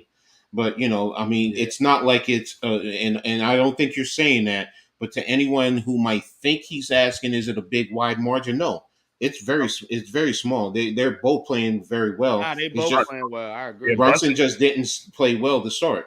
Yeah, That's he's it. Brunson scored I more mean, points well, than Maxey. personally, I would give the edge to Brunson because he's figured out how to be effective in other ways. He's figured out how to be effective without having a high percentage of scoring. And in the first 2 games, he struggled. I think he shot like 15 for 65 in the first 2 games. This game, and I'm but only he didn't turn the ball over. He shared the ball. You know what I'm saying? He distributed the ball. And that was one of the biggest things like on his name early in the season. We had seen him put up games where he had like 40 something points and like 4 assists or 30 something points and like 2 assists and something like that, like just verbatim, not split saying that's the line. But a lot of people were saying, yo, you need to come up off the pill. You need to move that ball around. It's time to get the others involved. I think he heard that. Excuse me, Miss Becky Hammond. I think he heard that, and then he went out there and he put on. You know what I'm saying? He started to learn that he could how to make plays out of double teams, how to read the defense a little bit better. And Brunson he been playing, but I ain't gonna lie to you. Listen, Maxey ain't been that far behind. I won't say that. If you I think it's to be honest with you, I think Maxey has played better. And especially in this game, because I really got to like watch this game thoroughly and analyze it. And what I noticed with Maxey is Maxey plays more in the flow of his offense. Sometimes Brunson gets a little bogged down and gets a little out of control, and he forces it a little bit, to be honest with you. So that just to come at it from an analytical standpoint, Maxey, you can look at the stats all day if you want to, but Maxey plays more in the flow of the offense and what they're trying to do as far as exploiting the Knicks defense than Brunson does in this series. I would definitely agree with that. Maxey definitely plays within the flow. I think the only time he goes basically he kind of goes rogue is in the 4th quarter when it's kind of he needs to, yeah, when it's kind of needed. And the thing is, he'll see Joel like not moving as much in the 4th quarter, not being as active, and he'll be like, okay, all right, it's time for me to take some shots. It's time for me to go crazy. Excuse me. So you see, I just said the magic word right there. He go rogue. That's a Brunson got to go rogue all the time. He ain't got a secondary option right now. You know what I'm saying? Yeah. I mean, that's they really don't. And that's why I told people they was gonna miss Randall. That's why I said that. I knew this was gonna happen. I thought the game was over after that McBride jump shot at the free throw line. Me too, man. I thought so too. And then Maxey came down, got that 4-point play. Hart missed the first free throw, made the second, and then Maxey came down and they didn't foul. They didn't foul to at least get the ball out of Maxey's hand or get to the free throw line, and they gave up that 3, tied the game and went in overtime. And I'm like looking, I'm like the Sixers don't have no business winning this game. Point blank, period. Breezy, this season Brunson was better, no question. You know what I'm saying? Brunson was the better player this season. In this series, it's been Maxey. It just has, in my opinion, my Yeah. unpopular opinion. But I'm gonna get to watching the rest of these games, man. I'm Yeah. gonna keep it in the chat. We're gonna bro. get it. I'm Yeah, holla we're gonna get into the football and finish out the show. Like I said, wanted to do this special edition, man. Shout out to Man-Cave, man, for coming through. Shout out to Luca. Shout out to Leaf, of course. Shout out to my brother G Nation Inside Sports, Big Bro Lou. It's been awesome, man. But let's get into the football here a little bit, y'all. Let's get into the football, man. Just had a big NFL draft. I was at the draft. And so was Man-Cave, man. We was turned up, man. We had a ball, man, out there, man. But let's get into the draft, man. Giants, Jets. Where you want to start, Coach? Just go Giants because it's just that galvanizing right now. To be honest with you. But first of all, you know what? Shout out to the 83 in the chat, man. Thank y'all for being here. Thank y'all for rocking with us. Y'all have been consistent all night. You know, you guys are phenomenal. Just make sure, you know, you hit the like button and, you know, sub up to all these content creators. Hit the notifications so you know when everybody posts. And, yo, always share on social media, man. That really helps us out. So go ahead, bro. You got it. Yeah, so we're gonna do a little show and tell, like we like to do here on Heart of the City. Do something real quick. Go ahead. Do what you gotta do. I'm about to do something here. All right. Let me get the banner out the way so y'all can see. So we're gonna go through a little analysis here by PFF of the Giants draft picks. And then you know, kind of give my analysis, and you know, we can all chime in and chime in too, and just let us know what you think about the draft picks, and then we can spin the conversation forward as far as, you know, what it all means for the 2024 NFL season. But we just want to start with the draft and analyzing it, because I didn't really get to break it down. You know, we were doing other things out there. It definitely did. Check it out. So number 1, pick 6, Malik Neighbors. Of course, there was the talk about trading up, possibly trading back. The Giants ended up staying pat, taking Malik Neighbors. And I mean, if you don't like Malik Neighbors, you're just a fucking hater. Straight up. You're just a hater, and you don't need to talk football, because this dude is a bona fide number 1 receiver from the jump. You know what I'm saying? And I'm even going back watching more of his tape. Like, the highlights is not enough. I'm like looking at this dude is the complete receiver that we need. So let's see what PFF says about it. Giants will link to several quarterbacks in the draft process. Instead of packaging picks to move up or sticking at 6 to bring in J.J. McCarthy, they bring an explosive receiver to the receiving corps in need of talent. Neighbors recorded 44 receptions of 20-plus yards over his last 2 seasons, second most amongst FBS wide receivers.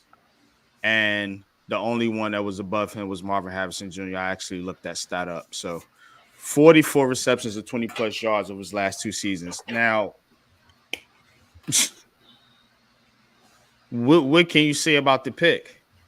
Oh, you wanted to reach for a quarterback? All right. But talk about the pick. The wide receiver that we needed for the Giants since Odell Beckham Jr. was traded. I really don't have nothing to say else about it. If you want to debate it, feel free, but you're going to be falling on deaf ears. Man-Cave, what's your thoughts about this pick? Man, you know, I was there. You was there, so you already know how I felt about it. I was ecstatic about it because, like I said, this is the type of play that we desperately needed. We needed our number 1 wide receiver. We haven't had none in a long time, you know, since, like you said, Odell Beckham. And I think the people who hate the pick is like people, you know, they just mad because we didn't pick a quarterback. But Also, at the same time, you got to look at it like this: is like, yo, when you get a chance to get a blue chip prospect player, you got to get them, bro. You got to pick them. That's how you build the talent on your team. You got to keep building up your team. Right.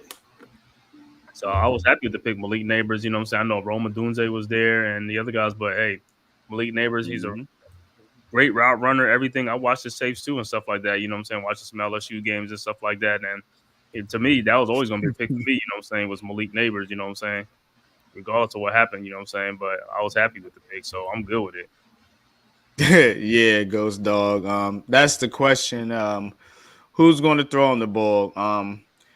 NYG22 is going to throw him the ball. I'm going to be in Giants training camp in August, and I'm going to, try out for QB1. And if I, make the team and get the spot, I can guarantee you that I will be able to get Malik Neighbors the football. That's how easy it's going to be. Like that's how crazy it is, Ghost. That's how crazy some of these people are, for real, man. No doubt it was an A. Coach, I didn't really get your breakdown of it. So I want to hear what what's your thoughts about Malik Neighbors and go into kind of the on the field stuff, like what he could possibly do to the Giants. First and foremost, just look, I know people say they wanted the quarterback and who's going to throw him the football. Okay, you can flip it around and go the other way. If you got the quarterback, who's he's going to throw it to? Whichever way you go, it's always going to be some way someone's going to complain, or it's going to be that argument one way or another. And I understand, you need a quarterback. This is the era of throwing the football. I understand that. But the talent speaks for itself. The ability speaks for itself. If you really sit down and you look at what he brings to the table, he also enhances and helps some of the other receivers. He will open up he will help open up the offense, not just vertically but horizontally. Just simple thing. You're going to have multiple sets of eyes that have to pay attention to him, which can open up areas for other players to, in a sense, sneak in and make plays. So, he is a valuable asset to the team. So, to me, it's a win no matter what. Facts, man. Facts. Y'all think that alt stuff is true? So, rumor was Giants were trying to trade up, not to draft Drake May, but to take Joe Alt. That's the rumor. Could it be true? Yeah. Do I think it's true? No. Because they didn't take a lineman at all in the draft. So, I mean, if they wanted a lineman, if they were interested in really taking an offensive lineman, they could have easily got one at 6. You know what I'm saying? It didn't have to be Joe Alt or bust if they was in that market for a lineman. So I don't think that was the case. I think they really did want Drake May, but it ain't work out for him. So yeah. Oh well. But I tell you one thing though, if Chargers would have took Malik Neighbors, I'm telling you right now that the Titans would have traded up one spot to the Giants to make sure they get Joe Alt, and because I don't think the Giants are going to take Joe Alt, because I think that the Titans really wanted him because he wasn't taking Joe Alt. You right? Yeah, but you see the Titans, they picked J.C. Latham, so they really wanted Joe Alt. Yeah. So they would have gave us probably like an extra second round pick just to move up one spot. You know what I'm saying? That would have helped us out greatly. So yeah. So thanks for taking all, and you know what I'm saying, and leaving us Malik Neighbors.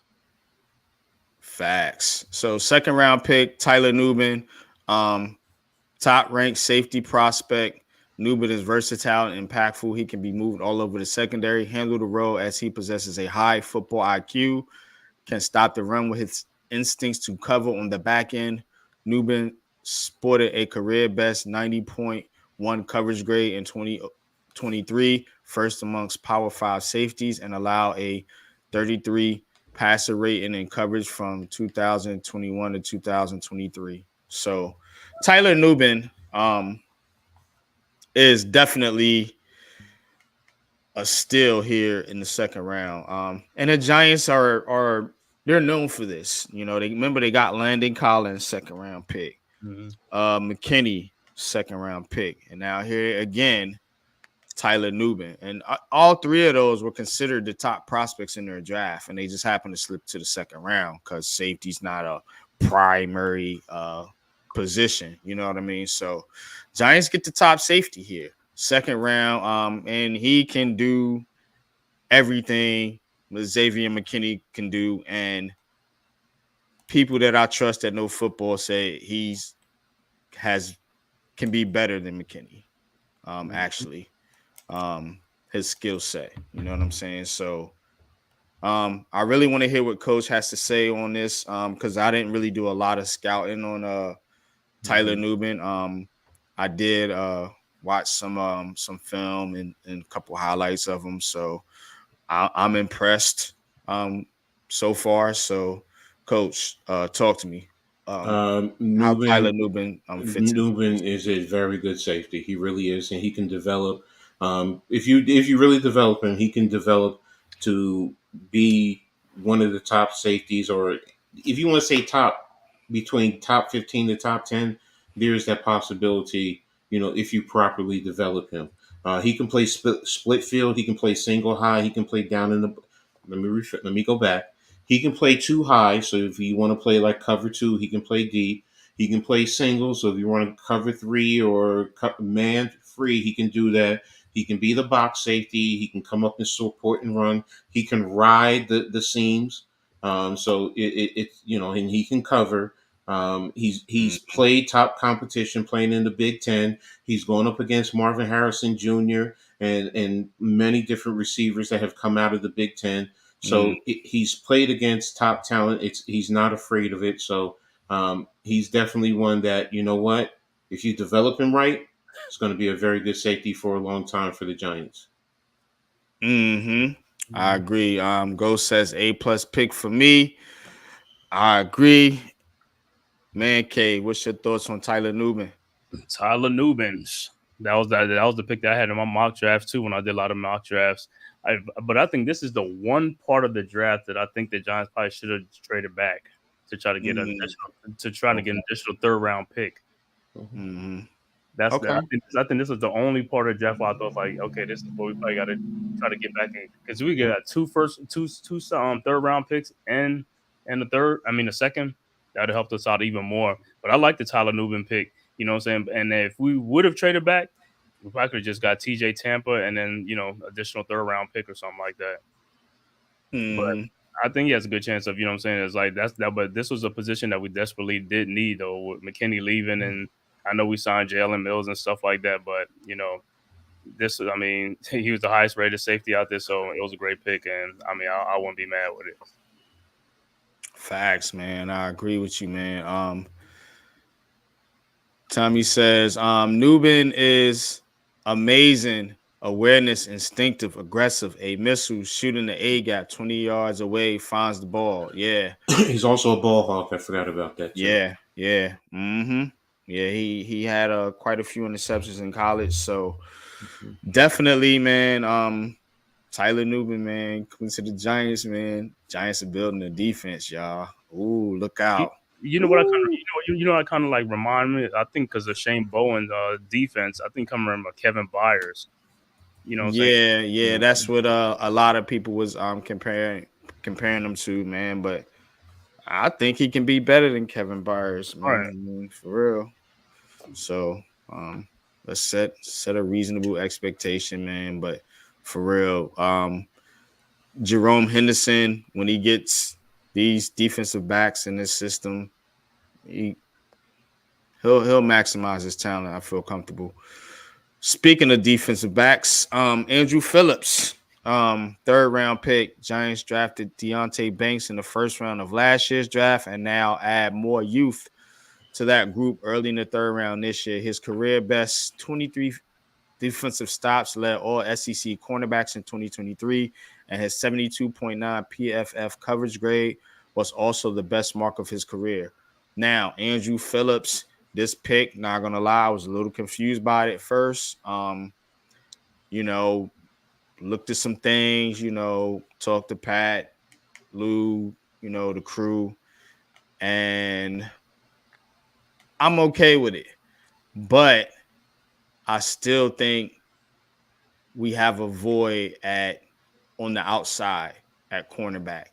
You know what I'm saying? We don't have a definitive answer there. Now, somebody can, not saying one of these guys can't step up and take that spot. You know what I'm saying? Or even if it comes down to Nick McLeod starting, it is what it is. You know what I'm saying? I feel comfortable with the defense all around everywhere else to where CB2 shouldn't derail our season. You know what I'm saying? But that being said, Andrew Phillips is a pretty good player. He's a pretty good player. You know, he's gonna be a slot guy, in my opinion. You know, Joe Shane kind of said as much in his press conference. You know, he said he can play outside, but they drafted this kid for the slot. Kind of makes you wonder what they feel about Cordell Flott. Maybe they're not as high on him, or maybe they just want to move on from Darnay Holmes and keep Flott as a backup. So, but that's why it kind of confused me a little bit. So this is the one pick I was a little on. You know what I mean? But Man-Cave, what's your thoughts, man? This was the pick right here that I didn't like this pick. I was expecting, like I said, TJ Tampa, outside cornerback, something like that. Or they could have took Cooper Beebe, in my opinion. This was the pick when they announced. I was like, Andrew Phillips. I was like, man, this dude's like he's almost like a fourth round. You know, like he can get up in the fourth round or something like that. I thought it reached a little bit for him. I think he could have been in the fourth round for them. So I was expecting like either like TJ Tampa or Cooper Beebe, who was still available, you know, in the third round. Yeah, Ghost says I agree. Not afraid to athletic needs work. Hope Henderson can get the best out of him. Give it a B- because I do see potential. Tommy says cover, recognizes screens, attacks them aggressively. Quick bursts at any angle, amazing. You will see lock down a bunch of wide receivers in the college Pro Bowl. Of course, Tommy's talking about the Senior Bowl he was at, and I know Kafka, I think, was a coach out there. So but coach, what's your thoughts on Phillips, man? And how you think he fits I like him. When I sat and I watched film and in the games that I remember of seeing Kentucky, he has decent speed. He's not elite speed in that regard, but he has what I call stick to itiveness in terms of coverage abilities with a receiver. Now he is a little bit grabby with his hands, so you need to work on that and work on his proper technique, his footwork, and also getting his head around in terms of squeezing to the receiver and then getting your head around to make a play on the football. So, you know, those are some of the simple things that I looked at. He's not afraid, like Tommy said. You know, I've seen him being aggressive, come up, make the play, especially being in the SEC. So, you know, he's going up against elite talent. So he's going to have a level of confidence. You know, playing in the pros is different. It's a step up, you know, but I think, you know, if you develop him, you know, you're going to see someone who is he going to be a gold jacket player? No. Is he going to be a Pro Bowler? You know, you may be lucky if you get one Pro Bowl out of him, but if he doesn't give you any, it's not going to be a surprise. But can he be a good, serviceable cornerback and be someone that can play for you, you know, for years? Yes. You know, he also has to get stronger. You know, gain a little bit of weight, but also get stronger to handle the physical play in the NFL. But I think he will be able to do that. He is a little light, Tommy.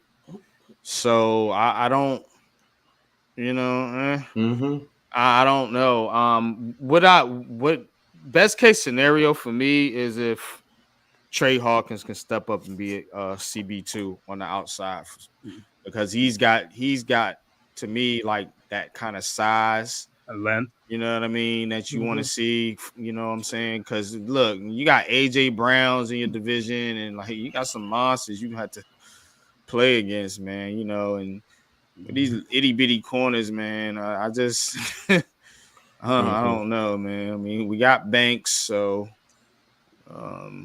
that's good, but get somebody else on the other side, man, that can handle some of the bigger receivers, pause. But all right, let's get back into it. So, all right, Theo Johnson, man. Theo Johnson, out of Penn State, tight end.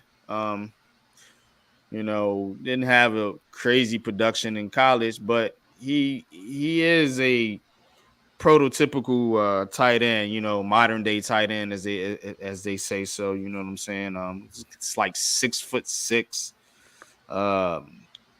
250 plus. Like, I don't got the measurables in front of me, man. But Theo Johnson, man, this is one of my favorite picks. The Giants are bringing in players at the tight end position that can block and catch. You know what I'm saying? I think you got two really good ones that can play off each other in Theo Johnson and Daniel Bellinger. I think they're a perfect match, for this offense, man. I love this pick right here, man. Coach, what's your thoughts, man, on Theo Johnson?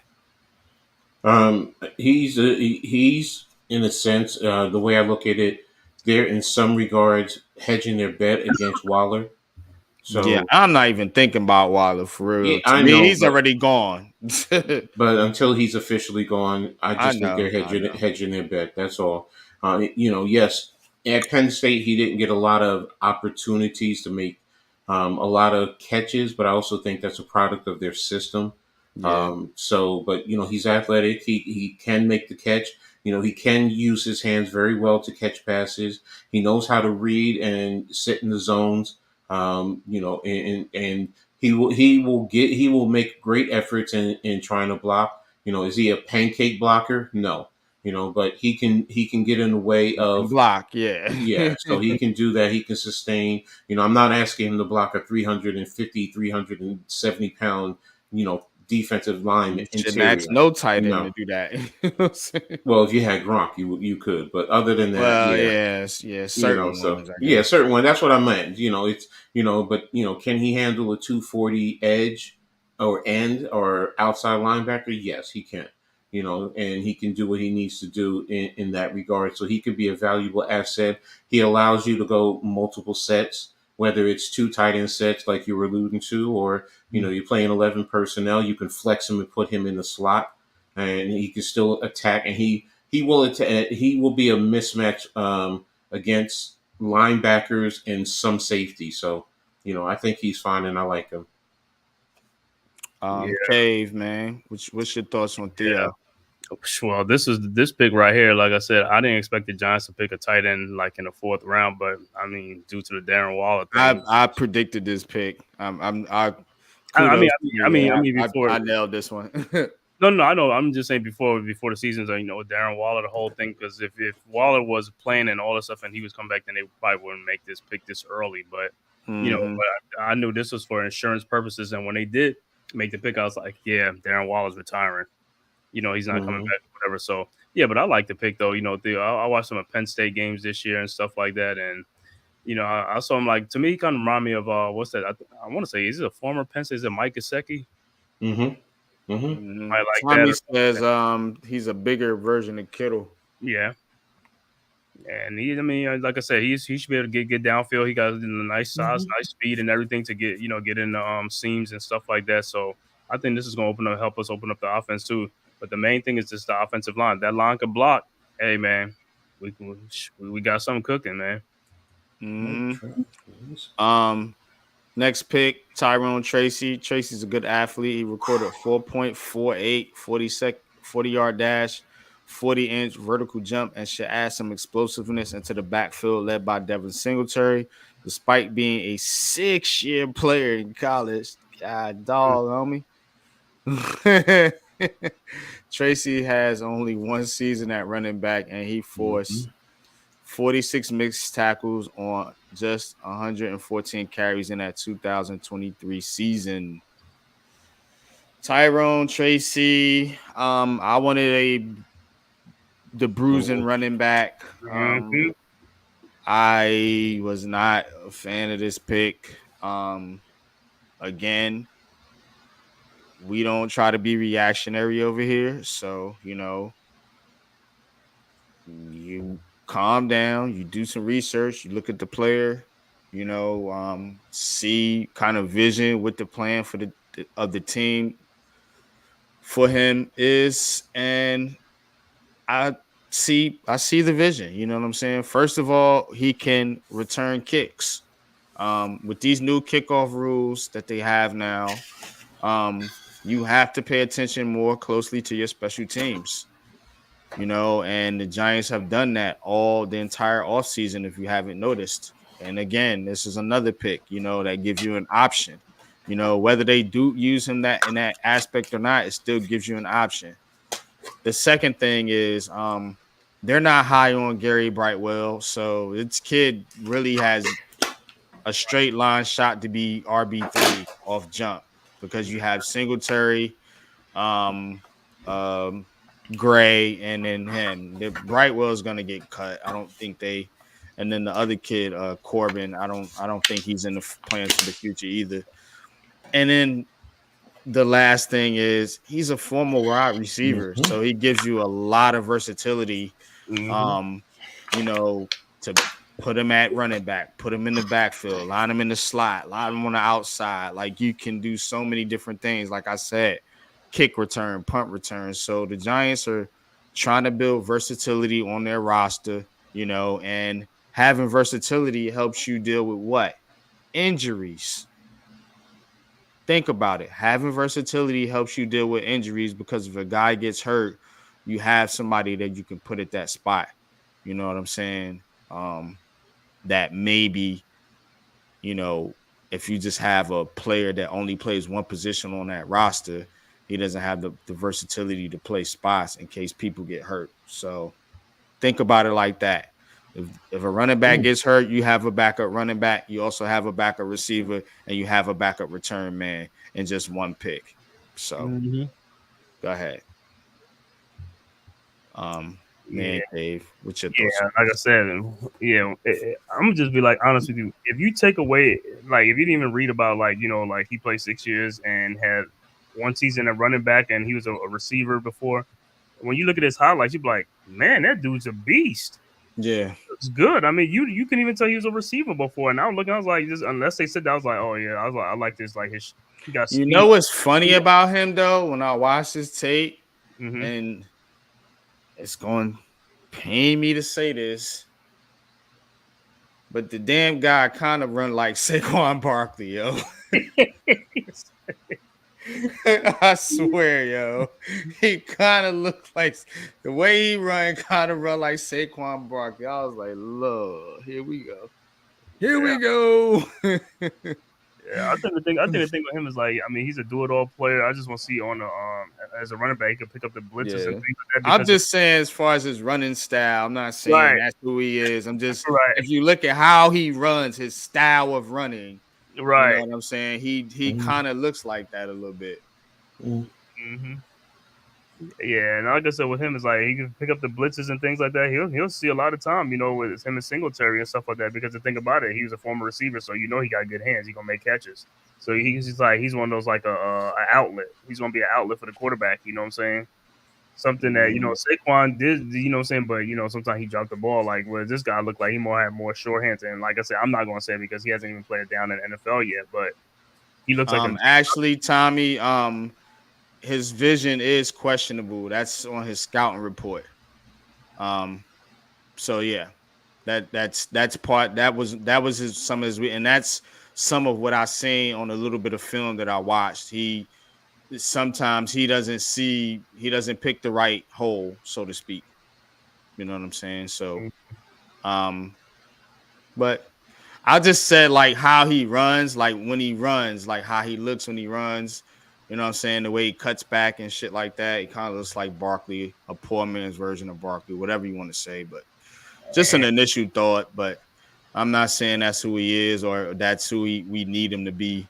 You know what I'm saying? But it was kind of funny to me. I was like, damn, Instead of going with the power back that we all wanted, you know what I'm saying? They go with a motherfucker that's like Barkley.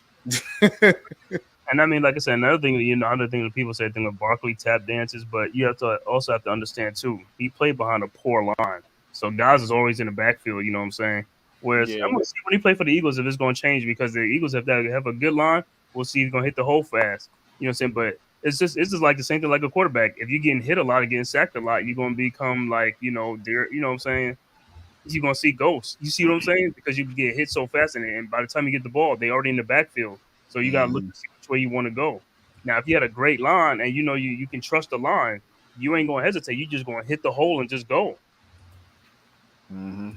Oh yeah, I like the pick, Tommy. You know what I'm saying? Oh I yeah, just thought it was funny. It just he that's the reminds first them. thing I thought. I was like, it looks like, you know what I'm saying, a version of Saquon Barkley, man. It's just Mhm. that style, you know what I mean? But But yeah, what's I your like the thoughts, pick. I Coach? like the pick, man. I like the pick, so I'm good with the pick. I'm fine with the pick. I understand about the power back because we've talked about it all Mm-hmm. up until the draft. Whether it was Estime, whether it was Allen. I Mhm. mean, I get it. He probably is better suited for what Dable and Kafka are trying to do offensively. They're looking for those one cut type of backs. They just want you to take one cut and go, and you want to be quick in terms of your running. So, and not consistently dancing around, and trying to find, in a sense, find a hole. As a receiver, he is able to read defenses and what they're doing, the coverage, and find the open areas or how to leverage a defender if a defender is in man coverage against him. So that's a benefit. But as a running back, he's still developing. I mean, like you said, he played 1 year. So the mistakes that you're talking about is because he's never played it before. So to try and put a player in the running back position after 1 year, you're going to have a lot of mistakes. You just have to continue to work with him, develop him, and coach him up. But in terms of athleticism and ability, yes, he has it.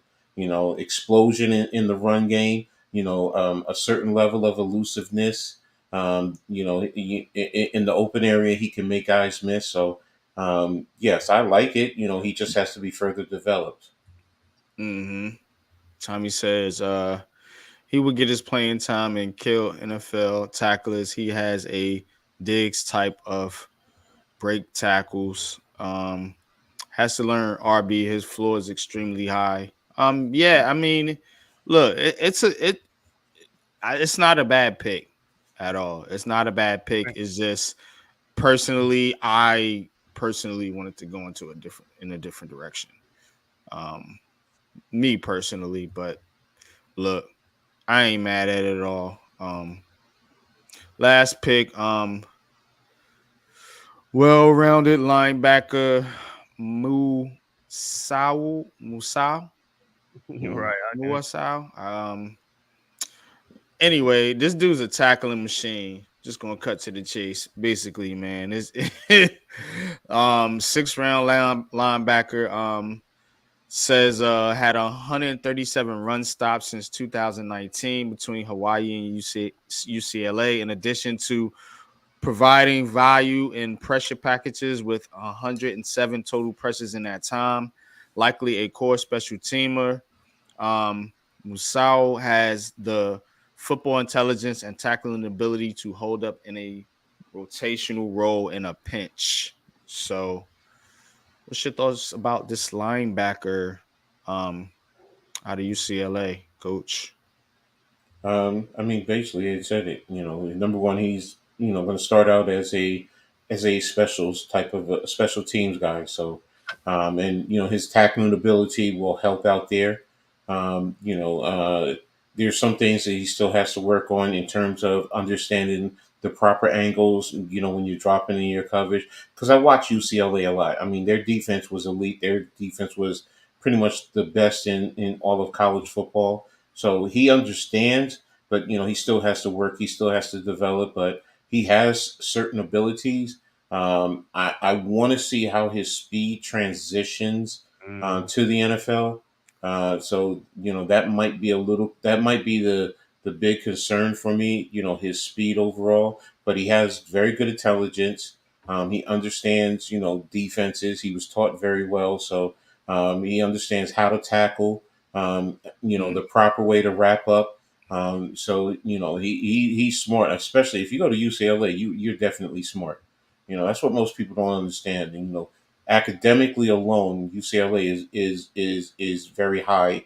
It's probably one of the tops in the country. So, and he has a level of intelligence that will translate to the field. He understands the game. So it's just a matter of coaching him up, and like I said, seeing how he adjusts to the speed, the level of speed that he's going to go up against, and make sure that he's a right fit schematically. Oh damn, that's a bad pass. Sorry, I'm watching a football game. Oh, you got it. What's your thoughts, Man Cave?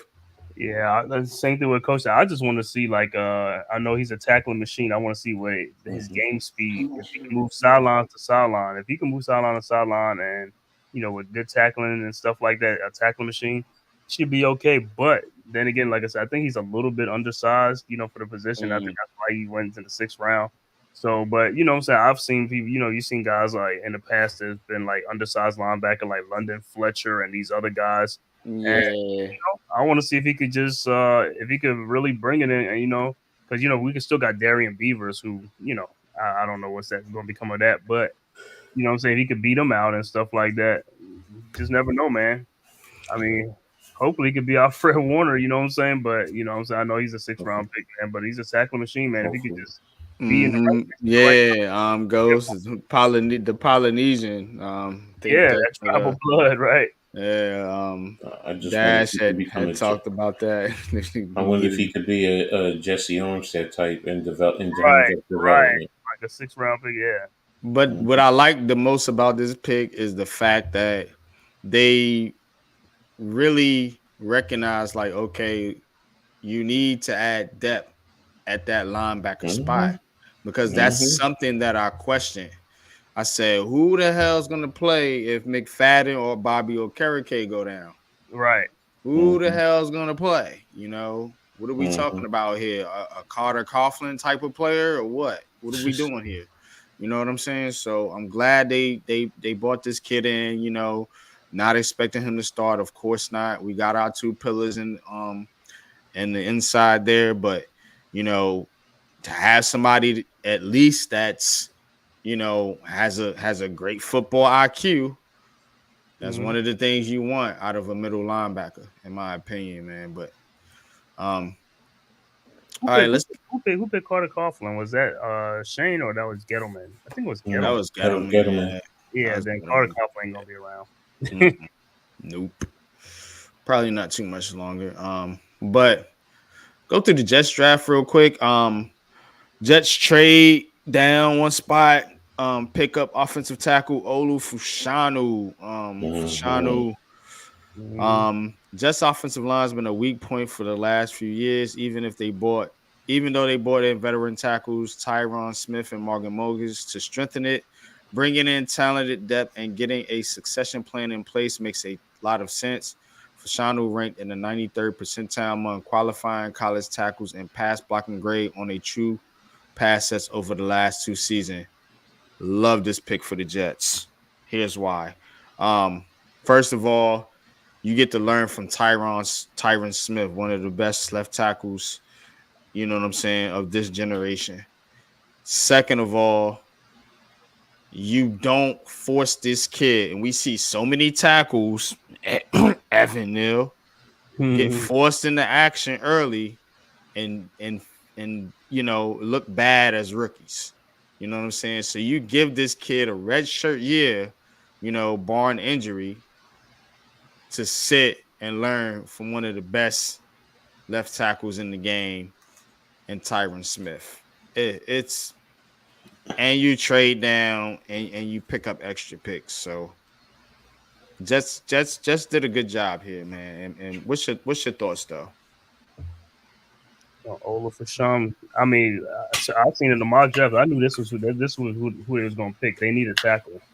because, like I said, they got a lot of these old guys who are like walking wounded, so they need to get Mm-hmm. younger and stuff like that. So I knew this was a great pick for him and stuff like that. And a little side note, Ola Fashanu, his sister is my boy's daughter's best friend, and they're college roommates. So might see some Giants and Jets. Wow. Okay. He was telling me when he was drafted, he's like, "Oh man, he just got paid." He's like, "He's staying home. He gets to stay home." I was like, "Yeah, he gets to stay home, man." He went to Penn Yeah. State. But I mean, he from DC anyway because he was college teammates with high school teammates with Caleb Yeah. Williams. Mm-hmm. But I think Okay. it's a great pick for the Jets, man, because Aaron Rodgers needs that protection, and like I said, Mekhi Becton's gone, and Mm-hmm. Elijah Vera Tucker's always hurt, so this is a great pick for the Jets. So I mean, this is what they needed. Facts, Coach. Very, very good pickup. I mean, one of the things that I love about him is his hand usage, where he does a good job, where he will stem an outside pass rusher to clamp him, to basically get control of him. He doesn't always, get put his hands out. He plays games with you, and in terms of when a defensive player is trying to work him, he works and uses a wide base to really stem the rush. And he's strong and he's athletic, so it's a very good pickup for them. They're set for the future, no matter what happens. And to be honest with you, he actually, if you think about Tyron Smith when he was in his prime, this is what you're getting from Fashano. Does still need to work on some things and develop. So redshirt year is good for him, but you know what? It's a very good pick, and he's going to be a stalwart to come for the Jets. Absolutely agree, man. For real, man. But moving on. So Michael Corley or Malachi Corley, Western Kentucky. Third round, Jets pick him up. Jets grab up one of the most unique wide receivers in his draft class. As a former running back, he is phenomenal with the ball in his hands. Last season, he had 683 yards after the catch, was good for second amongst all receivers in his class. He forced 63 missed tackles on 253 receptions over the past 3 seasons. He also adds another layer to Aaron Rodgers' pass attack. Another home run pick for me. With the Jets here. Malachi Corley, look, man, I was saying that Jets receiving core ain't looking as good as people think. Now, definitely looking a lot better, man. This kid, man, phenomenal with the ball in his hands. Nowadays in the NFL, it's not about, and I was telling Pat this, it's not about throwing the football 80, 90 yards down the field. You know what I'm saying? You need guys that know how to operate in space and create yak. Mm-hmm. You know what I'm saying? That's why I wasn't big on Rome Odunze. It's not knocking Rome Odunze, man, but I'd rather have a guy that can take a 5-yard pass and make it an 80-yard touchdown than a guy I gotta throw the ball 80 yards down the field to make a play and hope he makes a play. You see how easy it is to throw a 5-yard pass and an 80-yard pass. So that's why a lot of these quarterbacks struggle. You know what I'm saying? And only unique quarterbacks, ones that really get rhythm with some of these, contested catch receivers, a lot of quarterbacks rather have the guys that give you yak, that can get open in space, that know how to, run the short to intermediate game. You know what I'm saying? So excellent pickup here. Upgrade over Alan Lazard, in my opinion. I'm not a big fan of Alan Lazard. So good pick, man, for the Jets, man. But what's your thoughts, man, Cave? Yeah, Lazard. You don't think Lazard's coming back? I think he's probably coming back. I think he's coming back. I just don't like him. They just signed on. Good. They just signed on. What's his name? Mike Williams. They signed Mike Williams. Mike Williams is always injured. So yeah, I know. You know what I'm saying. That's why I was shaky on the Jets receiving core. That's why this is a good pick, man. Oh yeah, this is better. If I'm a Jets fan, I feel a lot better about their receivers now. Yeah, I mean Malachi Corley, like I said, they got a steal in this one. I think this was one of the steals of the draft. I like this dude. I watched some of his highlights and stuff like that. I seen like seen some of his juke moves and stuff like that. And I mean, he knows how to get open. The dude knows how to get open. And he breaks tackles. He breaks a lot of tackles, and when he gets into space, he can take it to the house, man. I was like, this was a home run pick for the Jets. Like I said, the Jets first 3-4 picks was great, man. They really addressed their needs and stuff like that. But yeah, Malachi Corley, that seems like so he's gonna be a weapon for Aaron Rodgers in the passing game, and because who's the and he's gonna be the next what's that? He's gonna be the wide receiver 2, right? Because of Garrett Wilson. Garrett Wilson's their one. Mm-hmm. Yup. A good tandem, a good pairing. Yeah, Jets finally making some good moves. Exactly, Ghost. Coach, what's your thoughts on the I Jets mean, new wide receiver? definitely a good wide receiver.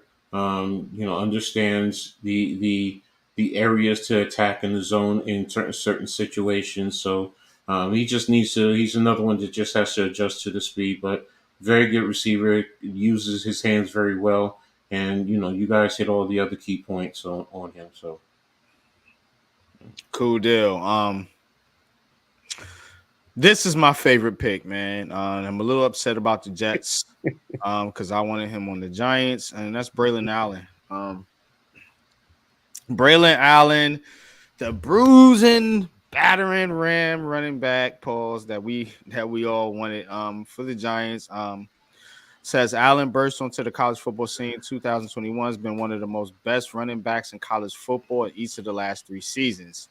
Only 20 years old, Allen is built like a truck. A valuable asset that he possesses is his ability to finish games. His 409 yards after contact in the second half of games ranked 13th in the FBS in 2023. He is more than capable of making plays in the screen game, but do not expect him to be utilized much outside of the backfield in regards to targets in the slot or out wide. Um, again, that's getting it right, man. That's getting it right here, man.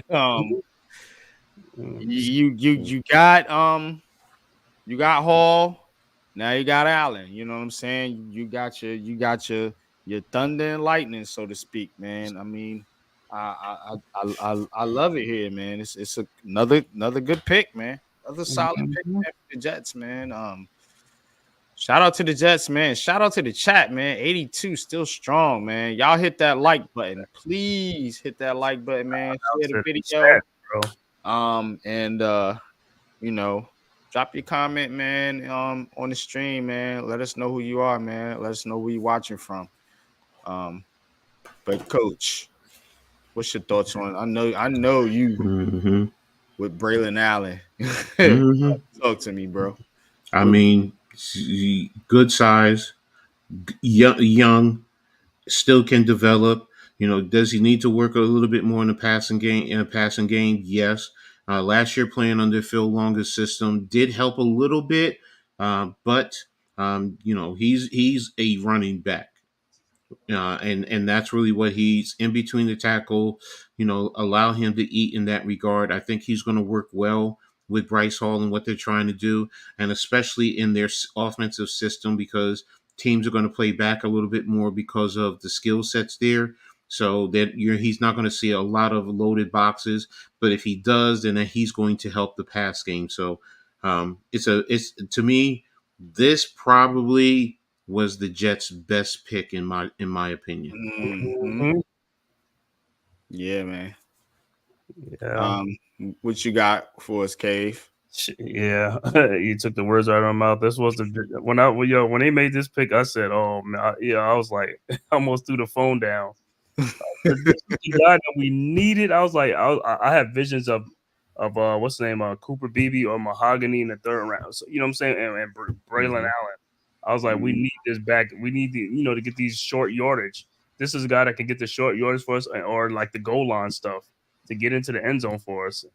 But the Giants, they went in a different direction as far as like they didn't look like a ground and pound, kind of a strategy.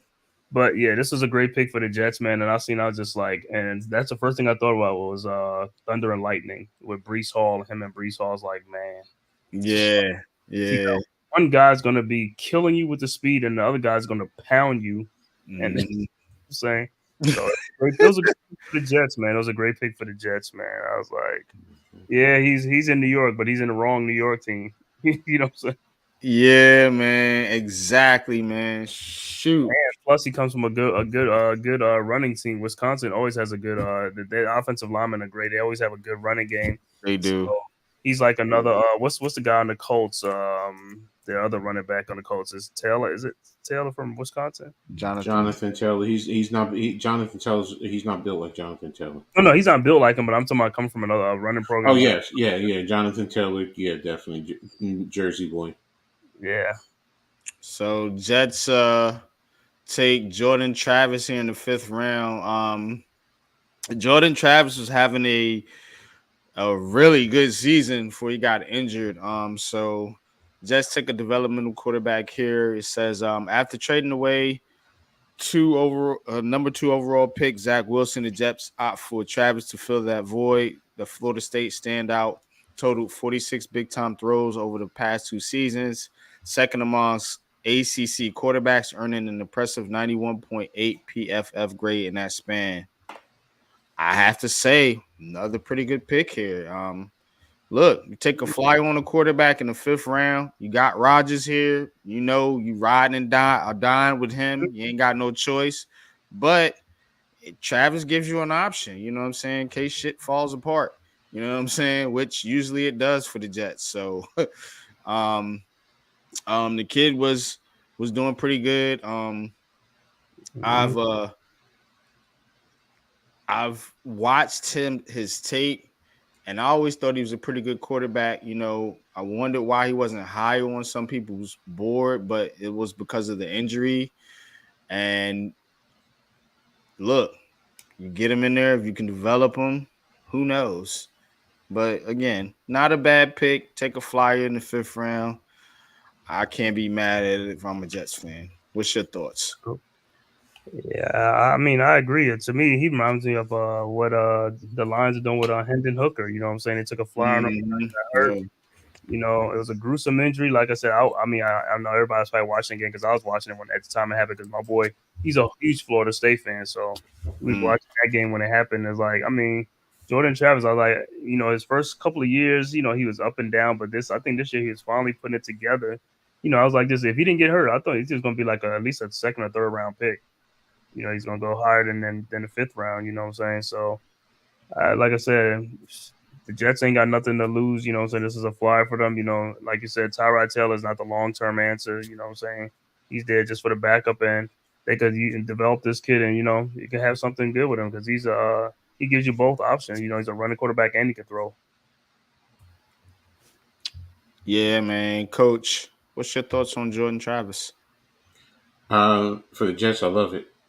He's one player. Now I know on my board he was my one in the bottom half of my top 10, but that's because of his injuries. One of the things that I love about him is the way he galvanized that Florida State team. Mm-hmm. They all bought into him. They all believed in him. They elevated their game for him. He is a true leader. More than anything, he's a true leader. So it's a great pick. They can develop him when the time is right. If you develop him right, he can be a good quarterback. Now, his size does concern me because he's about 6'1" ish, somewhere in that range. So he's going to have to definitely add on just a little bit of size. I don't want to say a whole lot, and he is going to have to work on being able to throw to all phases of the Can't be field. smaller than Jaden Daniels. In terms of height, yes, he is. In terms of size, I think he's, if I'm not mistaken, I think he's like 6'1", 210. I think he's like 210 pounds, if I'm not mistaken. Jaden's like what, 190? No, he bulked up to 210 also. Jaden Daniels, okay. Yeah, he did. I know he was like 190. No, he was 190, but that's why he didn't get on the scales and everything at the combines, and Yeah, because he I was know working that. to he was working to add weight. So, Trying to get his weight up. Gotta get your yeah, weight up, kid. but Jordan Travis, good pick for the Jets. Yeah, no doubt. I don't know much about these last couple ones, so Coach, if you could fill me in, feel free. Isaiah Davis, I know as a running back from South Dakota State, champions. I mean, he played behind Mason McCormick, who I loved as a guard. He could hit the hole. He explodes through the hole. Definitely gets downfield. He's a one cut type of a back, so he's definitely a developmental type of a player. So. I mean, making people miss tackles. I mean, PFF is sitting down there. He's a sleeper. He's someone who I think a lot of teams because he played at South Dakota State, Right. they kind of they just want to see. The other one from the CFL, I really know nothing about. Nothing. Yeah. So, Says the hugely talented CFL standout makes his way to the top level after a fantastic 2023 north of the border.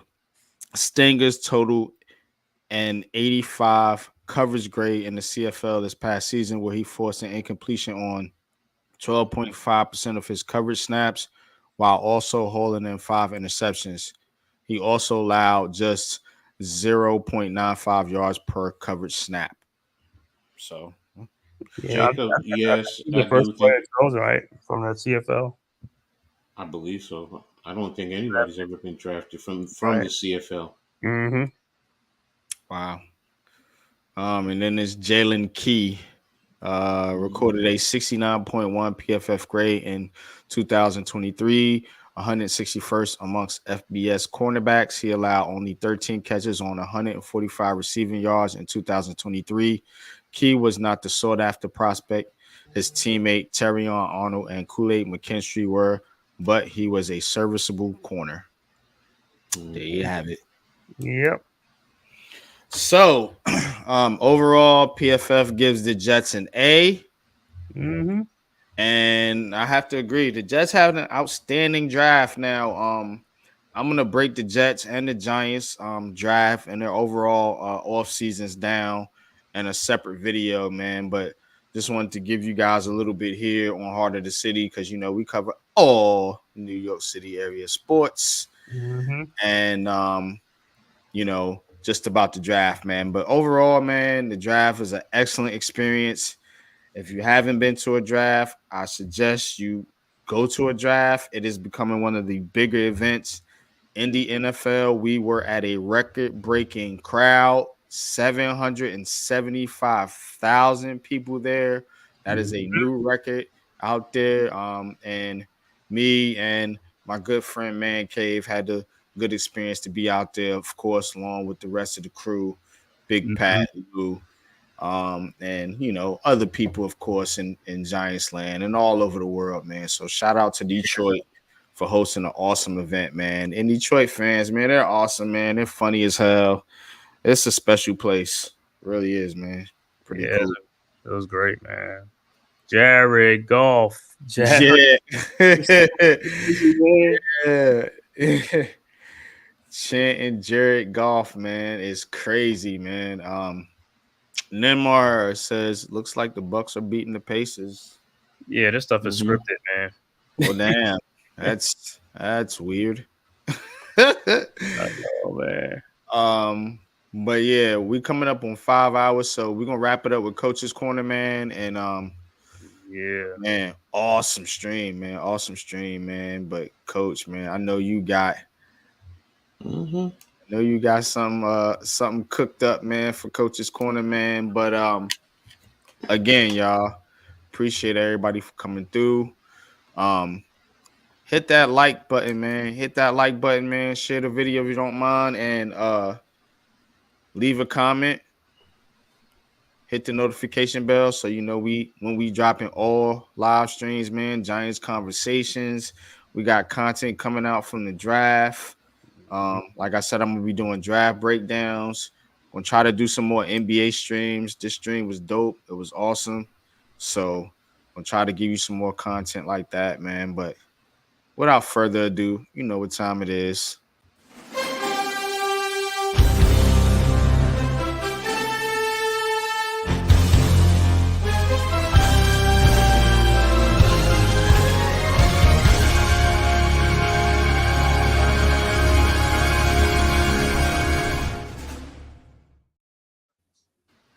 All right, man. I appreciate you guys. I appreciate everybody rocking with us. Got a coach's corner. I got some stuff that I wanted to talk about. I'm going to try and run through this as quickly as I can. I'm also adding a new segment into it. I'm going to be talking a little bit about indoor football in the Jersey area, and I'm going to be talking about the Jersey Bearcats. The reason why I'm doing that, they are actually the AAL2 champion, and they actually played the Steel City Stampede on Saturday. The reason why I say that's important is those were the two teams that were in the championship last year, and they defeated Steel City out in Pennsylvania last year to win the championship. Well, they came to Roselle, New Jersey on Saturday, and it was a tough, gritty game going back and forth. The Bearcats defeated the Stampede 21-18. Like I said, it was back and forth.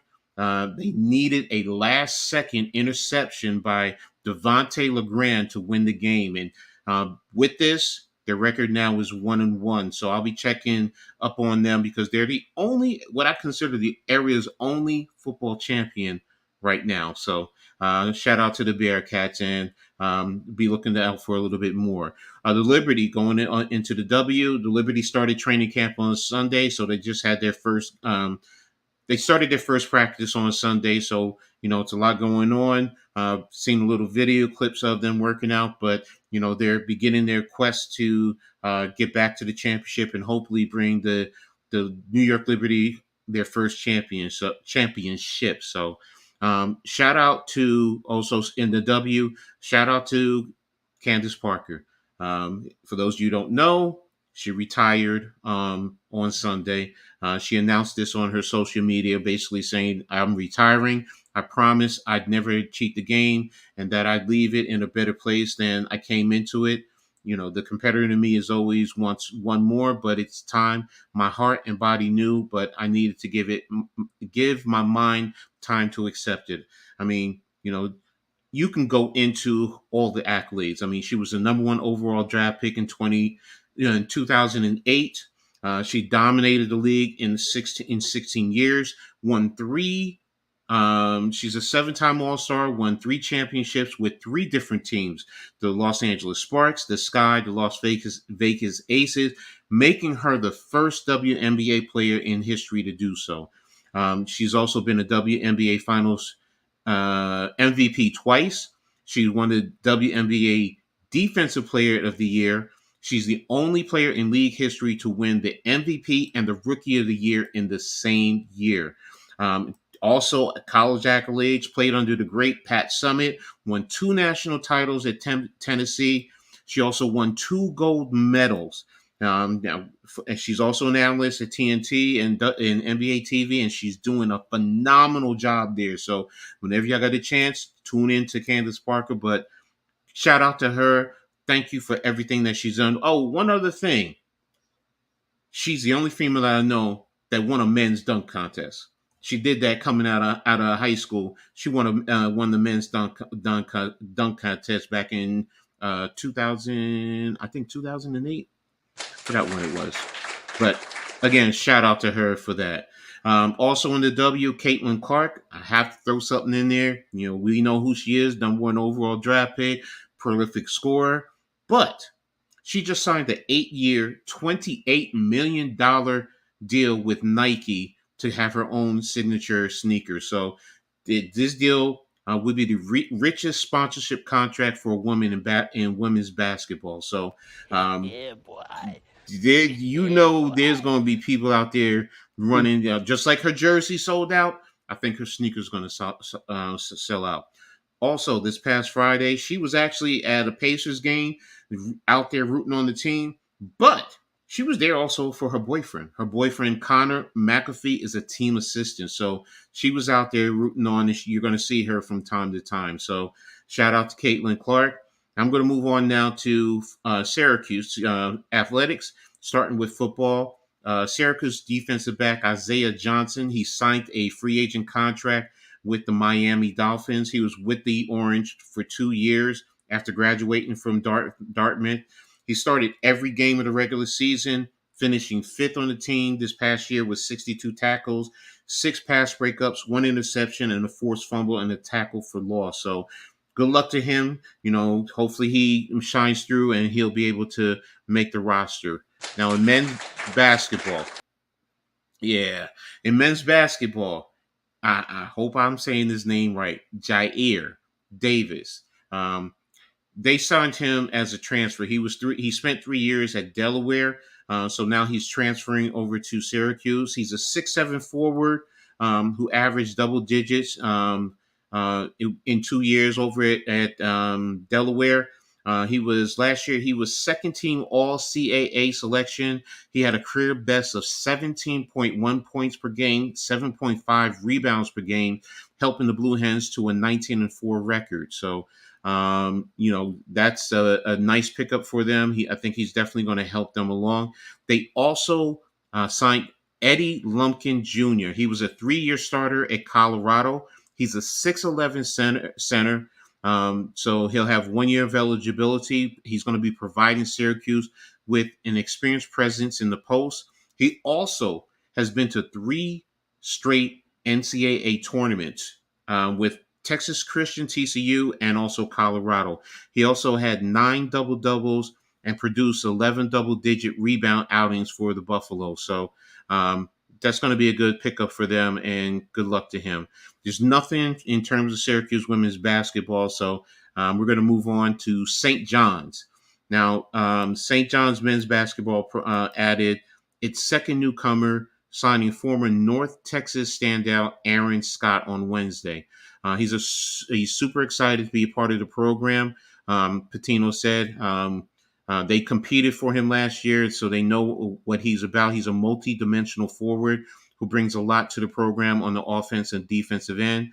He appeared in 104 games for North Texas over 3 years, averaging 7.4 points per game on 48.1% shooting from the field and 37% from three-point. So he's a 6.7 wing. He also averaged 5.1 rebounds per game.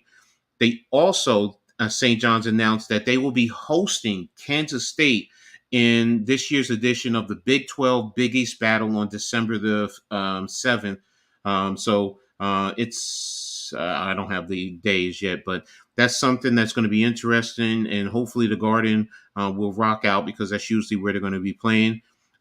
In terms of St. John's women, their associate head coach and recruiting coordinator, Candace Hill, she was actually named the head coach at UMBC. That's University of Maryland, Baltimore County. So she was very instrumental in what she did at St. John's.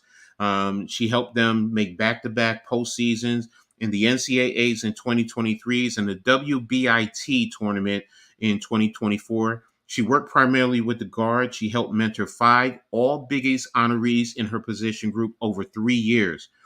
She guided 3 consecutive unanimous All Big East first team selections and the conference's 6th Woman of the Year, whose name is Unique Drake. So congratulations to her in getting a head coaching job. So hopefully she'll continue growing and do well down at UMBC. Now I'm going to move on to Seton Hall. They actually have been watching it. There was rumors going on, but finally their best player, Kadari Richmond, he actually entered the transfer portal. Now, Richmond was a first-team All Big East honors, averaging 15.7 points per game, 7 rebounds, and 5.1 assists. He was instrumental in helping Seton Hall reach the NIT championship. He had 20-plus points 9 times in the Big East play, including a triple-double against Creighton when he finished with 21 points, 11 rebounds, and 11 assists. Also, Seton Hall signed a commitment. They got a transfer commitment. Former Wisconsin forward Gus Yeldon. He's a 6'8" forward. He agreed to come over to Seton Hall He's transferring from Wisconsin. One of the big things that I found interesting, he's actually considered, or he has a nickname that he's called Baby Jokic. Now, if you got that name, Baby Jokic, that means you definitely can play. Now, he didn't play this past year for Wisconsin. It was a redshirt year, but coming out of high school, he was a four-star prospect. He was the number 115th overall player according to On3's player rankings, and the number 4 player in the state of Indiana for his cycle. So that's a big signing there. So kudos to him and good luck to him. Now in women's basketball, head coach Anthony Bozzelli announced several signings. The first one is West Virginia transfer Messiah Hunter from Hopewell, Virginia. She joins the Pirates after being at West Virginia for 3 years. They also announced the signing of Jada Eads from Orlando, Florida.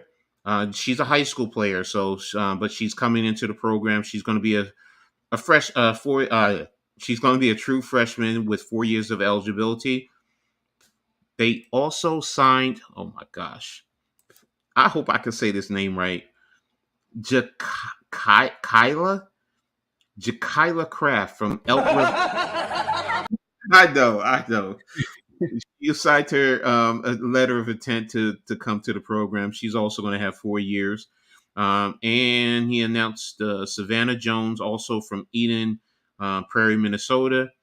She's coming over to the program.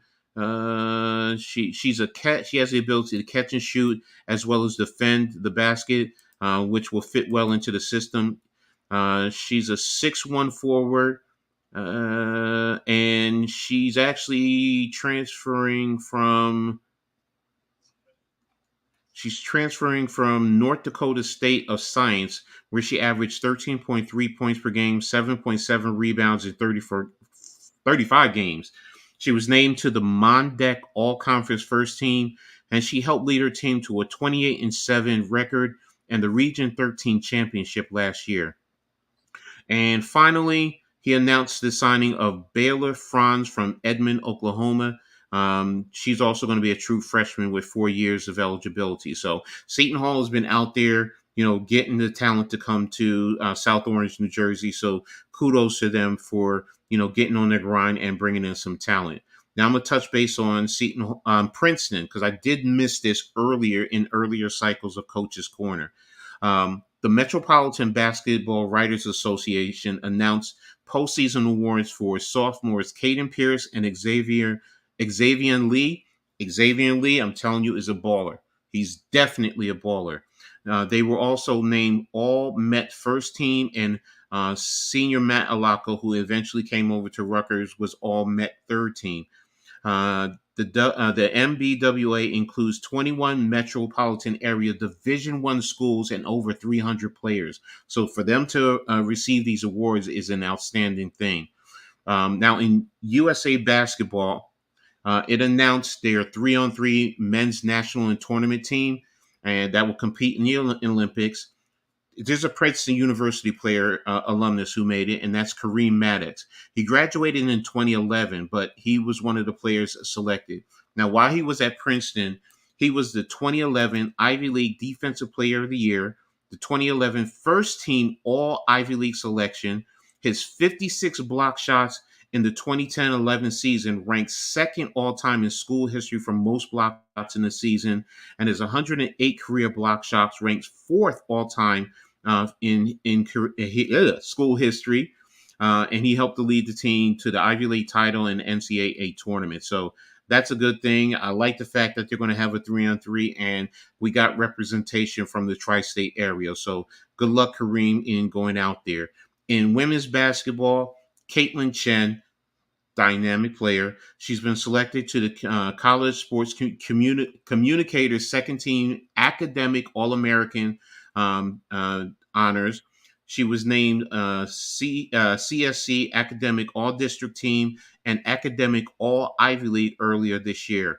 This is her first year as the honor.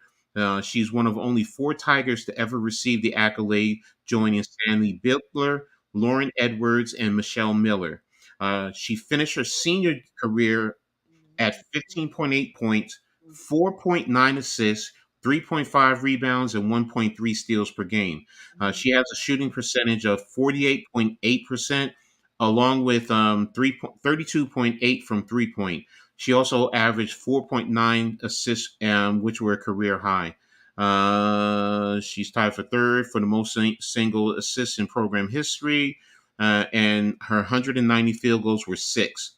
Her 474 points and 383 field goal attempts were 10th. Now, she graduated third in Princeton history in assists, 12th in points, and during the time, the Tigers collected 3 Ivy League titles and 3 Ivy League tournaments, 3 Ivy League tournament most outstanding players, and 2 NCAA tournament victories. And she was also named to the All-Metro, also the WBCA Honorable All-American, and WBCA Regional Finalist. Also, she just committed as a transfer to UConn. So she's going to be going over there to play with Paige Beckers and those girls out over there. So that's a good move for her. One of the things I also wanted to say, I was reading up on her master's thesis that she's finishing up at Princeton, and the girl is this girl is truly a true academic. So she's smarter than I don't even want to get in and go out there and mess with her, but she's definitely one. Hopefully, once she finishes and she gets it into publication, I'm definitely going to dive in and dissect it and look into that. So finally, I'm going to touch base with my favorite program, Rutgers. They completed their annual Scarlet Knights spring game this past weekend. Now, they say the Scarlet team was victorious 30-24, but the Scarlet scored the winning score on the last play of the game, and that came from a special needs player for Special Olympics. The real score was 24-24, and they always do this. They line up at around the 3 or 4 yard line. And if you've seen it, the players all act like they've missed the tackle, and this player goes into the end zone and scores a touchdown. Same thing here. So it was a great event. It was a great game. A lot that's going to come out of this. In terms of the quarterback play, anybody who's been following Rutgers know that there's been issues with the quarterback play. With Gavin Winstead last year, not a great passer. No. What happened? You all right? NYG, you all right? Oh, all right. He probably was goofing me. All right. Sorry. The 4 quarterbacks were Ethan Kaliakmanis, Gavin Winsett, Johnny Shepard, and AJ Saris, and they all got playing time to run their respective offenses. And it ended up being a battle that, in my opinion, in terms of passing, Kaliakmanis was the better passer. Gavin Winstead was more dynamic in the run game, but Kaliakmanis definitely has the edge. Now, these are one of the 3 points. The transfer quarterback from Minnesota looked impressive using his arm as he completed 10 of his 17 passes, leading the white team on offense for 147 yards and 2 touchdowns, including one to his brother Dino. Now, Wimsatt, while his passing wasn't as impressive, he was 8 of 16 for 76 yards and a passing touchdown, but he had 5 carries for 64 yards and a touchdown. One of them was I believe it was 37 yards. So he did show a little bit more of a willingness to scramble out of the pocket whenever, he faced problems. And, a lot of those defenders could not catch him. The other aspect that I took from that is the running backs. Rutgers has always been big on running, but Kyle Monungai and Sam Brown V, they didn't play. They were doing little nicks, so they didn't play in the game. But a lot of the younger guys stepped up, and they did leave an impression. The one that left the most impression was Ed Guerrera. He's a freshman. He led the white team backfield, carrying the ball 11 times for 63 yards and a touchdown. He looked very comfortable running in between the tackles, showcased nice balance, change of a direction. It's kind of in comparison to Kyle Monungai. So that's a good pickup for the white team. 4-star freshman Gabriel Winovich, he carried the load in the first half. Now he ran the ball 13 times for 48 yards, but he also faced a heavy box. So the defense on the white team defense really made a concerted effort to take away the run from there. So, and the last thing, you saw a lot of young players who played in the game. So because a lot of the veterans did not play offensive line and defensive line, as well as the Christian wide receiving department. Guys like Christian Dremel, he mostly was on punt return duty.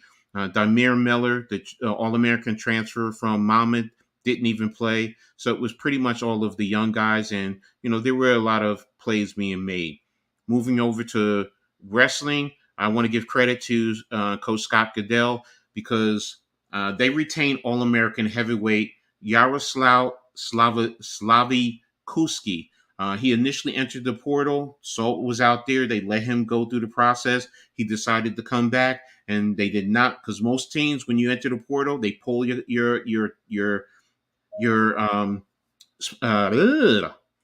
pull your scholarship.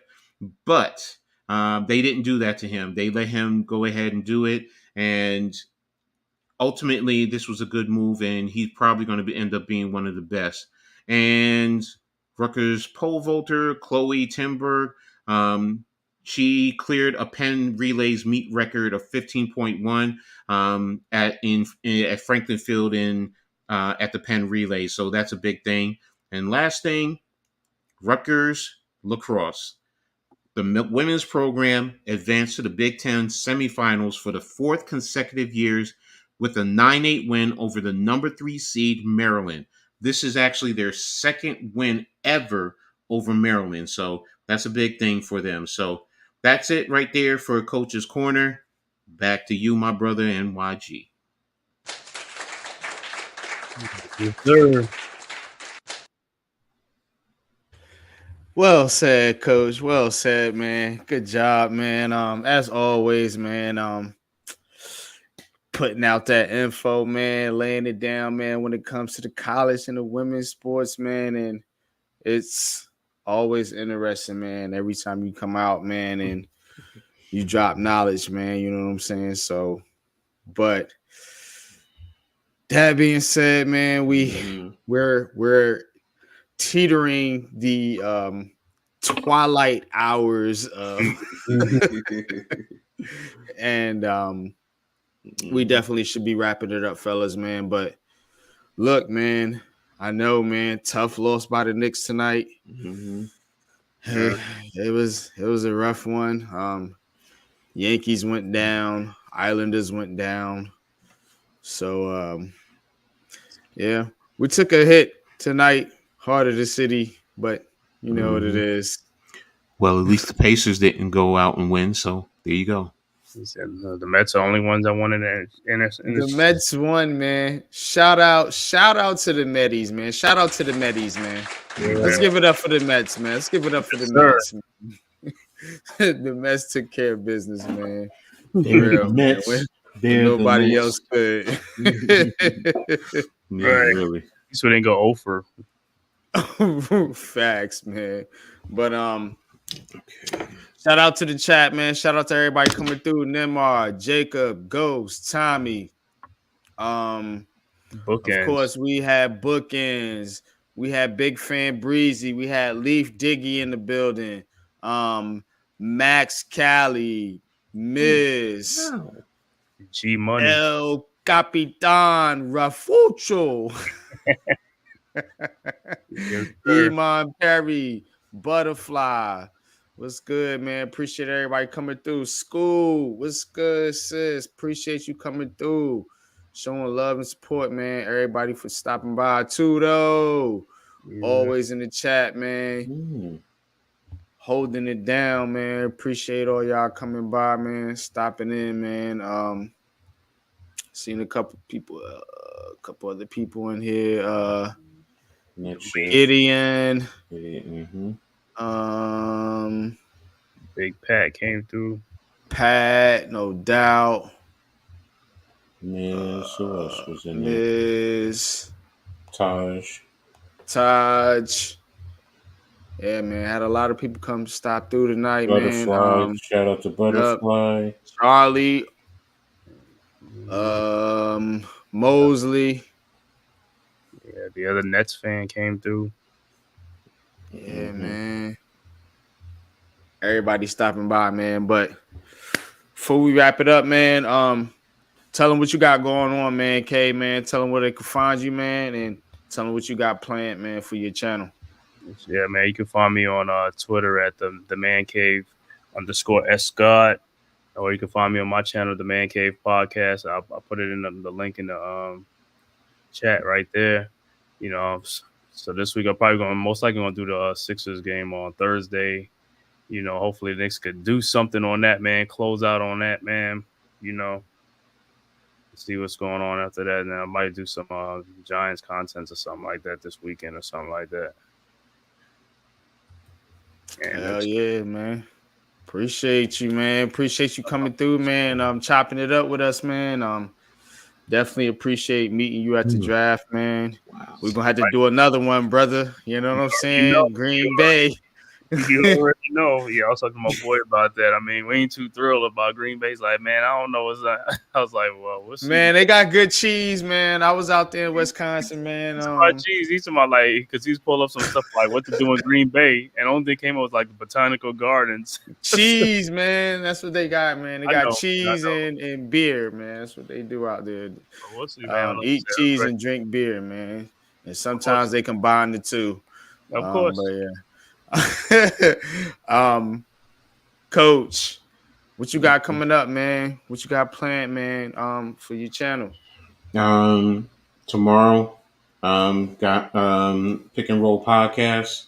Definitely on through the Hardcore Sports Network. I got to go in and face the fire with those Sixers fans in there. So, but hey, it's all good. We got a lot of other topics. It's not just this. We're going to break down all the series and a lot of other subject matters that we're going to talk about. So it's always fire in there. Nothing but love and respect for everybody in there. You got basketball fans from all over the country, whether in Canada or across the United States, they're there. So, and we got people tapping in from all over the world, Philippines, whatever. So, it's fun, and gonna go in and take my medicine. I mean, hey, I got, it's no big issue. So, I'm a big boy. I can handle it. So, also Saturday I have the halftime coaching adjustment show with my man Philly Halftime. We did our first episode this past Saturday, so it'll be Saturday at 2:00. Definitely go in. We're going to be talking about everything from sports to family to life. You name it, we talk about it. You got two old guys. We're both basically in our good era. Two old guys, man. Stop that nonsense. No, as you're as young as you feel, man.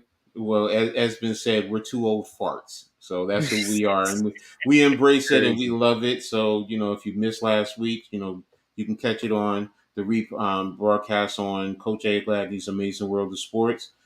Great time. So definitely going to be doing that, and I'm working on a couple of other things. I'm trying to see if I might be covering the Bearcats game this weekend. I'm just trying to see how things work out. So just going to work on a couple of videos. So that's pretty much it. So I'm probably going to do tomorrow a video on this game. Give my thoughts a little bit more. So after it's settled in, and that's pretty much it. So, and all fans, look, let's lock and reload, and let's get ready to go. And if you can get down to Philly, go down there and let's be as boisterous as we were the last time, and hopefully we can come out victorious. And everyone else, look, we took the hit today, but let's still believe, because that's right. Let's go. So it's still for the heart of the city. So. And to all of you who's been rocking with us right now, it's about 79-80. Thank you, man. You guys are phenomenal. So over to you, my brother NYG. What's up with you? What you got going on? Yeah, man. No doubt, man. As for me, you could catch me, of course, Heart of the City every Tuesday, 8:30 p.m. Sometimes we do special episodes. We go on at 7, sometimes 9, but always on Tuesday, Heart of the City. I will be putting out content from the draft. I will be putting out my off-season review for the Giants and for the Jets. I'm going to start doing some things for the Jets and some other teams too in the NFL. We're going to mix it up a little bit here, but look out for the content, definitely. And always Giants conversations. That's a staple.